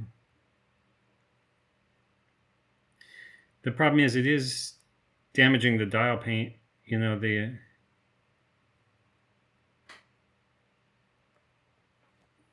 it's a bit better though.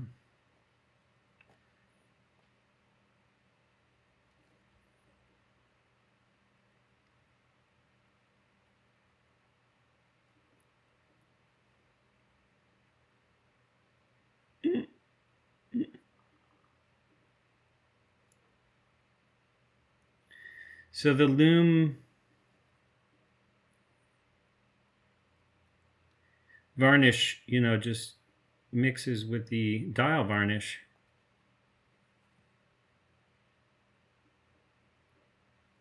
So technically you shouldn't do this if you've got a vintage watch. You're going to destroy it by doing this. But lots of old Swiss watchmakers have done it already. So you'll find when you buy watches, you'll often find these kind of sloppy post-manufactured lume. But anyway, I'm happy with that. Okay, now we're getting into really critical. This one I would like to do nicely. So I'm going to slow down, had some practice.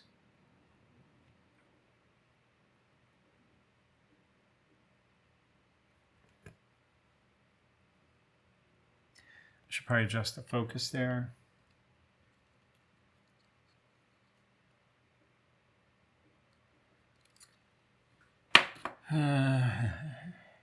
It's not bad, right?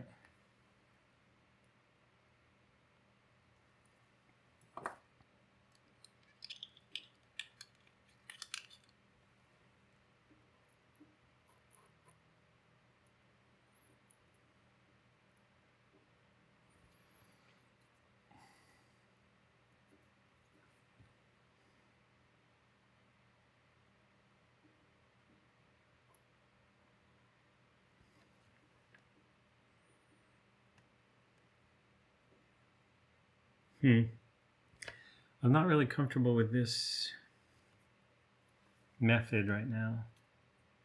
I feel like the toothpick works better.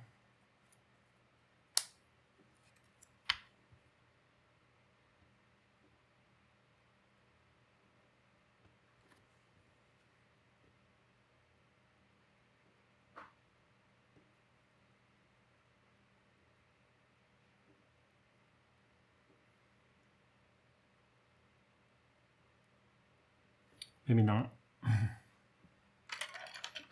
Let's look at these other oilers.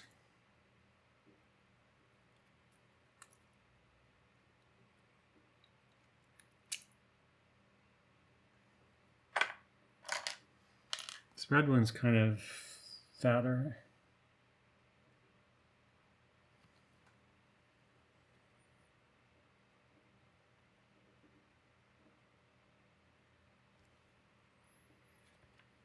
Man.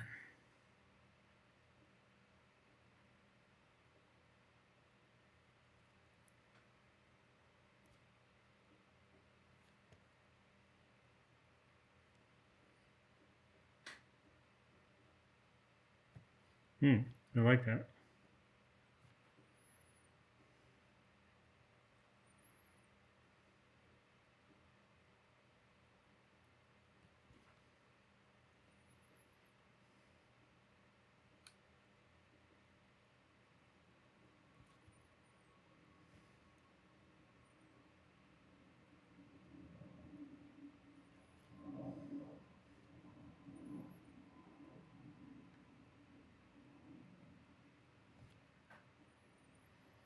Man, the oiler is the way to do this for these dots.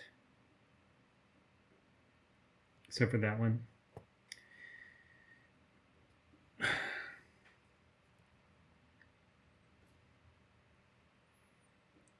slipped.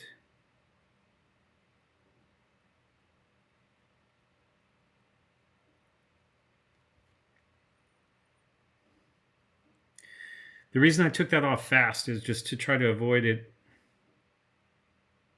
corrupting the dial lume, the dial varnish.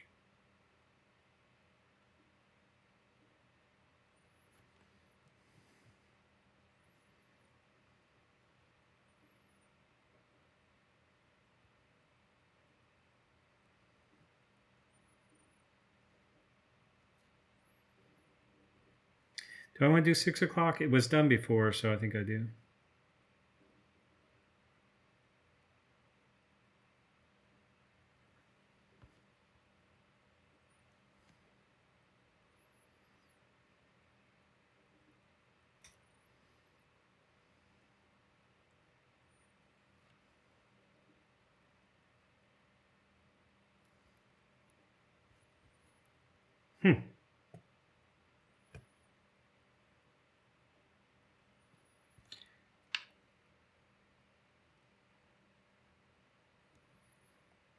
That's weird. They're taking on this color from the dial, which is from not cleaning the dial enough.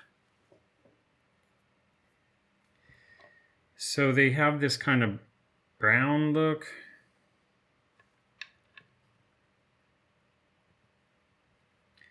And doesn't bother me a whole lot because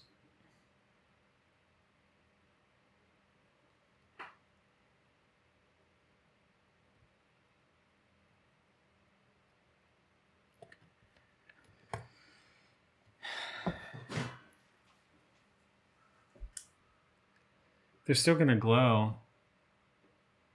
And that's like I said, that's going to turn into green at night once it dries. So the brown is kind of a vintagey look anyway.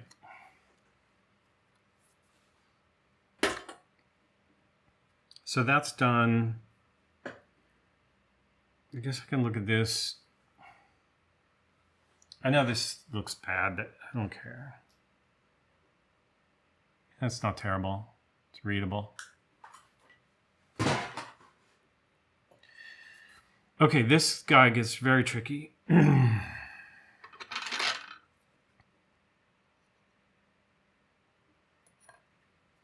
But now we know we've got the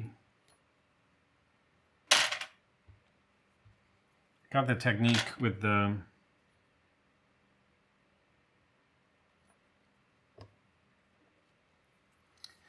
red oiler from Ruha, China, or whatever that brand is. So we just got to use this to insert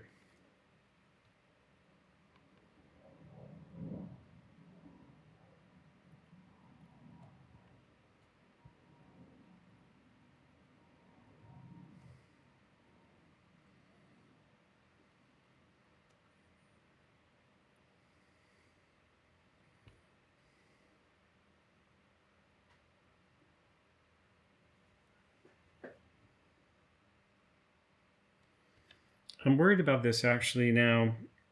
This oiler is too big because it's piling on too much.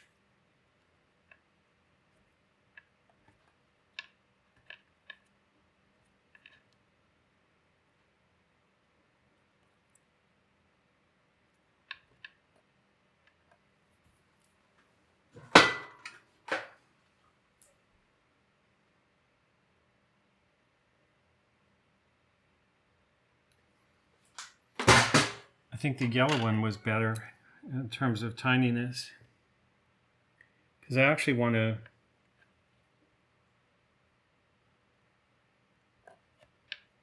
kind of fill that hole. Yeah, it's not going to work.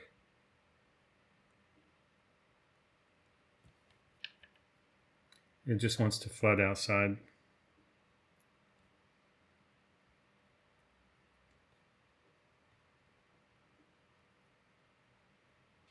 I have a secret weapon here, which is, I know I can clean this dial again if I mess it up.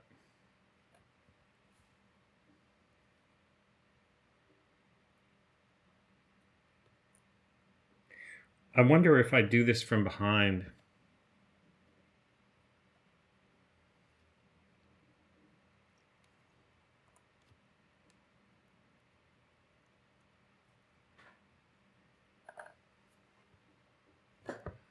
What was it?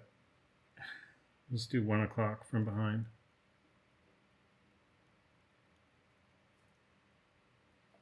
Yeah, that's beautiful.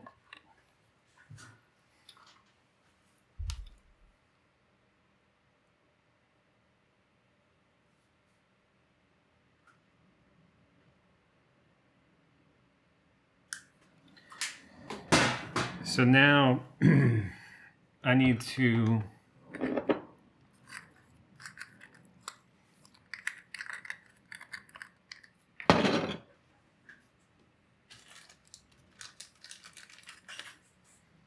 if I totally screw this up, then I just have to start over with this.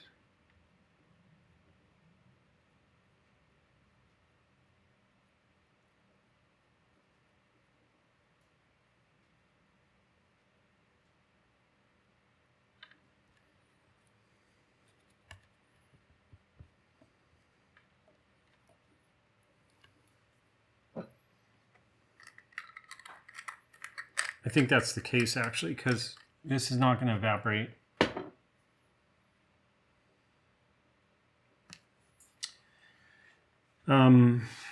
Yeah, so this is going to have to go back into the ultrasonic. Okay, so I'll do that.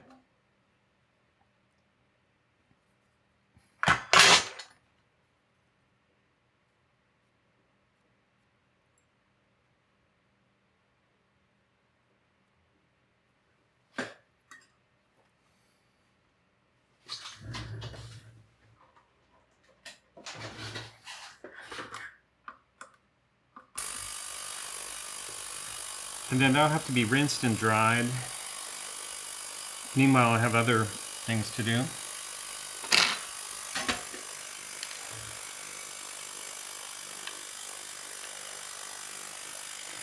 This should be easier.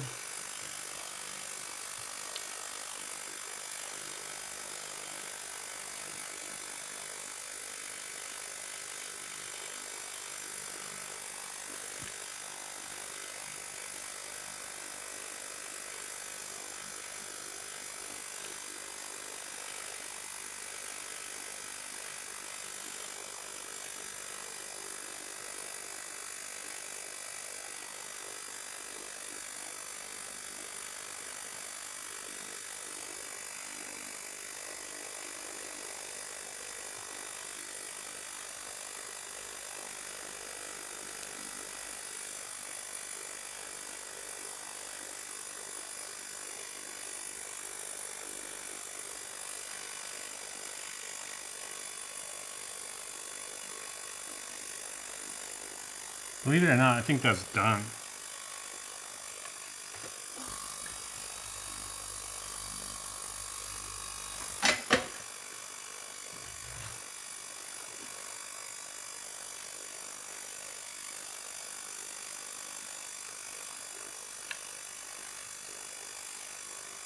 Okay, one more thing.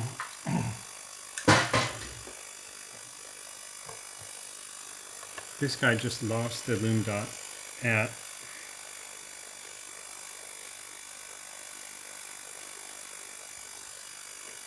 9 o'clock.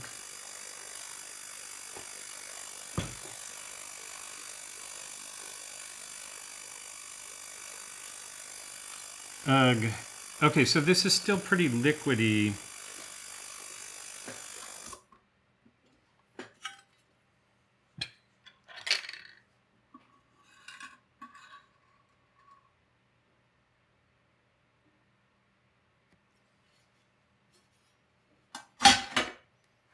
I'm really curious what happened there.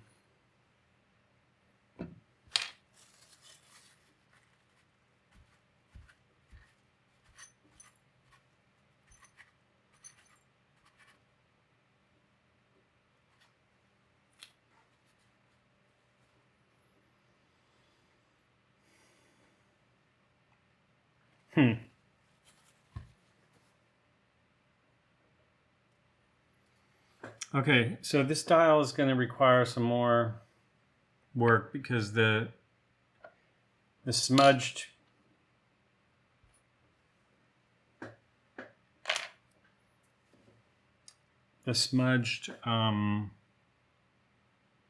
varnish mixed with varnish remover didn't come off in the ultrasonic the way it should have, so I'm going to have to work on that some more. But for now, I want to kind of finish up as much as I can. And the next thing is the hands.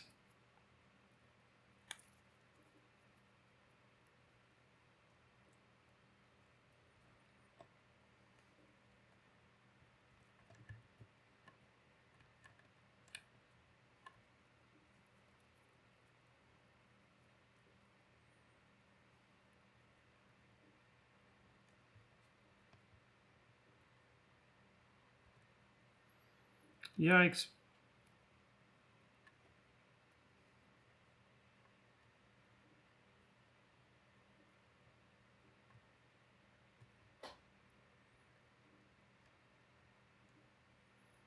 This stuff doesn't want to stick to the stupid rubber mat. So I need a piece of paper or something under it.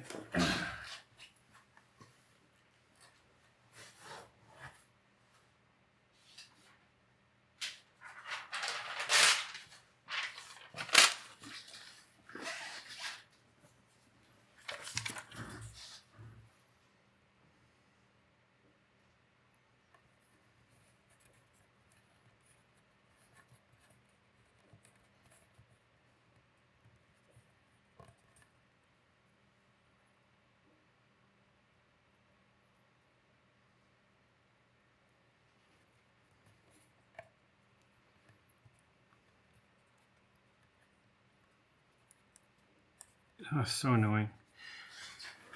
Okay, now let's just start with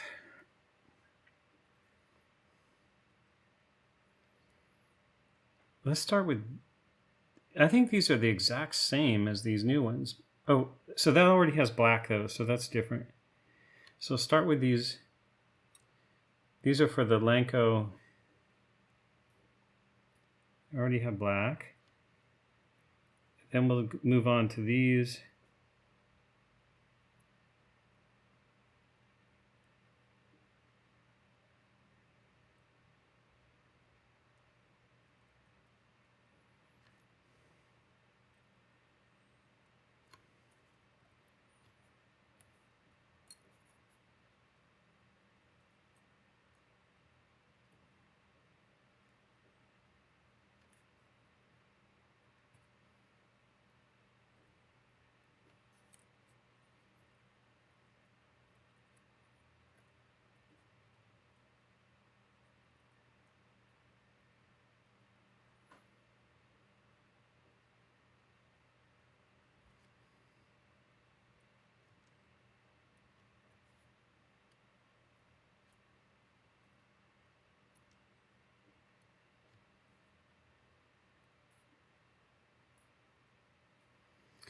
And then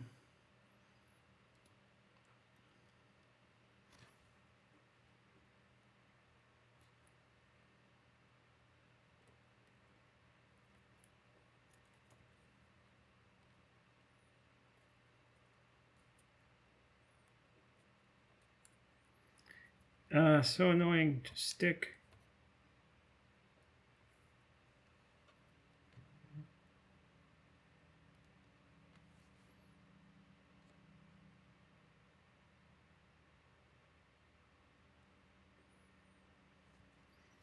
See, this is the longest one.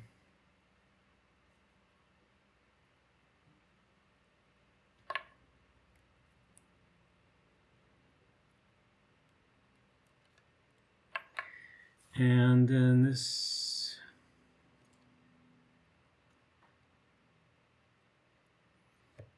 Well, okay, these are wider, so I guess they're obvious. I'll put them on the outside.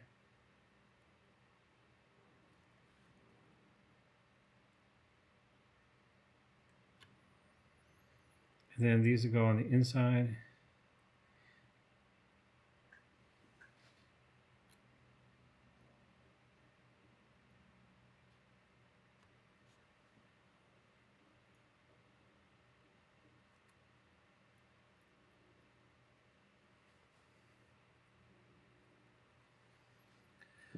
And then these guys,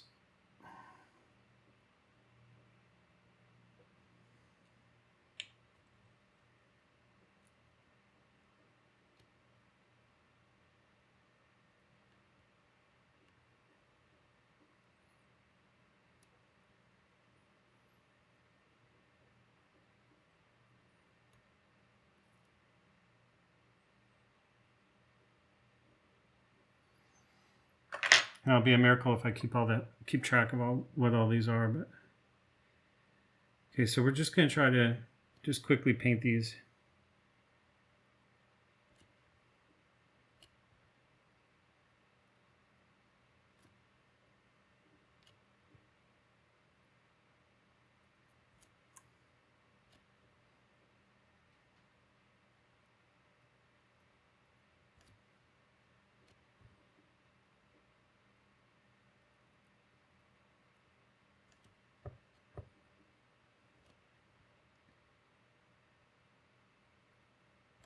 I'm skipping those fat ones because I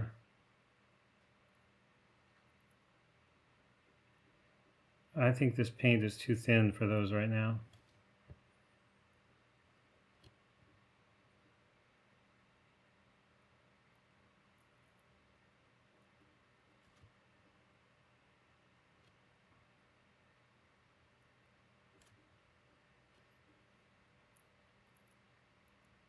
Shaky.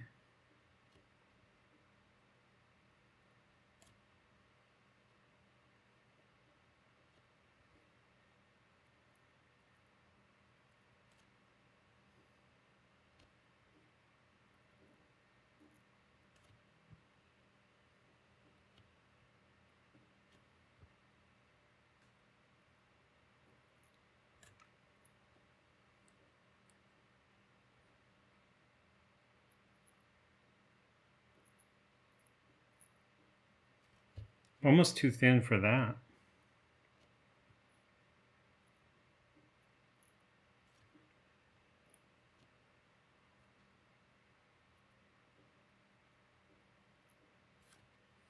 Man, I'm shaking like crazy now.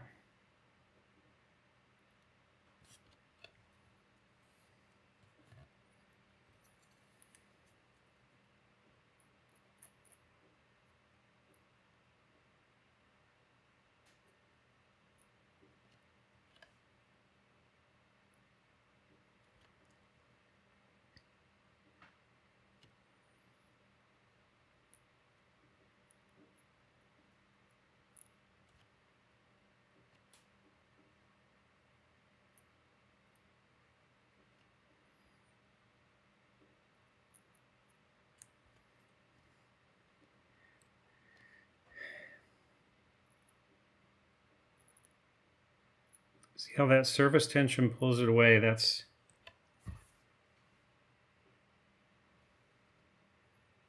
okay, but I think these are all okay except for these big ones, and that I'm pretty sure I'm gonna fail on this, but let's see. There's no way, yeah.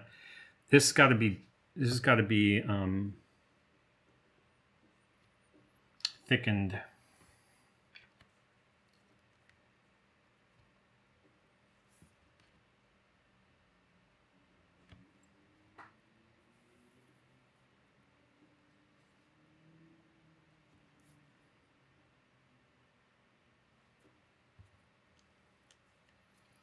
And I think these hands are going to be a challenge even with much thicker lume.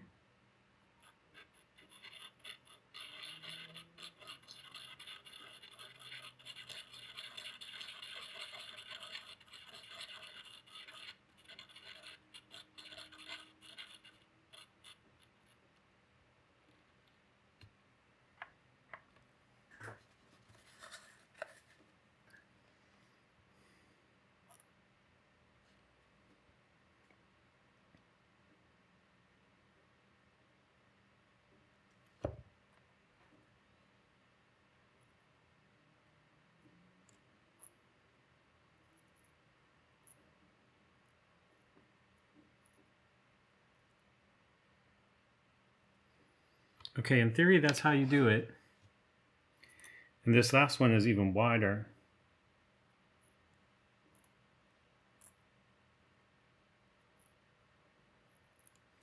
Got to get that surface tension working all the way down.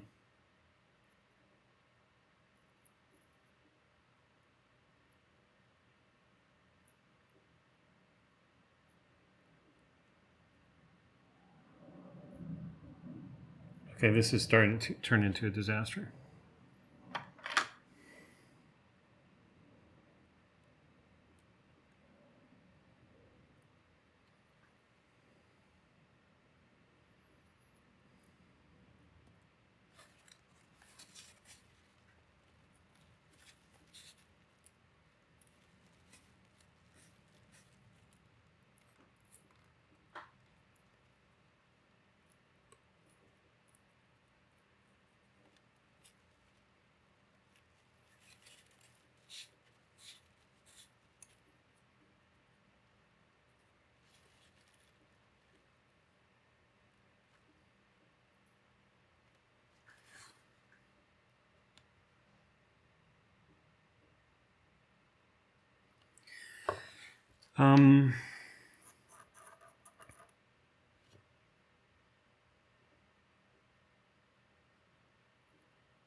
Okay, that might work.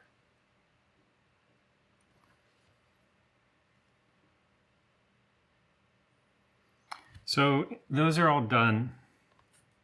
Could be that something needs to be redone, but that's basically how that's. There's my oiler, didn't survive. Okay, I learned something about oilers. I don't even know why that. I didn't even feel any pressure on that.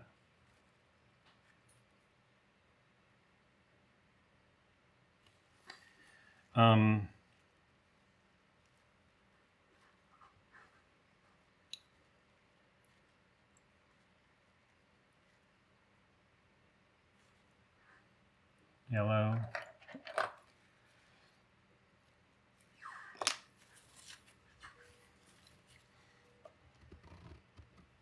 Okay, so that's kind of all done. Gonna have to let that dry. So we'll take a break for now. Okay, so I've got Nate Charles playing in the background, a past live stream.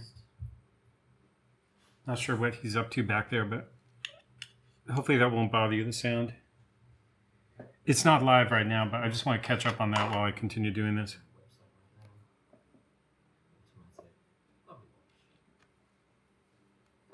So what happened was the mix was too thin, so I had to redo everything pretty much. And now I have to redo the hands. There she goes. I remember exactly what rhythm this is. I think this is a ETA 2892. If I remember that correctly. So if it's too thin, you just don't get enough. Box papers, full set.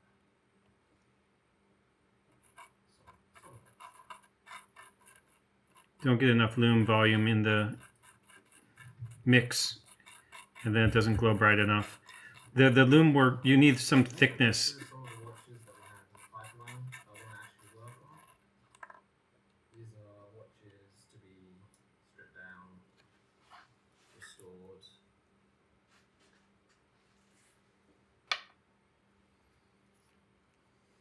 And eventually, hopefully, make a video. So this is a 9 karat gold, vintage, manual wind Omega. As you can see, there's no brass, so it's been exposed to a little bit of damage and safe hands. This star dial just being refined. Some of the buttons are missing. The dial overall isn't too bad.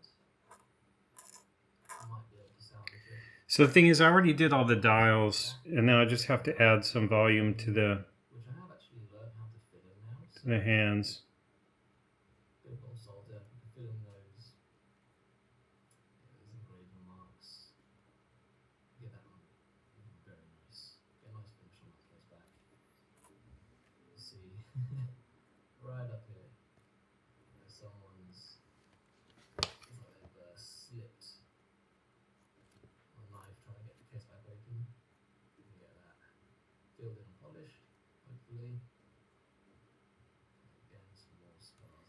I'm gonna have to clean that off the edges there, but Let me see what it's like quickly. so each of these, you know, it glowed a little bit, but you just need more a thicker layer of lume. Here we go. You can see exactly what we're working with. Apologies for lighting at the moment. Most of my bench tools, lights and everything moved to a new location, so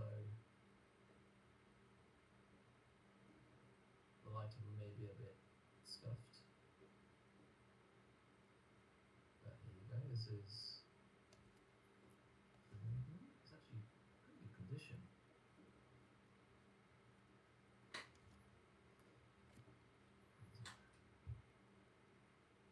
.284.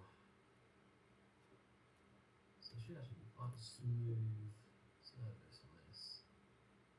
Most of the work's going to have to be done around the case and dial.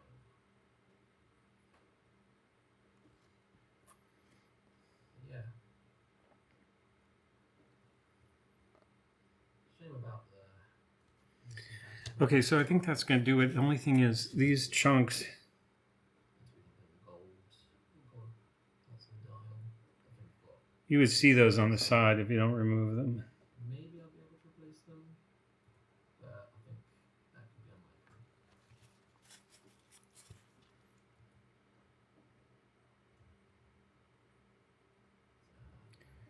You can kind of dig that off later, but it's easier to do it while everything's still soft until you run into a problem like that. Oh, nice. YouTube ads. Bétadina, solution et encore désinfectant. I forgot about that. Détruit les virus, les champignons. Médicament autorisé. Demandez conseil à votre spécialiste et lisez la notice d'emballage.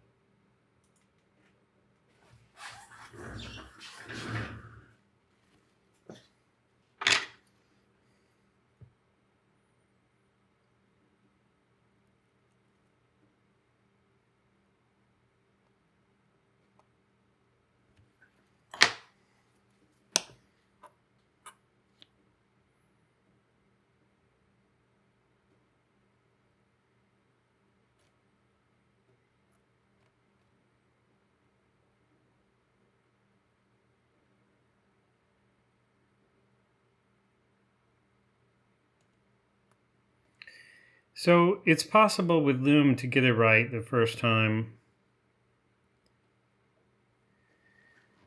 You don't have to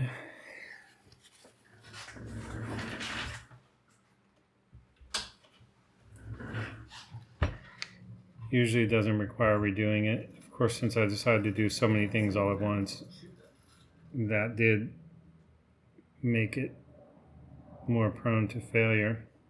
Let me just get this magnify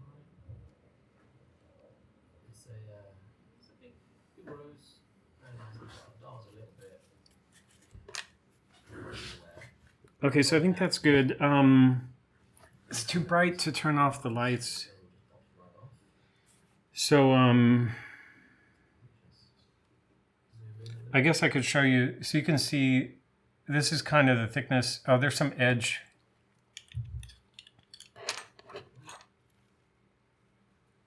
Yes, as you can see,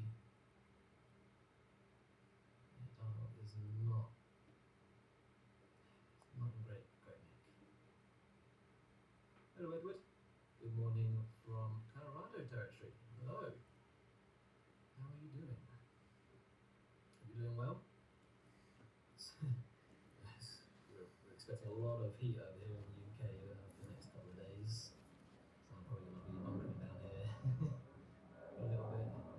It's going to potentially get up into the high 30s, 40s, which for here is just unheard of. Okay, so anyway, this is, set that aside. I'll just show you this Eterna dial. Yeah. I added some volume to those dots. New tube. They're no longer brown. They should glow pretty well. They're a little bit big, but they should glow. This guy I added volume to.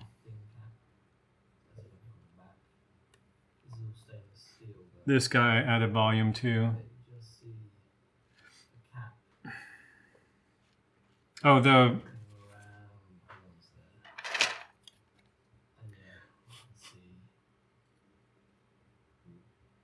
this is the Consul Alarm. I think this is going to look great, but of course I smudged it up around the 12. There was something a little bit weird at the 12 with one of those holes. I actually love the looming through the hole thing, but the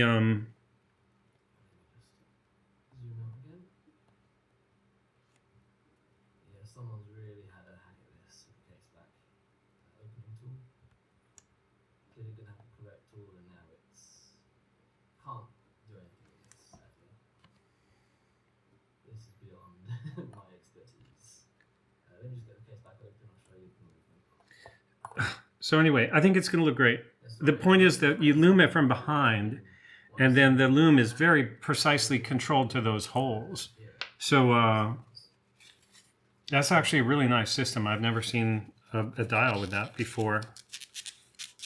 There you go. That is movement. Again, a pretty good neck.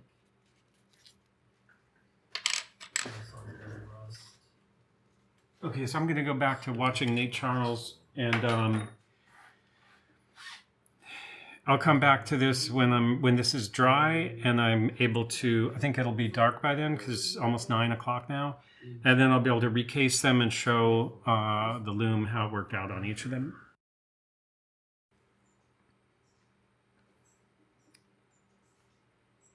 The loom has dried enough.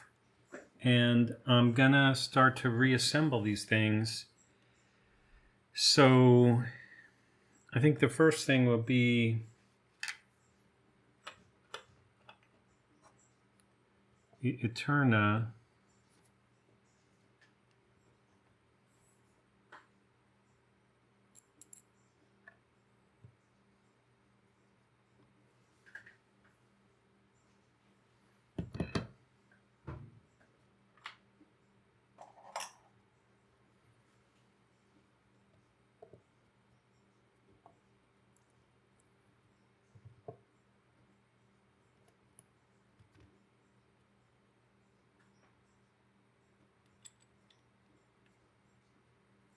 So when I reassemble this, I want to make sure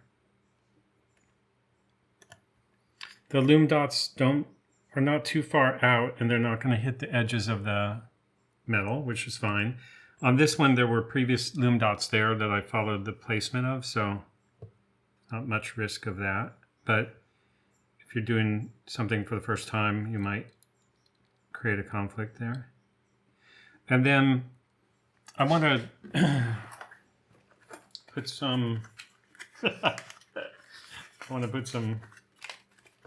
case back grease.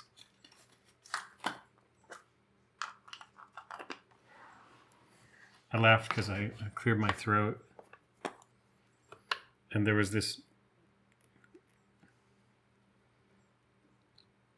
person who was following the channel who gave me a hard time about clearing my throat. Like, you can do real time and not, you know.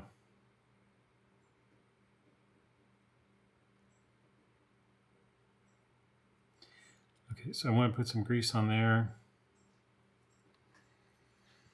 And then, oh, I'm clearing my throat constantly. Now I'm going to be aware of that.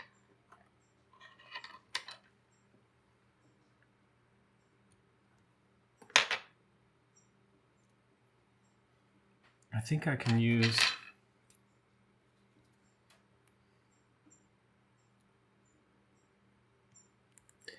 it's a bad habit, I guess, if I'm constantly clearing my throat, but at the same time, I actually had COVID when he complained about that.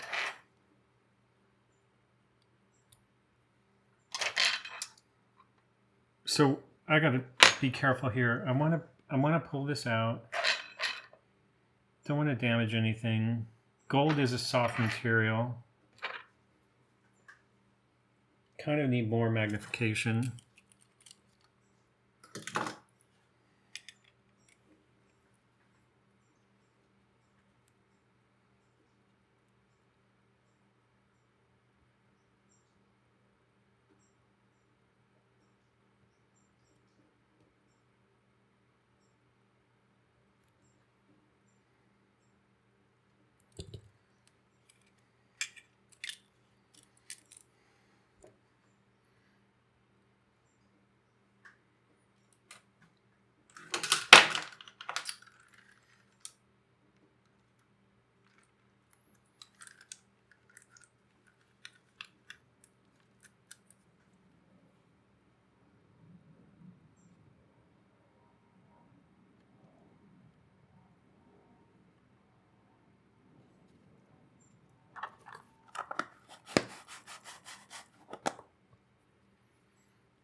The reason for this, of course, is to try to put it back together in a way that it's sealed properly. I'm not going to go swimming with this watch on, but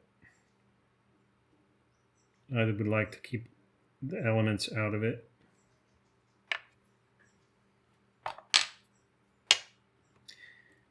And then cleared my throat just now.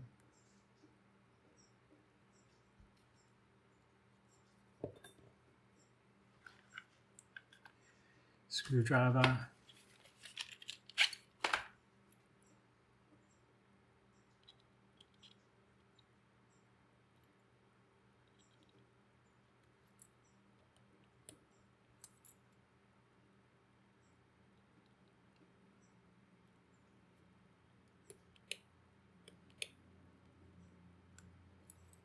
And we need to put those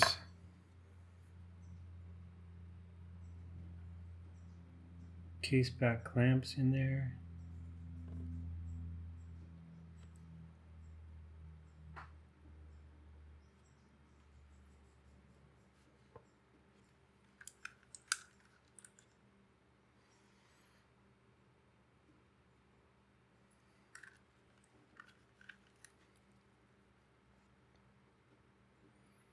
This conveniently has these tweezer points.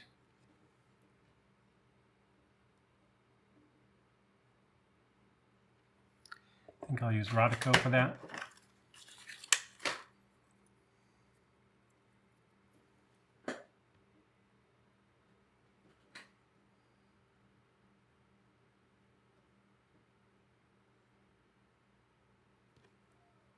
I think that screw may be gold.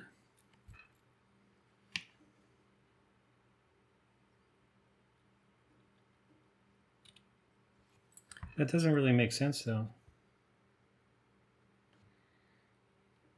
Looks gold.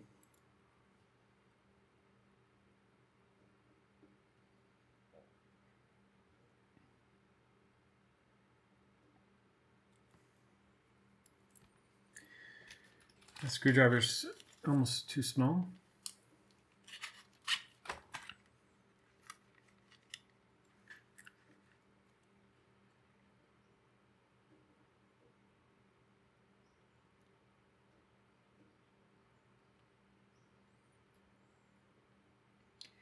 If that screw is gold, you want to be very careful with that. But basically, it can't be gold.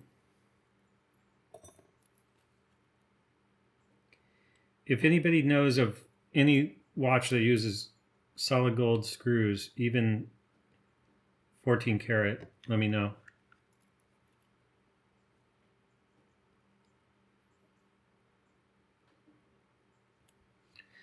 The strange thing is, if it wasn't gold,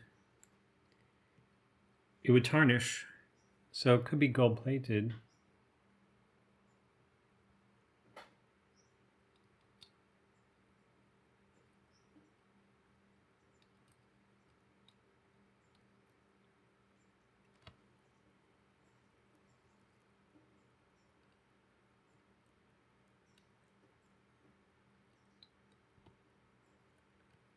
Okay, so now when I place this one, I got to get it under the thing there. And then the other one might be too tight already because they're kind of broke those glasses yesterday. I tried to glue them, it's not working.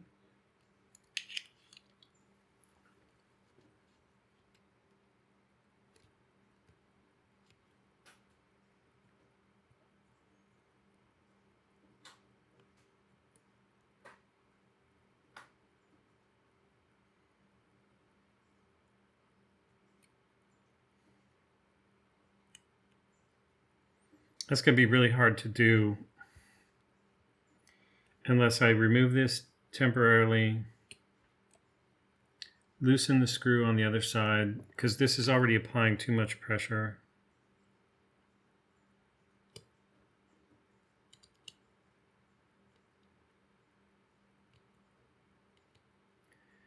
And go back to this side.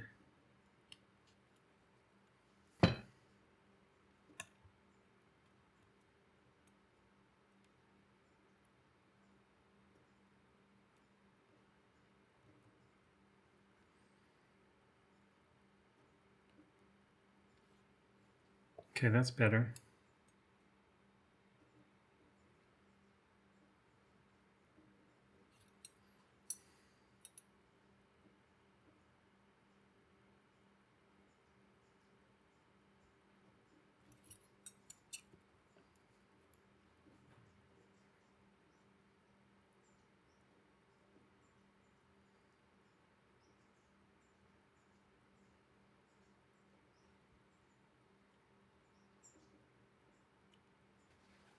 That's Callie from Chronoglide live stream in the background.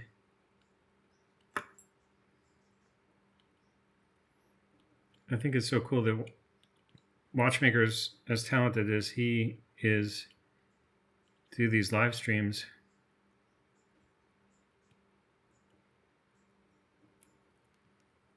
Because that's a great way to learn and ask stupid questions.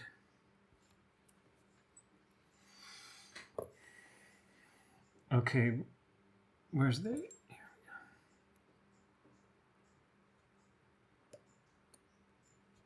we go. So both of those need to be lodged under the case rim there and then tightened.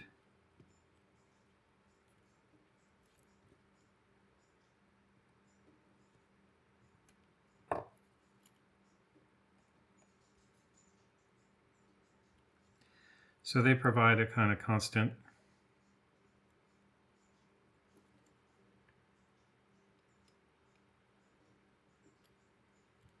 If you have a case or a watch, vintage watch, where you hear the movement jiggling around inside, it's probably because there's something wrong with the screws.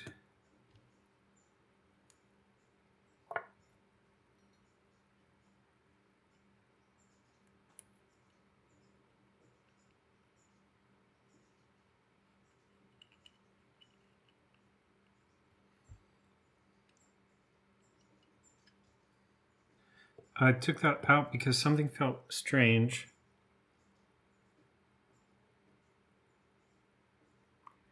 Not this piece of dust, but the not sure what that was.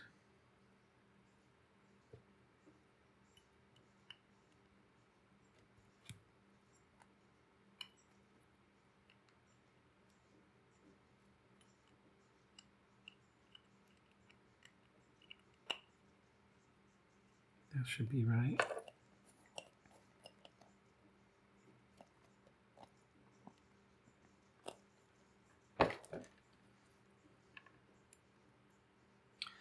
What's the date today? July 19. This is a quick set, actually. So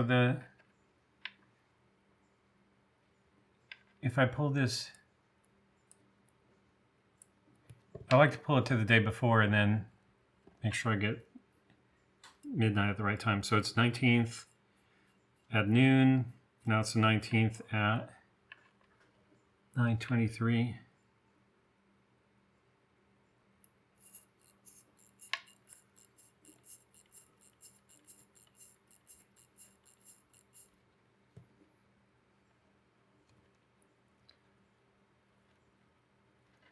So, I'm not in love with that lume job, but it's not terrible.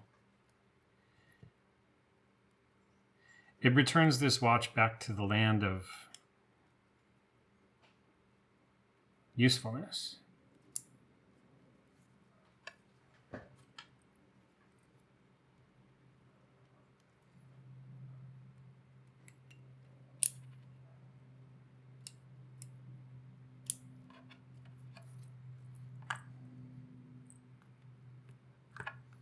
Eterna buckle, generic leather band.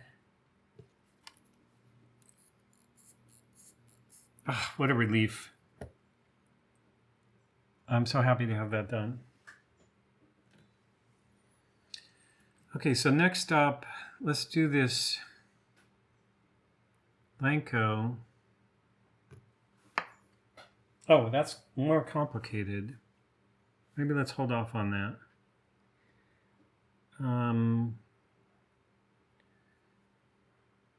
This can go next.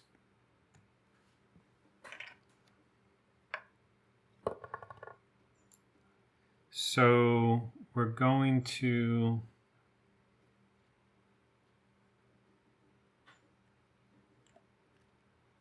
this is my ETA 2472 dialless 1 terabyte of storage.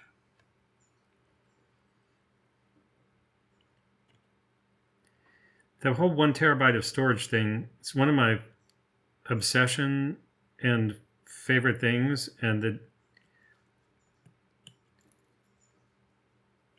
no one else has any interest in that. It's just like completely insane, I think, to anybody except for me.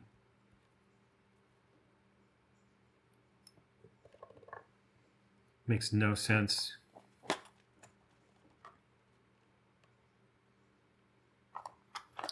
Oh, the thing about this, I actually want to make sure that this, I'm going to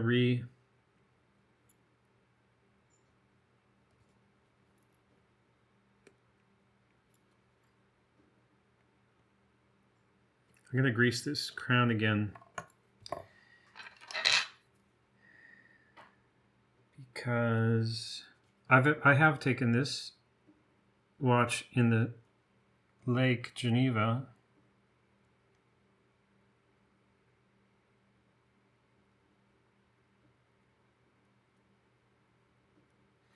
And I want to be able to continue doing that this summer.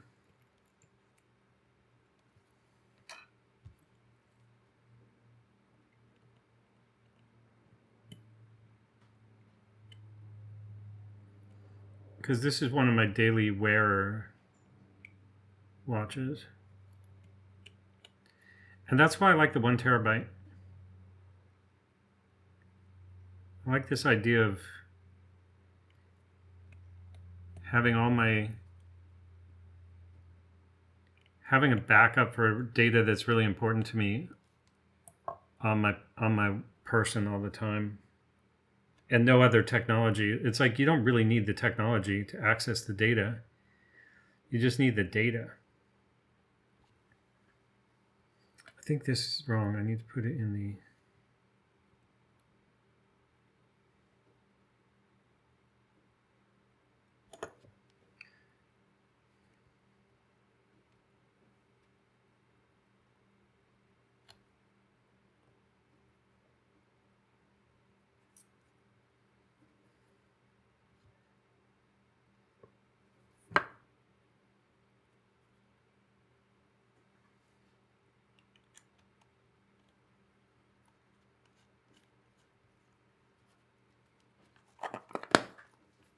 So the only thing I did on this watch, oops, that's,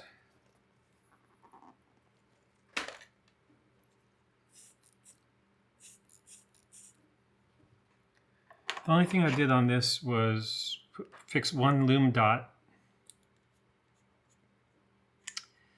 that had kind of fallen off, gotten weak, which was this one at 9 o'clock. Now it's like the biggest one of the bunch.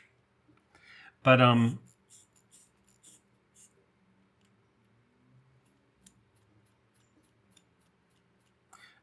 so this 2742 movement, you can just go, you can back up through the 3 hours before midnight to advance.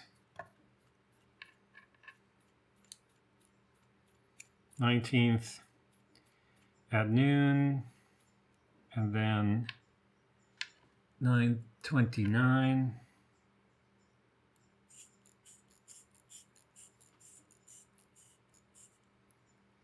And what this is this bracelet I have on this thing.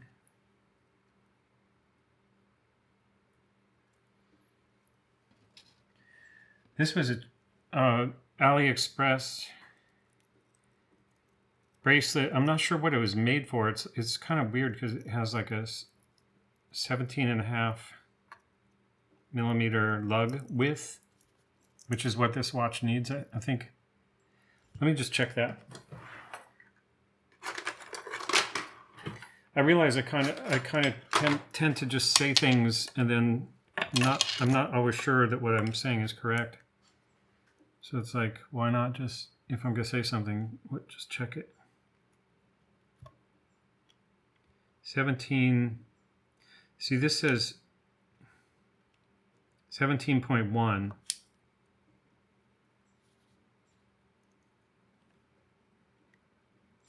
17.18. So it's actually 17, not 17 and a half.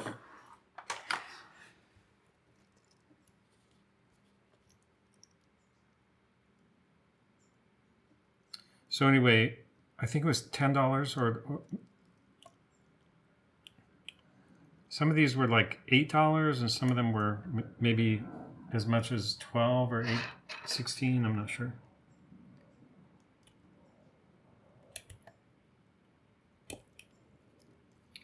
It's kind of interesting.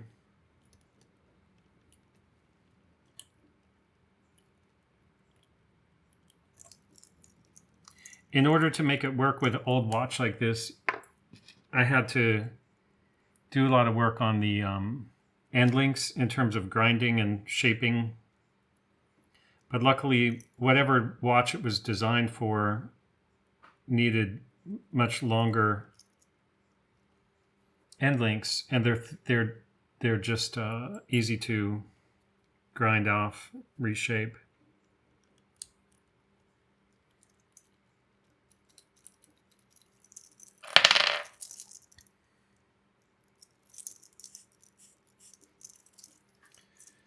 Again, it's so nice to have that done. I don't have to think about it anymore. Next, we're going to do, should we do ARG?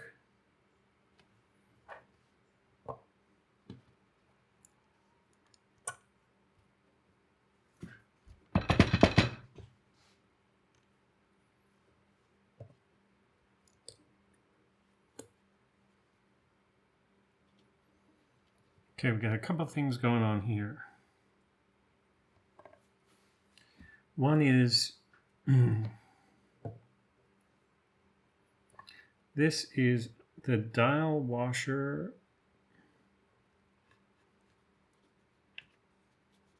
Next, we need to get the dial on it. Maybe I should take a look at that question of just make sure that the lume dots, the new lume dots don't, yikes, conflict.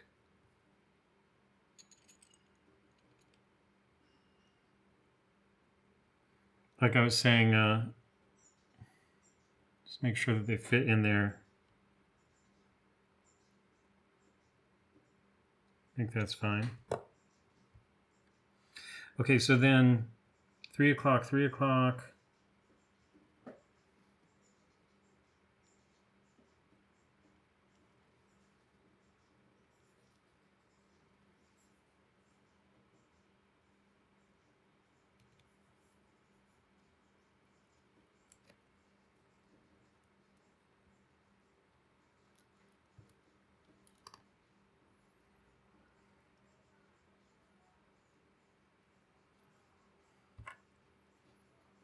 I remember.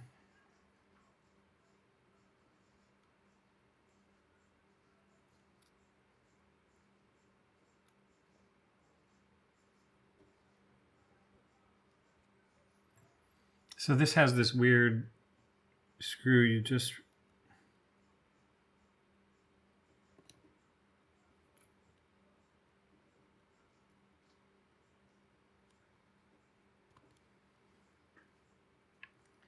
should be able to see right there that this just changes. It just presses up against the edge of that dial, and so this one is easy to see. It's kind of flat side to the pin right now. This one is hard to see.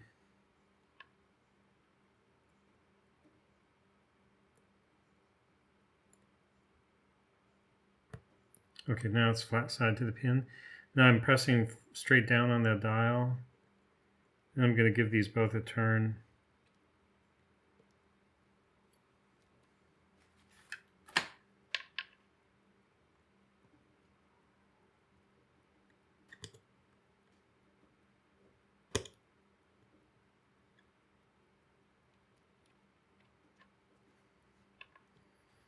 And they should come in and pinch those dial pins.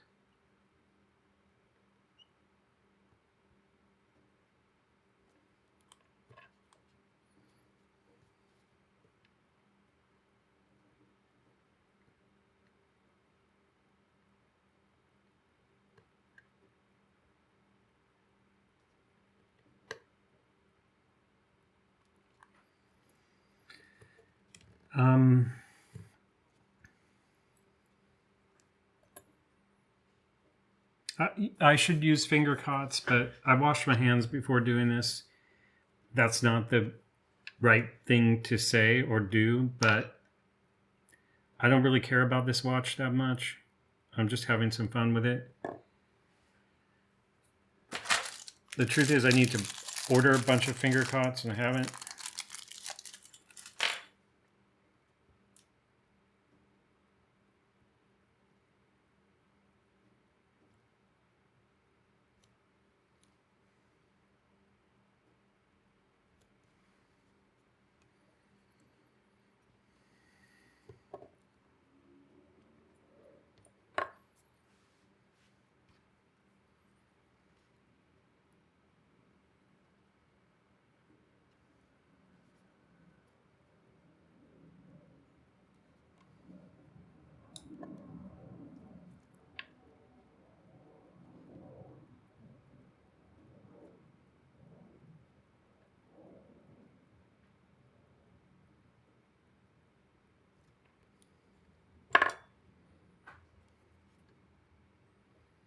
I love these hands. They'll be really fun to see them loomed.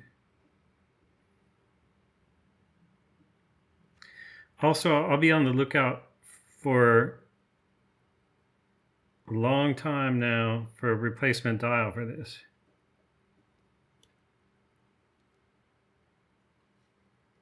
Which would probably be in the form of a whole new watch. But but maybe I'll fall in love with this very special personalization.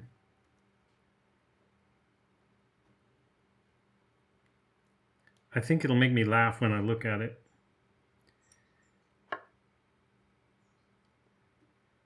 And that's what that design is based on.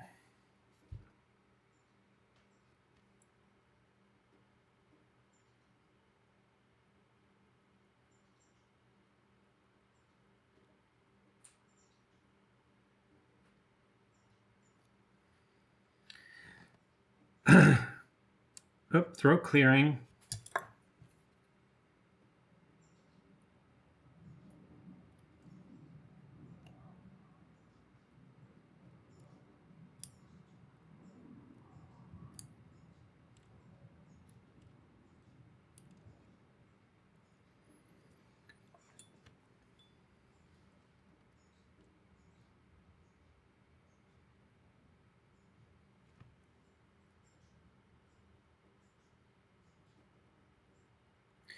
Oh, I think I've said this a few times, but the other thing about like screwing up a watch, for this I can almost do this with a flat. The other thing about screwing up a watch is even if it's one that you like, if you're an amateur watchmaker, eventually you might want to do some work on that watch.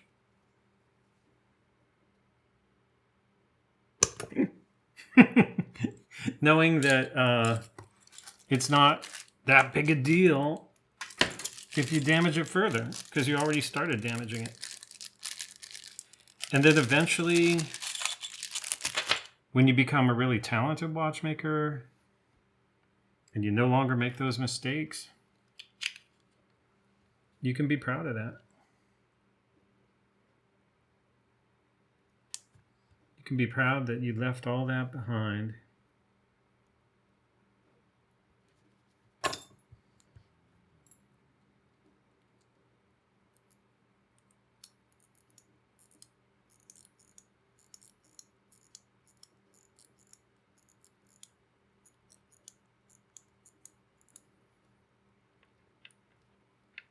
Now, somehow...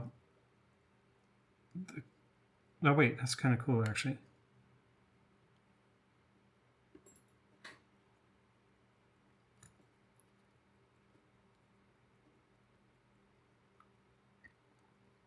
That's going to be fun. Okay, the thing is, I wanted to check the hand stacking. It's pretty tight, so...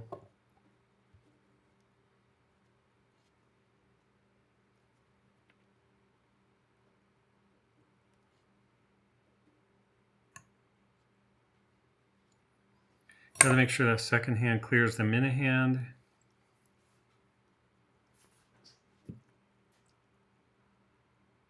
Make sure I didn't put a fingerprint in there. As soon as that clears, I'll pull the crown and stem off, drop that on, seal it. Good.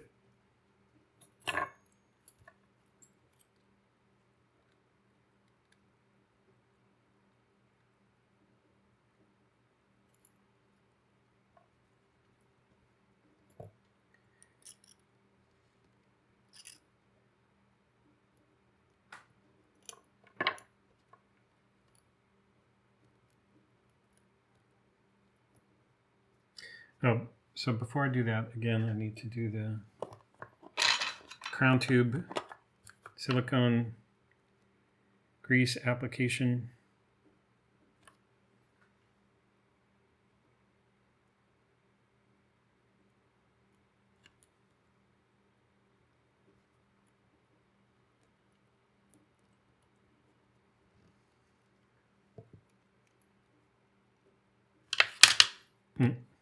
I think there might be one problem. No, this was on top like this.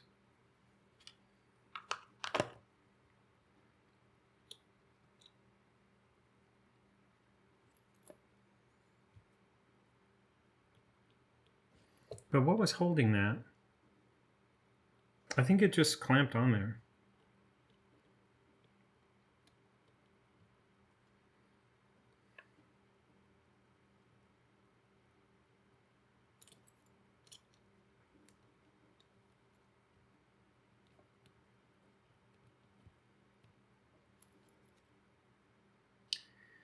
I was looking at this movement on, RAMF and other kind of movement reference, just Googling it, FHF 55, I think I decided is what it was.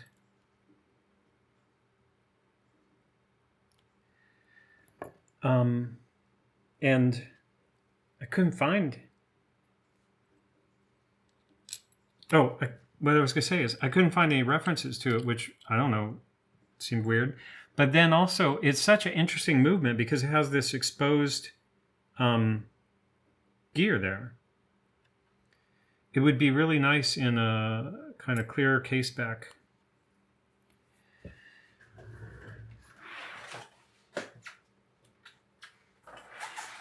So I actually modified this case so that it needs an SD card now. So I have a dummy SD card.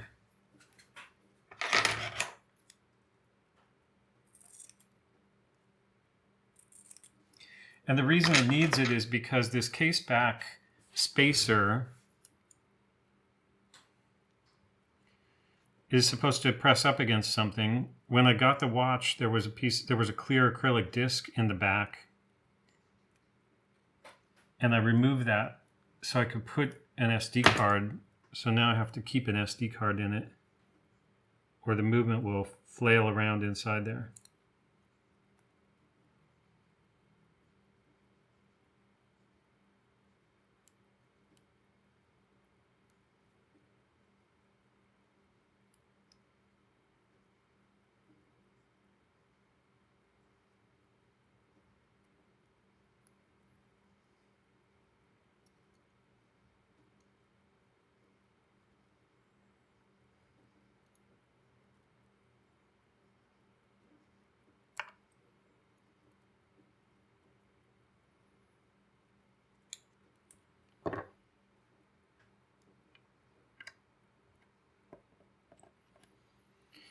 Okay, so then we need to do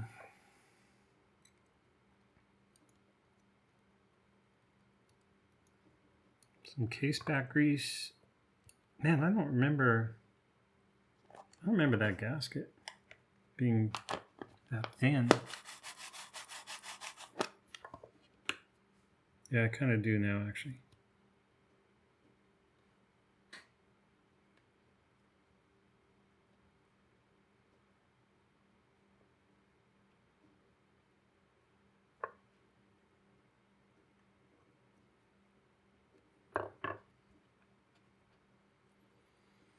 Okay.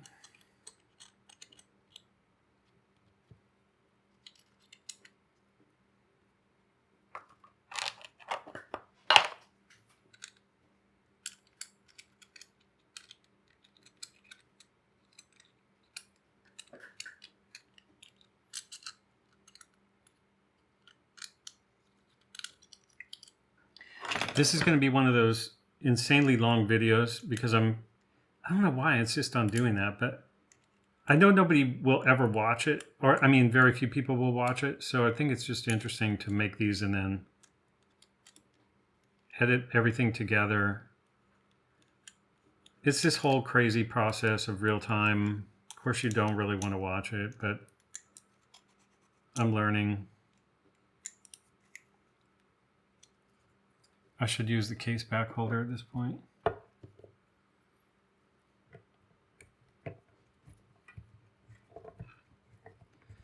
I'm learning how to show what I'm doing.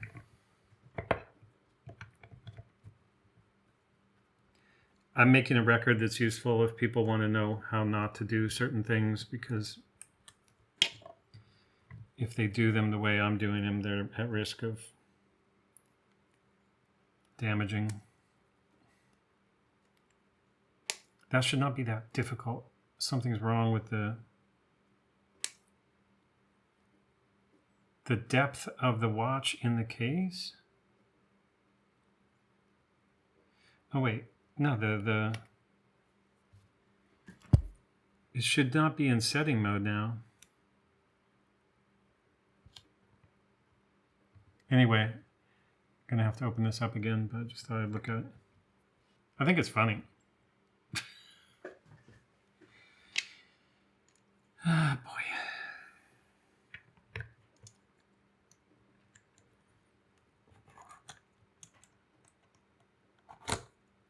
So there's a few different things, like when you,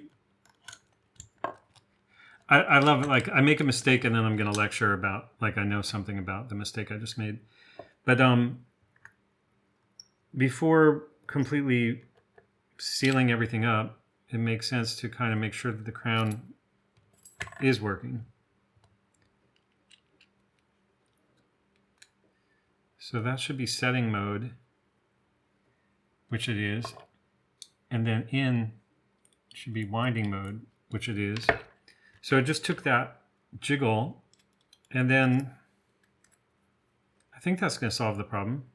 I'd be very surprised if I put the case back on it and it reverts to that behavior of not properly going in winding mode, since it's in winding mode now.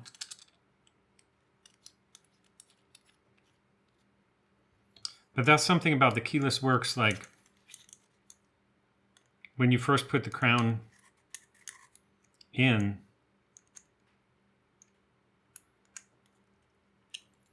somehow it cannot register correctly exactly or something. I've seen that happen before.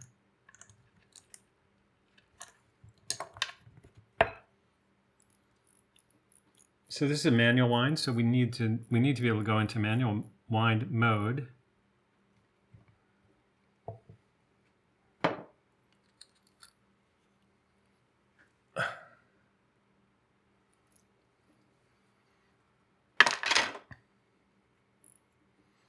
And then we need to be able to go into setting mode. So it's 950 now.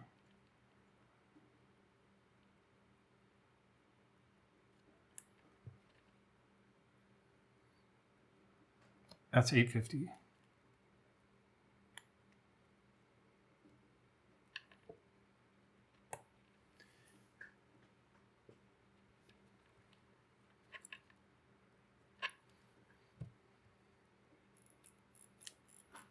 That's a real watchmaker's watch.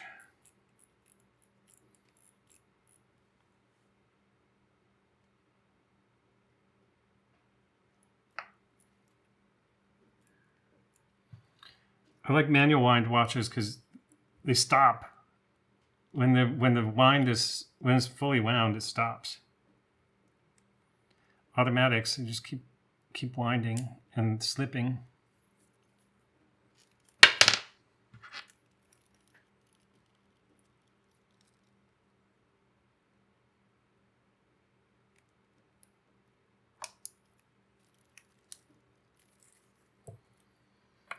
Okay. Oh, it's dark enough to take a look at that. Should we do that? Let's wait and have a grand finale. We'll look at all of them with the lume illuminated.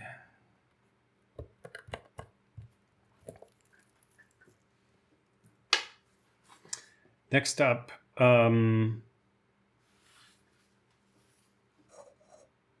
come I have so many? I still have 3 to go. Okay, so this is our Consul Alarm. The 2 crowns.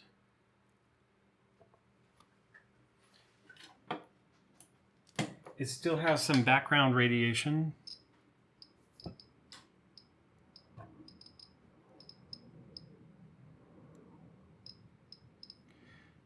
But that's not a lot of radiation. And I think when it's cased, that radiation will not even get out. So this crown, trying to refresh my memory. Crown, I mean dial, it has pins obviously, but I think one was on the side and one was on the back. The screws to hold those pins. So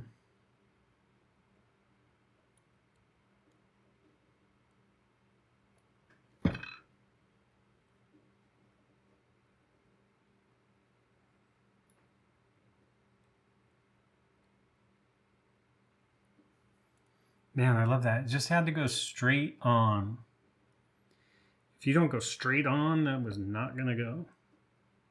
Now, the other thing that's interesting is that I discovered by luming this with Super Luminova that you paint the lume on the back. And so that's how that radiation that got in the watch in the first place. So the movement does need a complete cleaning. But that answered that mystery of why. Now, we got one screw here.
Okay, and then we had, let's put this on cushion.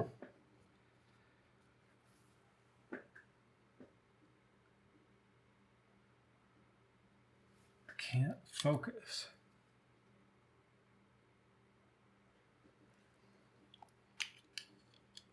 So I smudged it a little bit by the 12, but once it's in the case, I don't think you'll really see that. And I could clean the whole dial again, but it's just not, don't feel like doing it. So the alarm was at 12, so presumably still going to be at 12.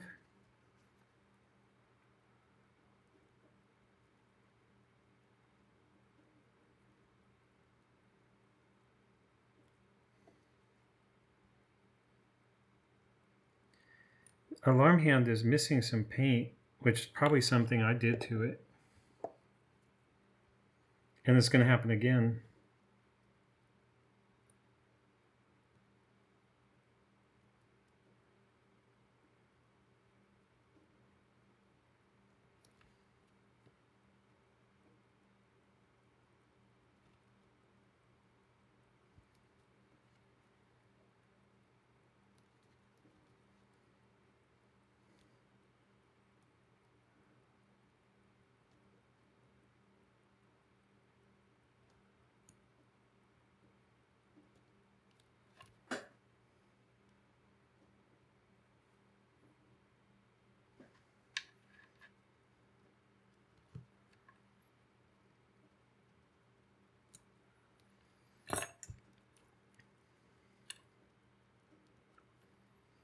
I'm kind of psyched to have this watch back in operating condition.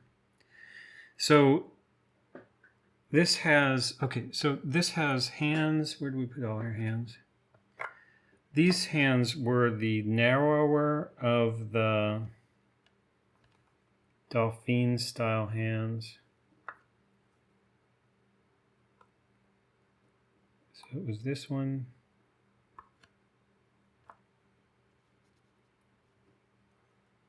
And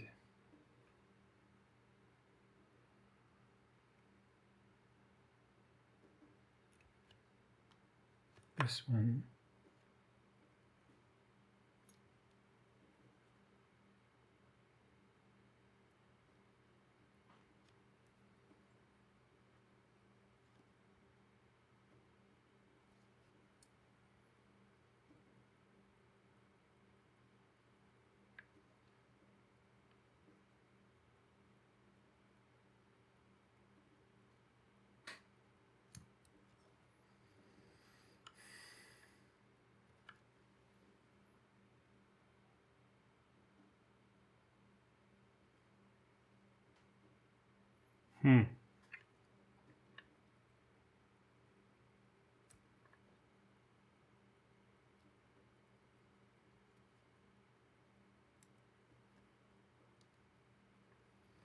I can see a problem already, which is the lume on this is now too thick.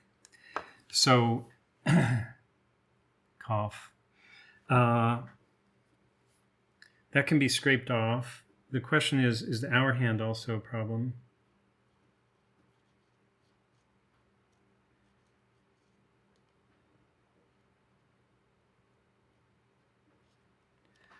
Basically, I went from too thin to too thick.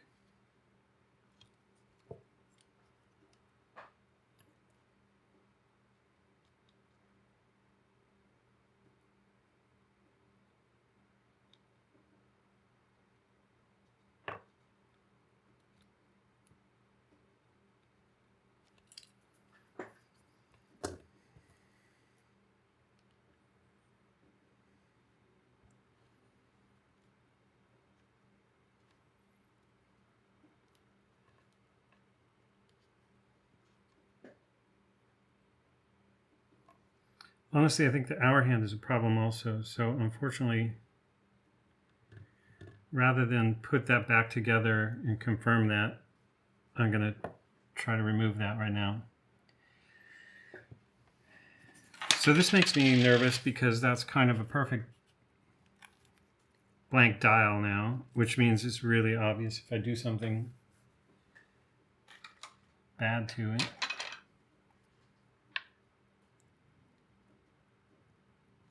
Wow, that was perfect. That's like the real Bergeon Presto tool at its best.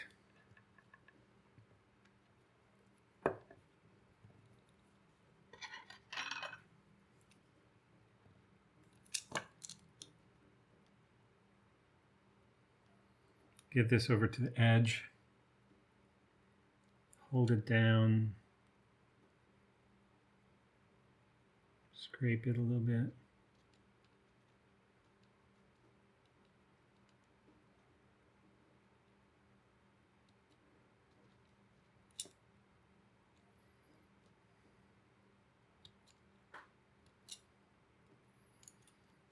Check it. Now the other thing is we don't want these sides to be glowing.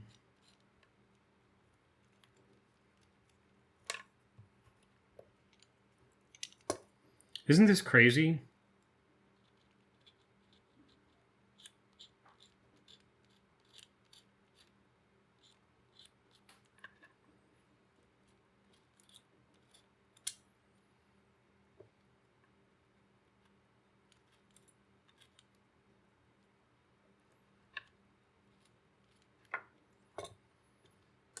Who'd have thought? Who'd have thought this would be fun?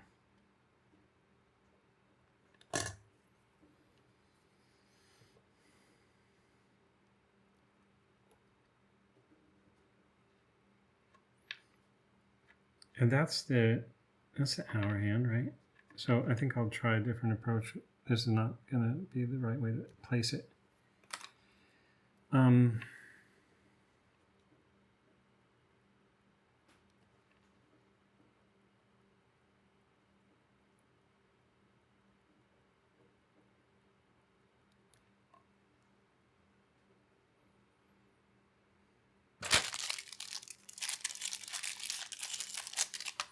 These are cheap Chinese hand setting tools.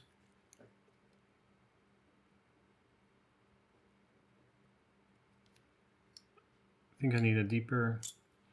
They have little holes in the ends, so the holes are supposed to, you know, allow you to press down over whatever is sticking up. In this case, the minute and the seconds hand pins. Did not want to do that. Okay, I think there's lots of clearance there now.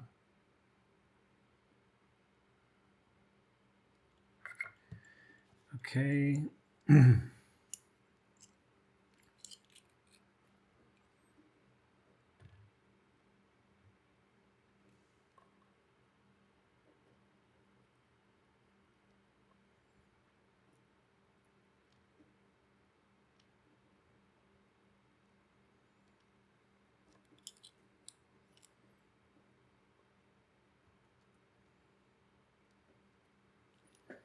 You know what? I'm going to take a look at the edges of this. Not even look, but just scrape.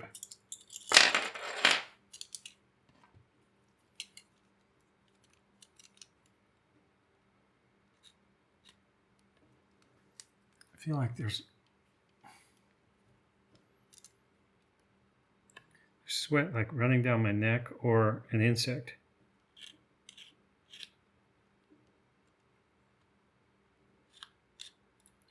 When I had COVID, I was like, thought there was an insect crawling on my neck when I was sleeping, and it was indeed rivers of sweat.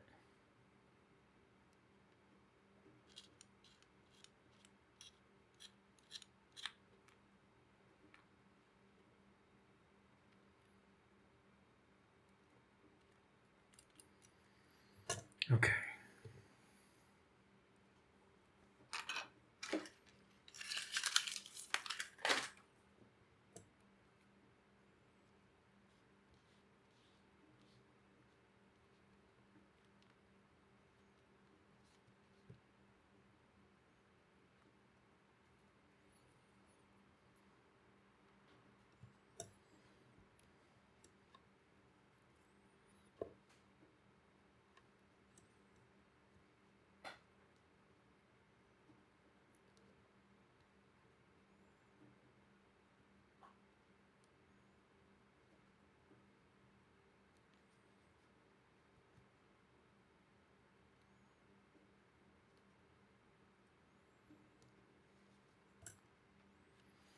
I don't even want to touch that. I mean, I definitely don't want to touch that hand with my finger and put an oily fingerprint on it, even though I've touched the back of the edges of the dial and the back of the movement.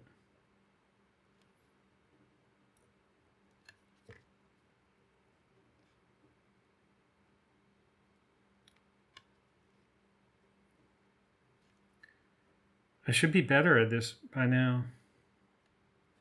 I think that's the other danger of this whole process of like trying, man, that, even that Radico is so dirty now.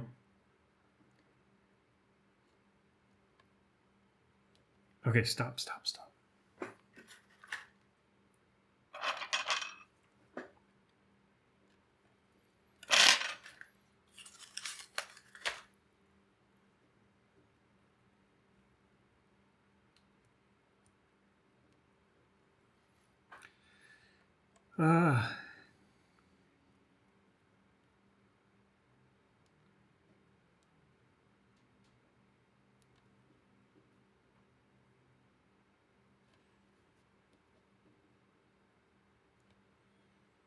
Okay, you need to do this and then, oops.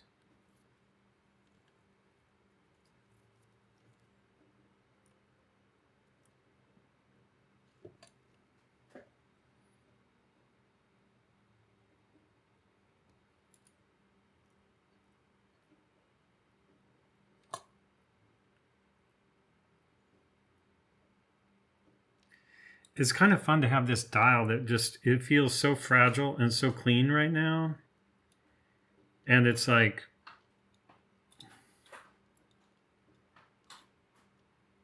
it's fun to be trying to do this the right way and not screw anything up.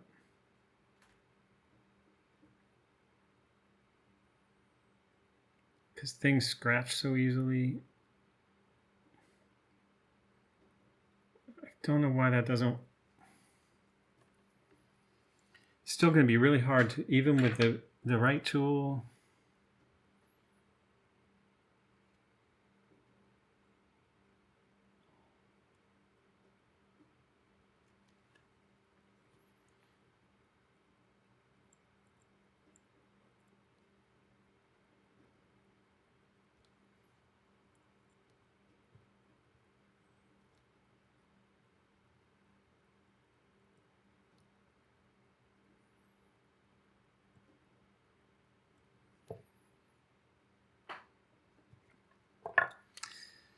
I guess we're gonna have to check the just hand stacking on that.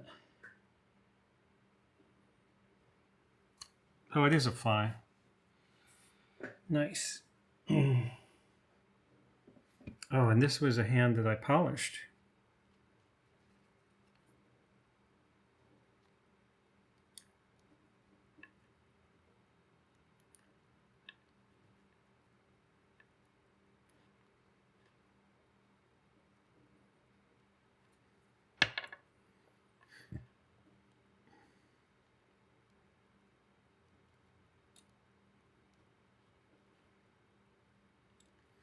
This hand is like the piece of toast that won't fall, it always falls butter side down, and that's because it has a little curvature on the tip.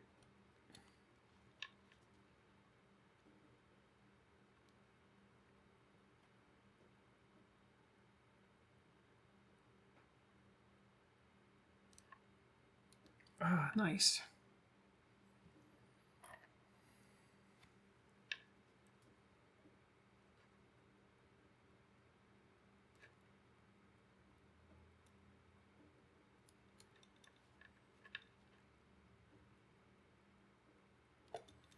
I did not know that that was running.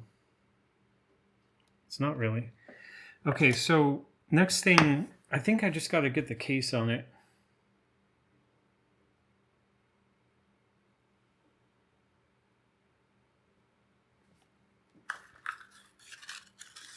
And if there's a hand stacking problem, I'll remove it from the case again.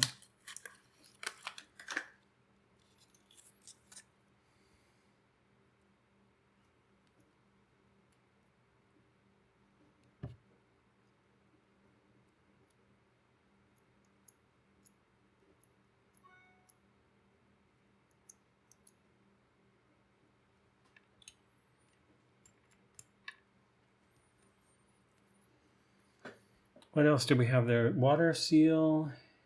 And how did this... I don't remember how the back stays on this.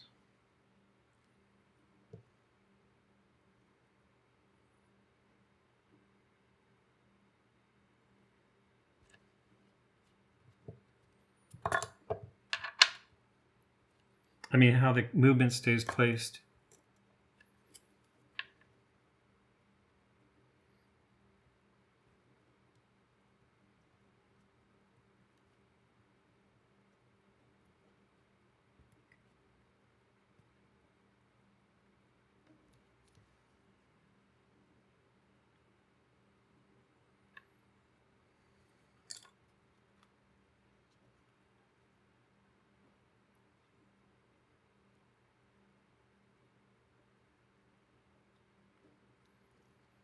I guess we can try just putting the crowns in. Oh, I remember one was different than the other.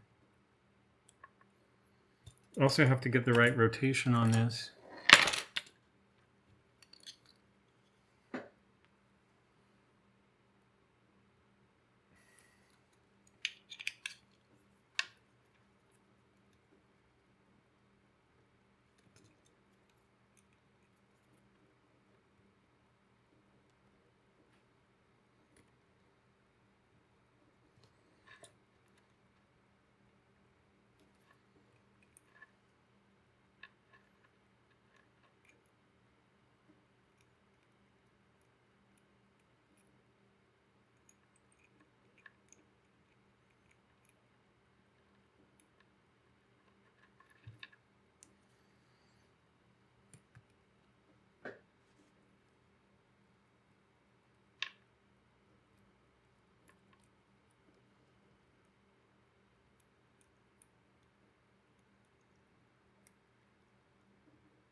Okay, so those...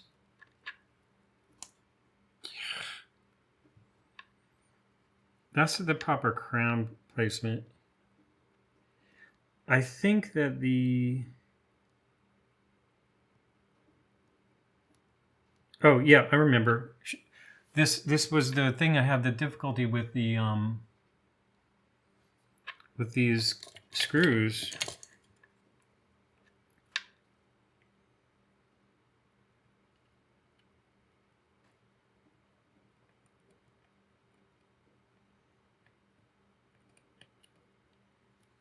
Because these discs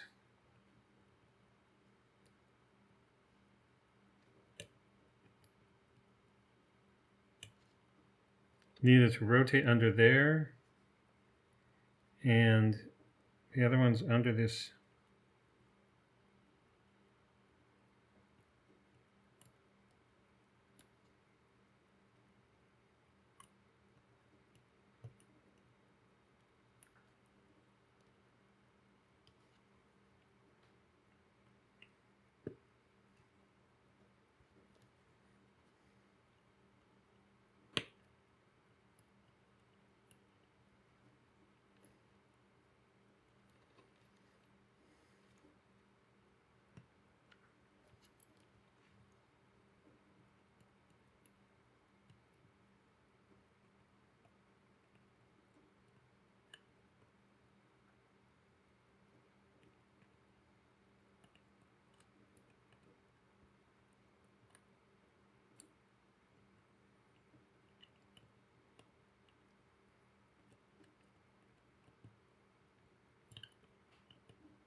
Okay, I think I'm going to try to put a wind on this and see if it works.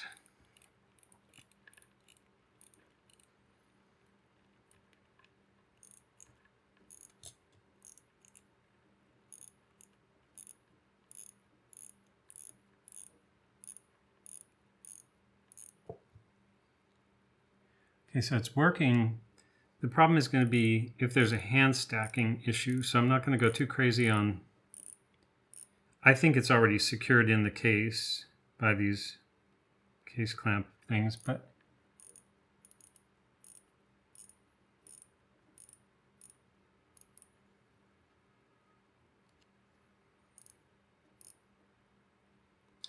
I do need to secure both of these stems.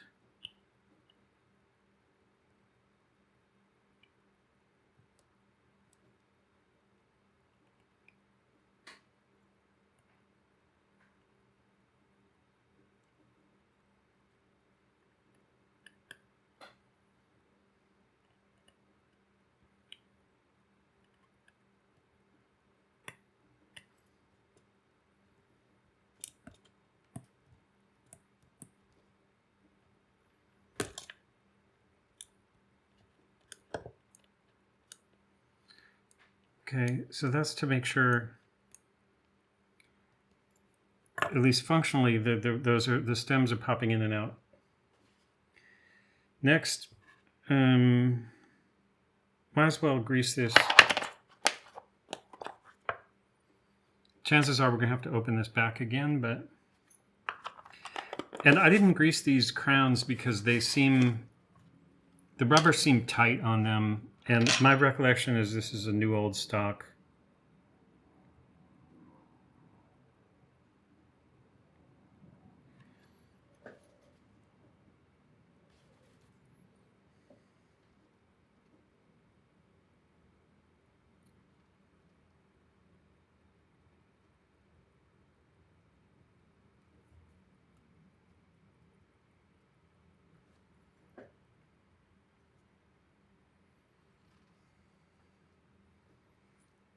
That's funny, there's two positions. Oh, yeah, there's two positions this could be in. But there is a pin on the back, which is basically the bell for the ringer. It hits this oscillator or whatever hits that pin, and that makes the back ring. So the back goes on like that.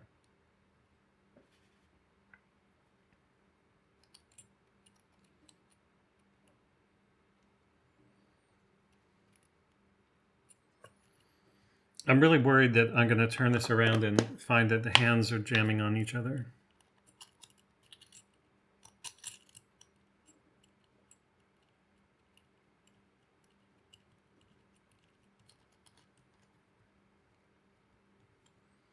Okay, so the case back's not really all the way on.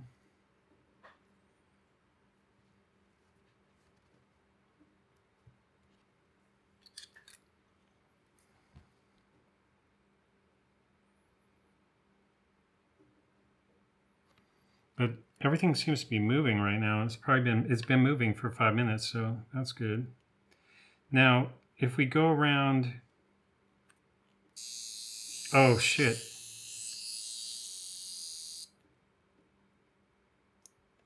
Oh right, because yeah.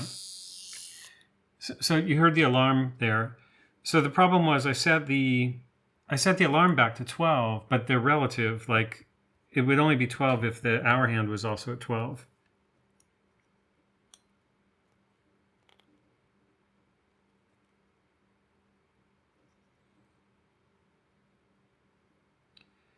And also, I think we have a hand stacking problem here with the back of this second hand. And there's also a little piece of dirt has fallen off in there. So this has got to come apart again. But it looks cool. I don't mind having that clean dial on this because because of the indices and the numbers are so beautiful. Still says Consul on the back. But it's going to take a little bit of time to remove the hands, find everything for the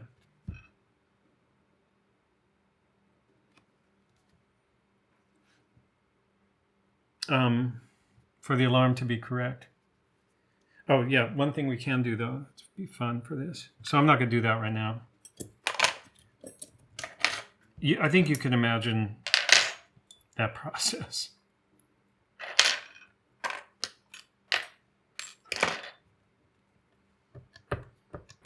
the thing I want to do is check the radioactivity of this.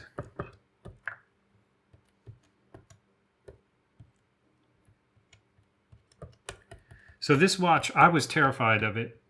I would not wear it. It used to set this Geiger counter off like crazy.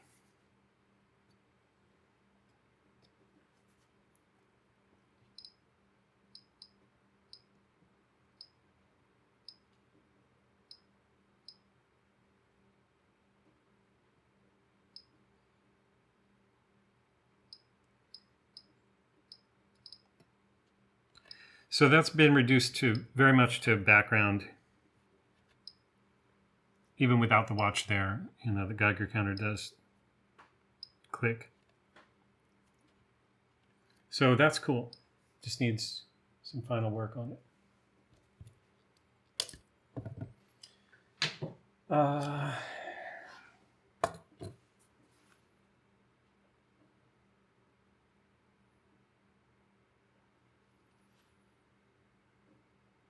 I think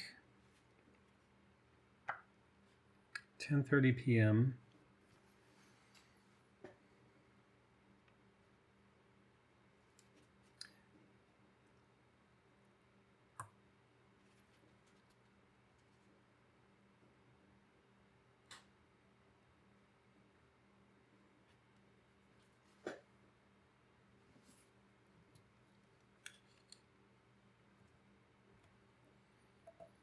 I'm curious about this, I guess. Ugh.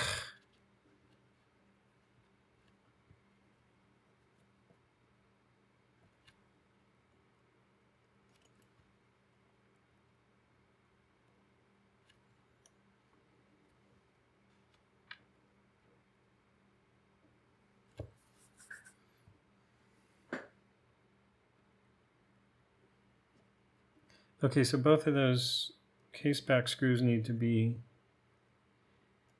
loosened a little bit, and then that needs to go on. I think it's time to do that though.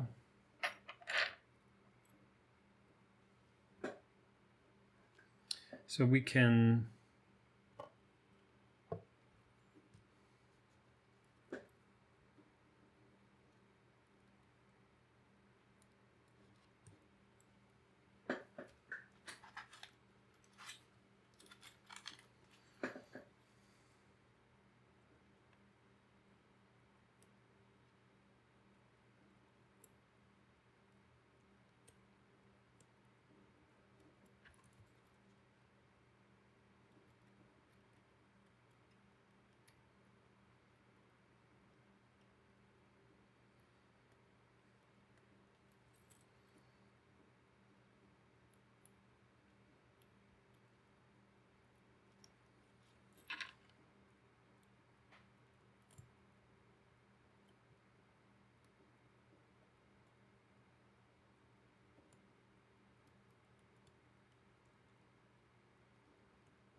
do I have, I couldn't remember what eyewear I had on.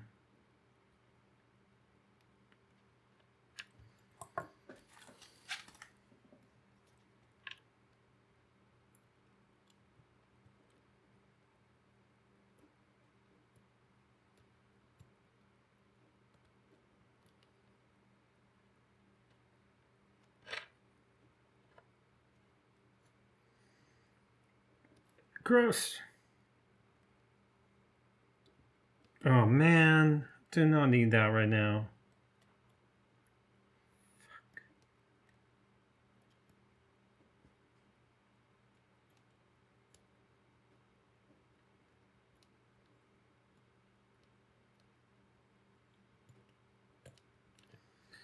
I was feeling guilty about having a fly zapper over there, but I no longer feel guilty.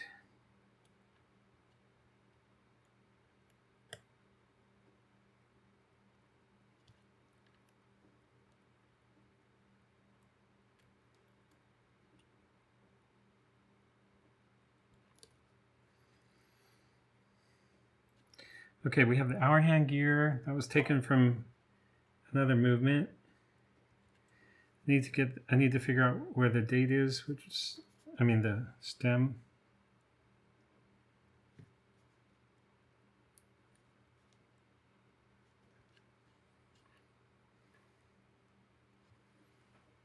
It's at 3 o'clock, or the number 3.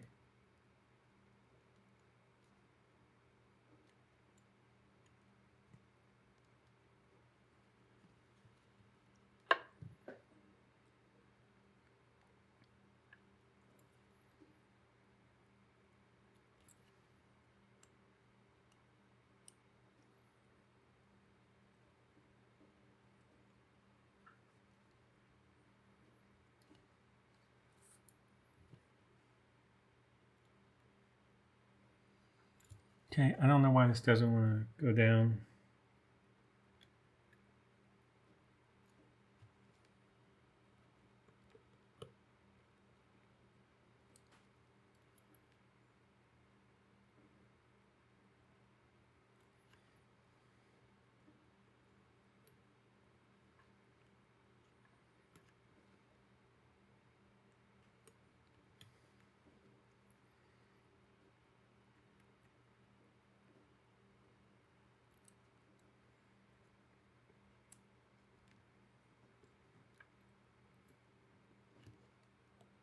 Okay, I think they both went down.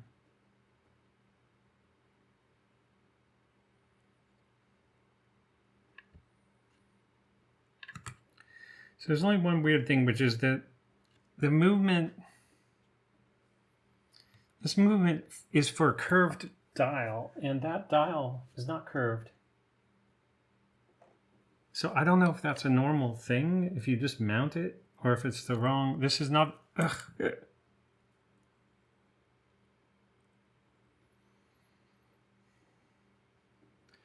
Now the other thing is this case,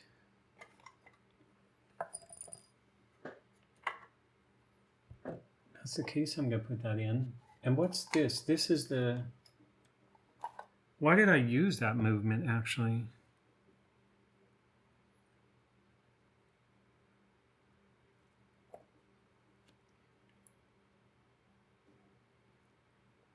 I also have this movement.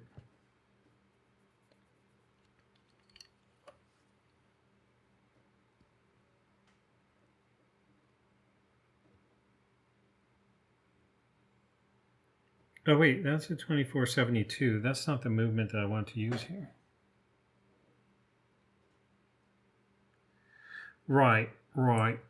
This movement is for a different.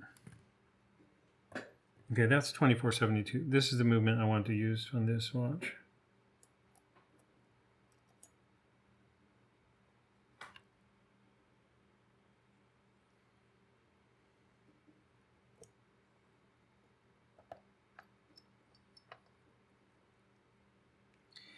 And this has a different system for the attaching the dial.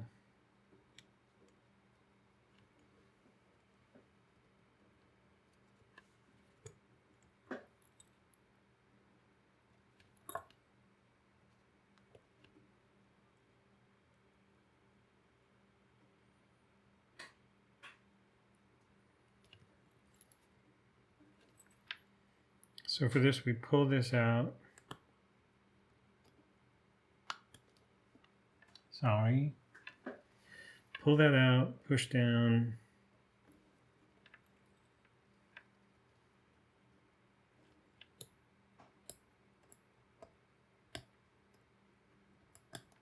Pull it out, push down.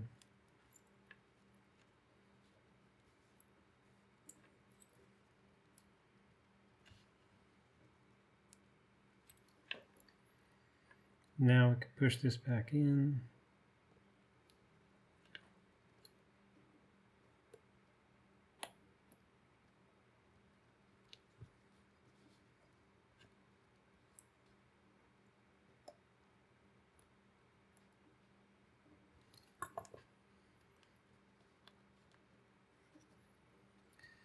Okay, now we can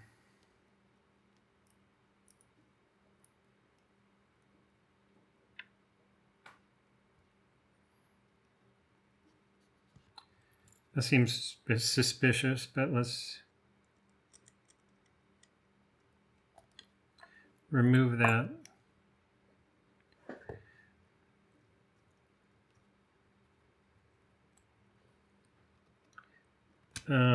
Should I do this before?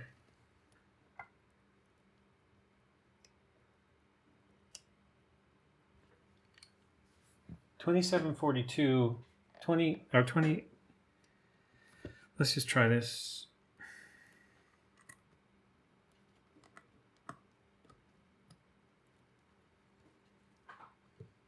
Oh, so that's why I wanted to try it.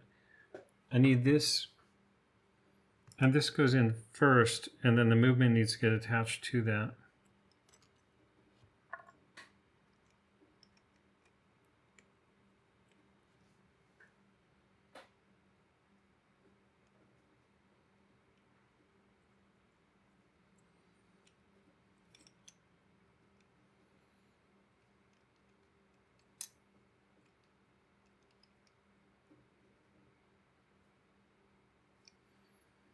But that's upside down or something.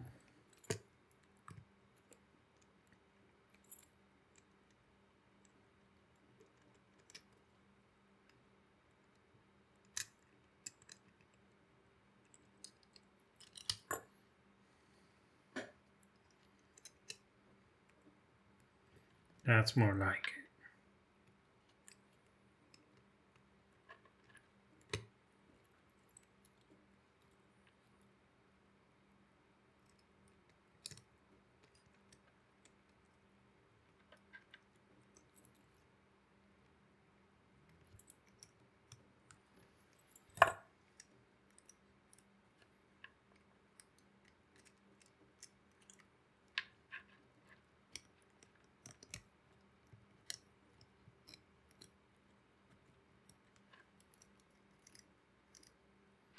So the problem is that stem is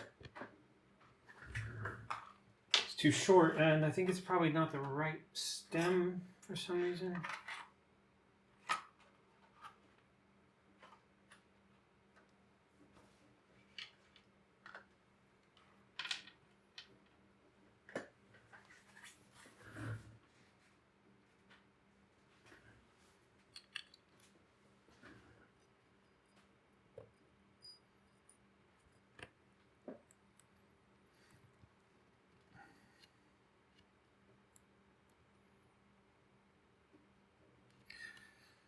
So then I know I had some others.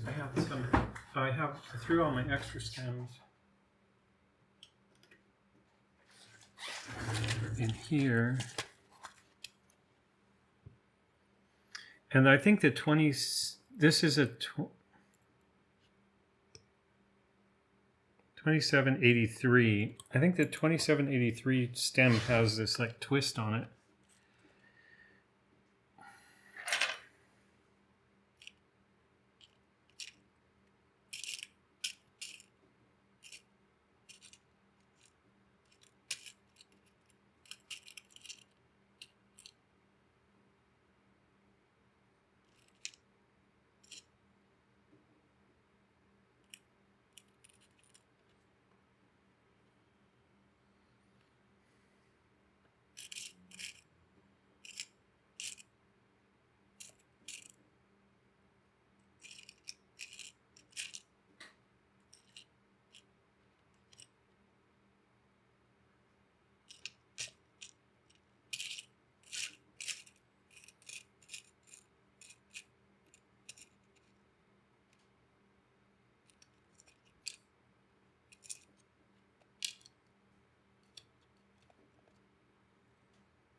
And I'm also going to need to screw the, oh, let's do this.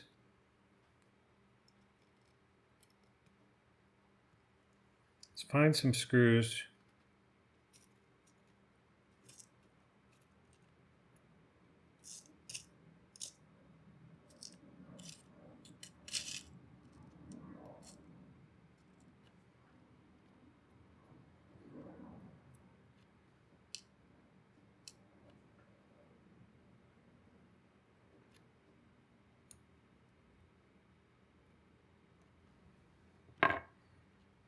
I think the head might be too tall on that.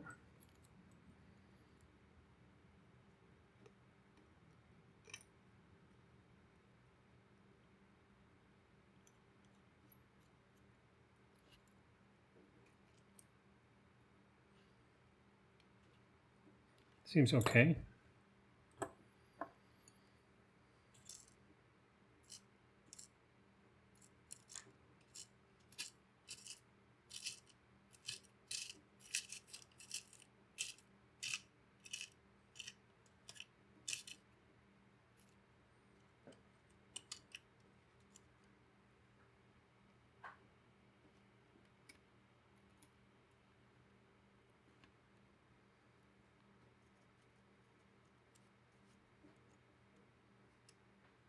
I think these two would work also, but let's try.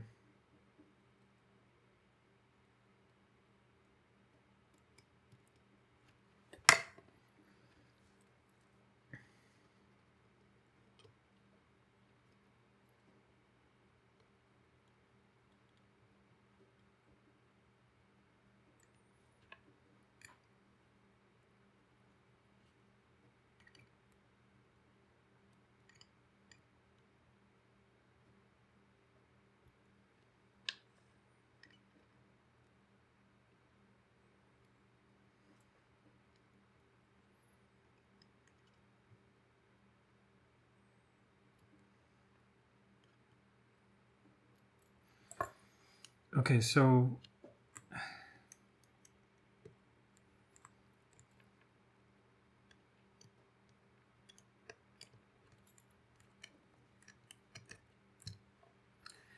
the one thing I can try to do, let me just look for another stem.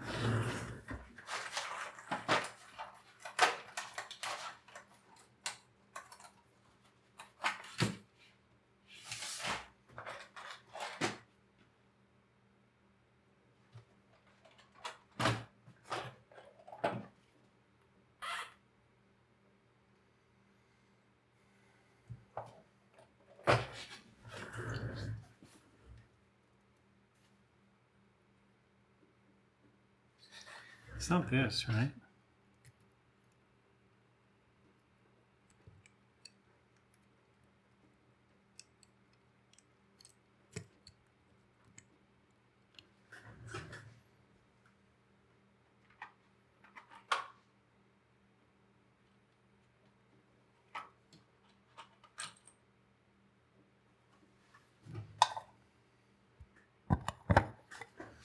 Oh yeah, there's this weird thing. I think this went under the dial originally. It looks broken though. Let's try to put this together. I think it needs a case back gasket, but for now, this spring is part of the, holds the movement in place.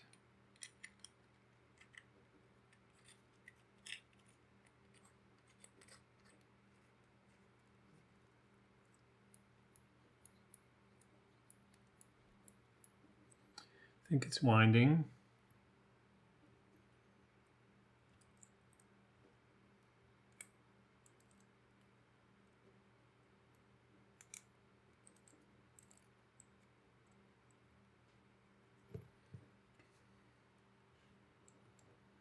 Quick set date function is working, but I can't get the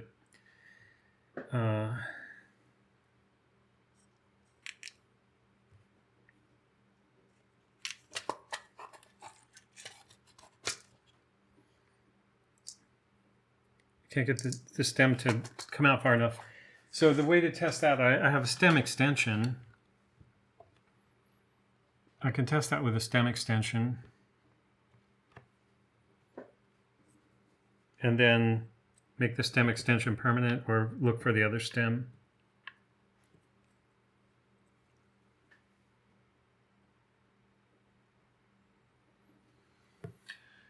But I think this one, we're gonna consider this incomplete for a moment and move on to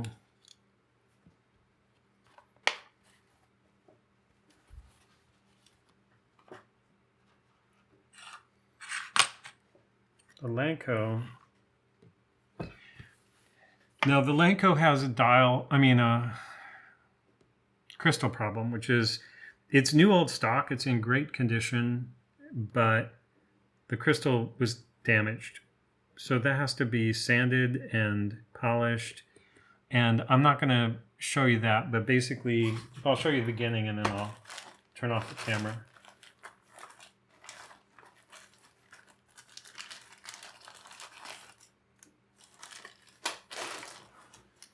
So basically we're going to use 600 grit sandpaper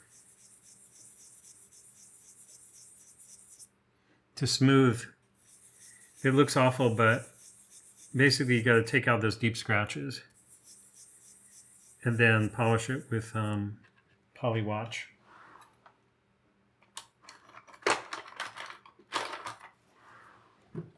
And the combination of those two things will get that like new again.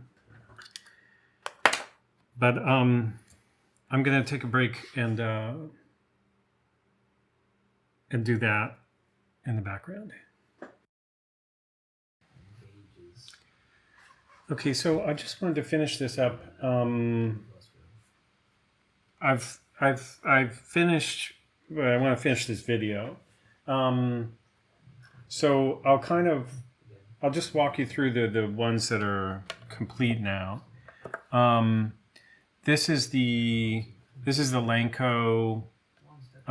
So the hands and the indices have been relumed, and it's been reassembled. And this is this pistol shooter's watch. So they had a club they formed in 1942.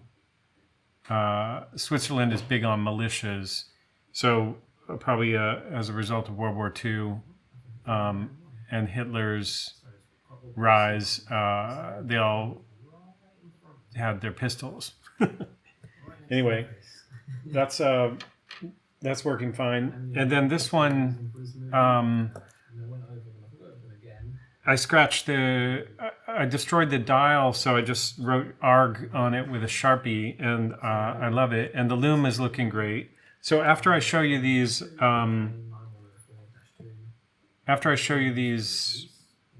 with the light on, I'll show you the lume. This is the Consul Alarm, and I think it looks great because the dial, even though the dial is stripped, because the dial has numbers and indices, I think it looks fine. Not a lot of dials do that. Look fine. This is the Eterna. This one kind of looks the worst because I ended up putting too much lume on it, but it looks fine in the dark. The dark. I'm watching live Nate Charles, watchmaker in the UK, reassemble a ETA 7750 in the background here. That's super interesting. You don't have to watch these things live, but they end up in his playlist, so you can go back and watch them in real time, and you just see like what a professional watchmaker, how they do things. It's very cool. Okay, so those, and then I kind of gave up on this. This was another ETA 2742, 2472. I always mix those numbers up. So this one, I did do this one relume dot, so I'll show that with the lights off. This one I relumed so we can look at it, but there's no movement in it right now. And these were some spare hands. Can try to just show off that. That's also, this is a case for ETA 2742 also. Oh, and then this is embarrassing, but so this one I relumed, and you'll get an idea from this how difficult it is to get the lume right on something that's anything more than a dot. Even a dot is difficult for me. So let's look at these with the lights off.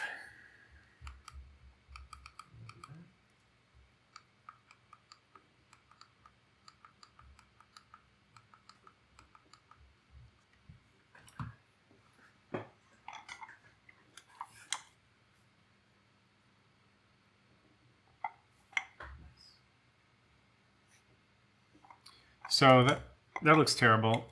You got to watch it just as the app before the. It looks more complicated than what it is. So yeah, So, embarrassing, but that's what my channel is all about. Just being honest about this crap. too complicated, does it? This one I should be able to show you just the hands, because these were the ETA hands I bought on eBay that were for ETA 2472, and they look great actually. So they're just standing by for when I have a movement for them. And then this was also it's Before I do the calls, I just want to check. oh wait, that one, did I not relume that? I can't remember now. I think that's Alden. Yeah. Okay, never mind. I didn't relume that. How many times have you done this movement? This guy. I don't remember really. So, to kind of give you a bit of background history, I learned. So there's a weird shadow there. Oh no, that's actually the screw, the dial release screw. 7750s. How many times have I done them? I'm not sure. Too much reflection, but And this I one, like that watch. Okay, this one's really cool. yeah, I'm not sure how many I've actually done. I think I gotta get a better angle on this. A few years now. Definitely into the hundreds. So, you know, this is one of those watches. It was free in the kit of used watch parts that I bought for $80. And I love it more and more. And the ARG thing makes me laugh. So that was a good way of dealing with that mistake. I was thinking also of doing that as a Vanta Black dial because it's perfectly flat and it would be amenable to that. And then just put lume over the black. So this also looks great. Looks like there's some dirt in there. Oh no, that's one of those indices they have like tiny glass beads in them, and that one's missing it. But that's the way it was when I got it. But this is pretty nice for an alarm watch that you might sleep with and have it wake you up in the morning.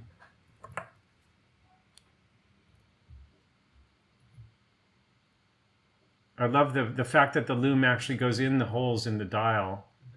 Makes it easy to be perfect with the lume on that one. And then the Eterna.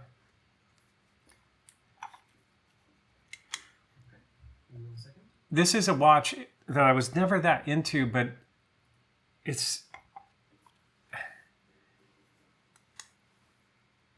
a very nice Eterna movement, 18 karat gold case, and I guess now it's like a 18 karat gold beater. It's not a beater. I should take care of it, but it's just kind of the oversized lume dots. Just not don't look great in daylight. And part of the reason that happened is because I used the lume was too thin at first, so it made a large deposit of, they all flattened out. And then when I went back and relumed, I don't know, I guess the lume was turning hard at that point. 3 o'clock's probably, I wish they were all the size of 3 o'clock, you know. Inexpensive phone But to try. It's a bit of a double-edged sword, that one. 'Cause so that's it. At least I can. very good quality, and it's not going to be a lot of fun to work on. I can finish up this video. For an expensive pair, though. The risk of damaging it. I mean, it's an expensive repair.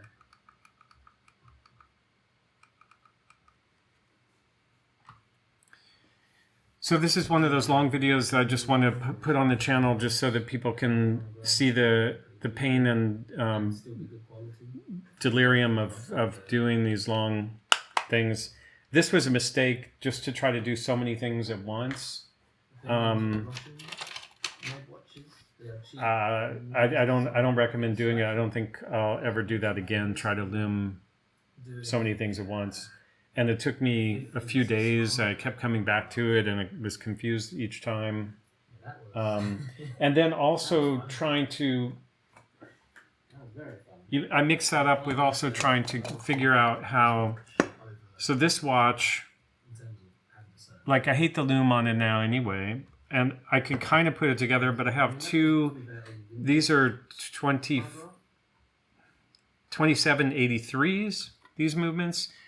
And I probably have the parts to get one working, and it's a good project, but it's just for another time, maybe, I don't know. But to mix that up with looming and then trying to make decisions about which hands are going to go on which dial or blah, blah, blah, it's like okay, I'm just going to shut up because this is a perfect way to finish this video with like a mess of confusion. I think this is going to be 8 hours long. Nobody's going to watch it anyway. I apologize, but that was my intention. I think that I'll be able to mine this for some good kind of moments of doing dumb things and make a short video that might actually help people just kind of quickly look at it and be like, yeah, don't make those mistakes. If you're going to use ultrasonic cleaner on a dial, it's going to remove the varnish. I got lucky with this one that it actually looks great cleaned up like that, but that's very unusual. Really, ultrasonic should never come anywhere near a dial. And I should learn how to clean dials. I think you just use water and those tiny little swabs like the HDL clean. These were samples I used that were from a trade show I went to. So I think you're just supposed to use distilled water on swabs like that, and that's like the most you should ever do to a dial. But when you've got radium, you have to make some decisions about how you're going to get rid of that radium and without dust, and that's why I went for the ultrasonic on that dial. Okay, thanks a lot for watching. If you watched this far, or if you watched any part of this, I really appreciate it. Please subscribe and like the video if you suffered through it, and see you on the next one. The movements I've seen look quote unquote Swiss.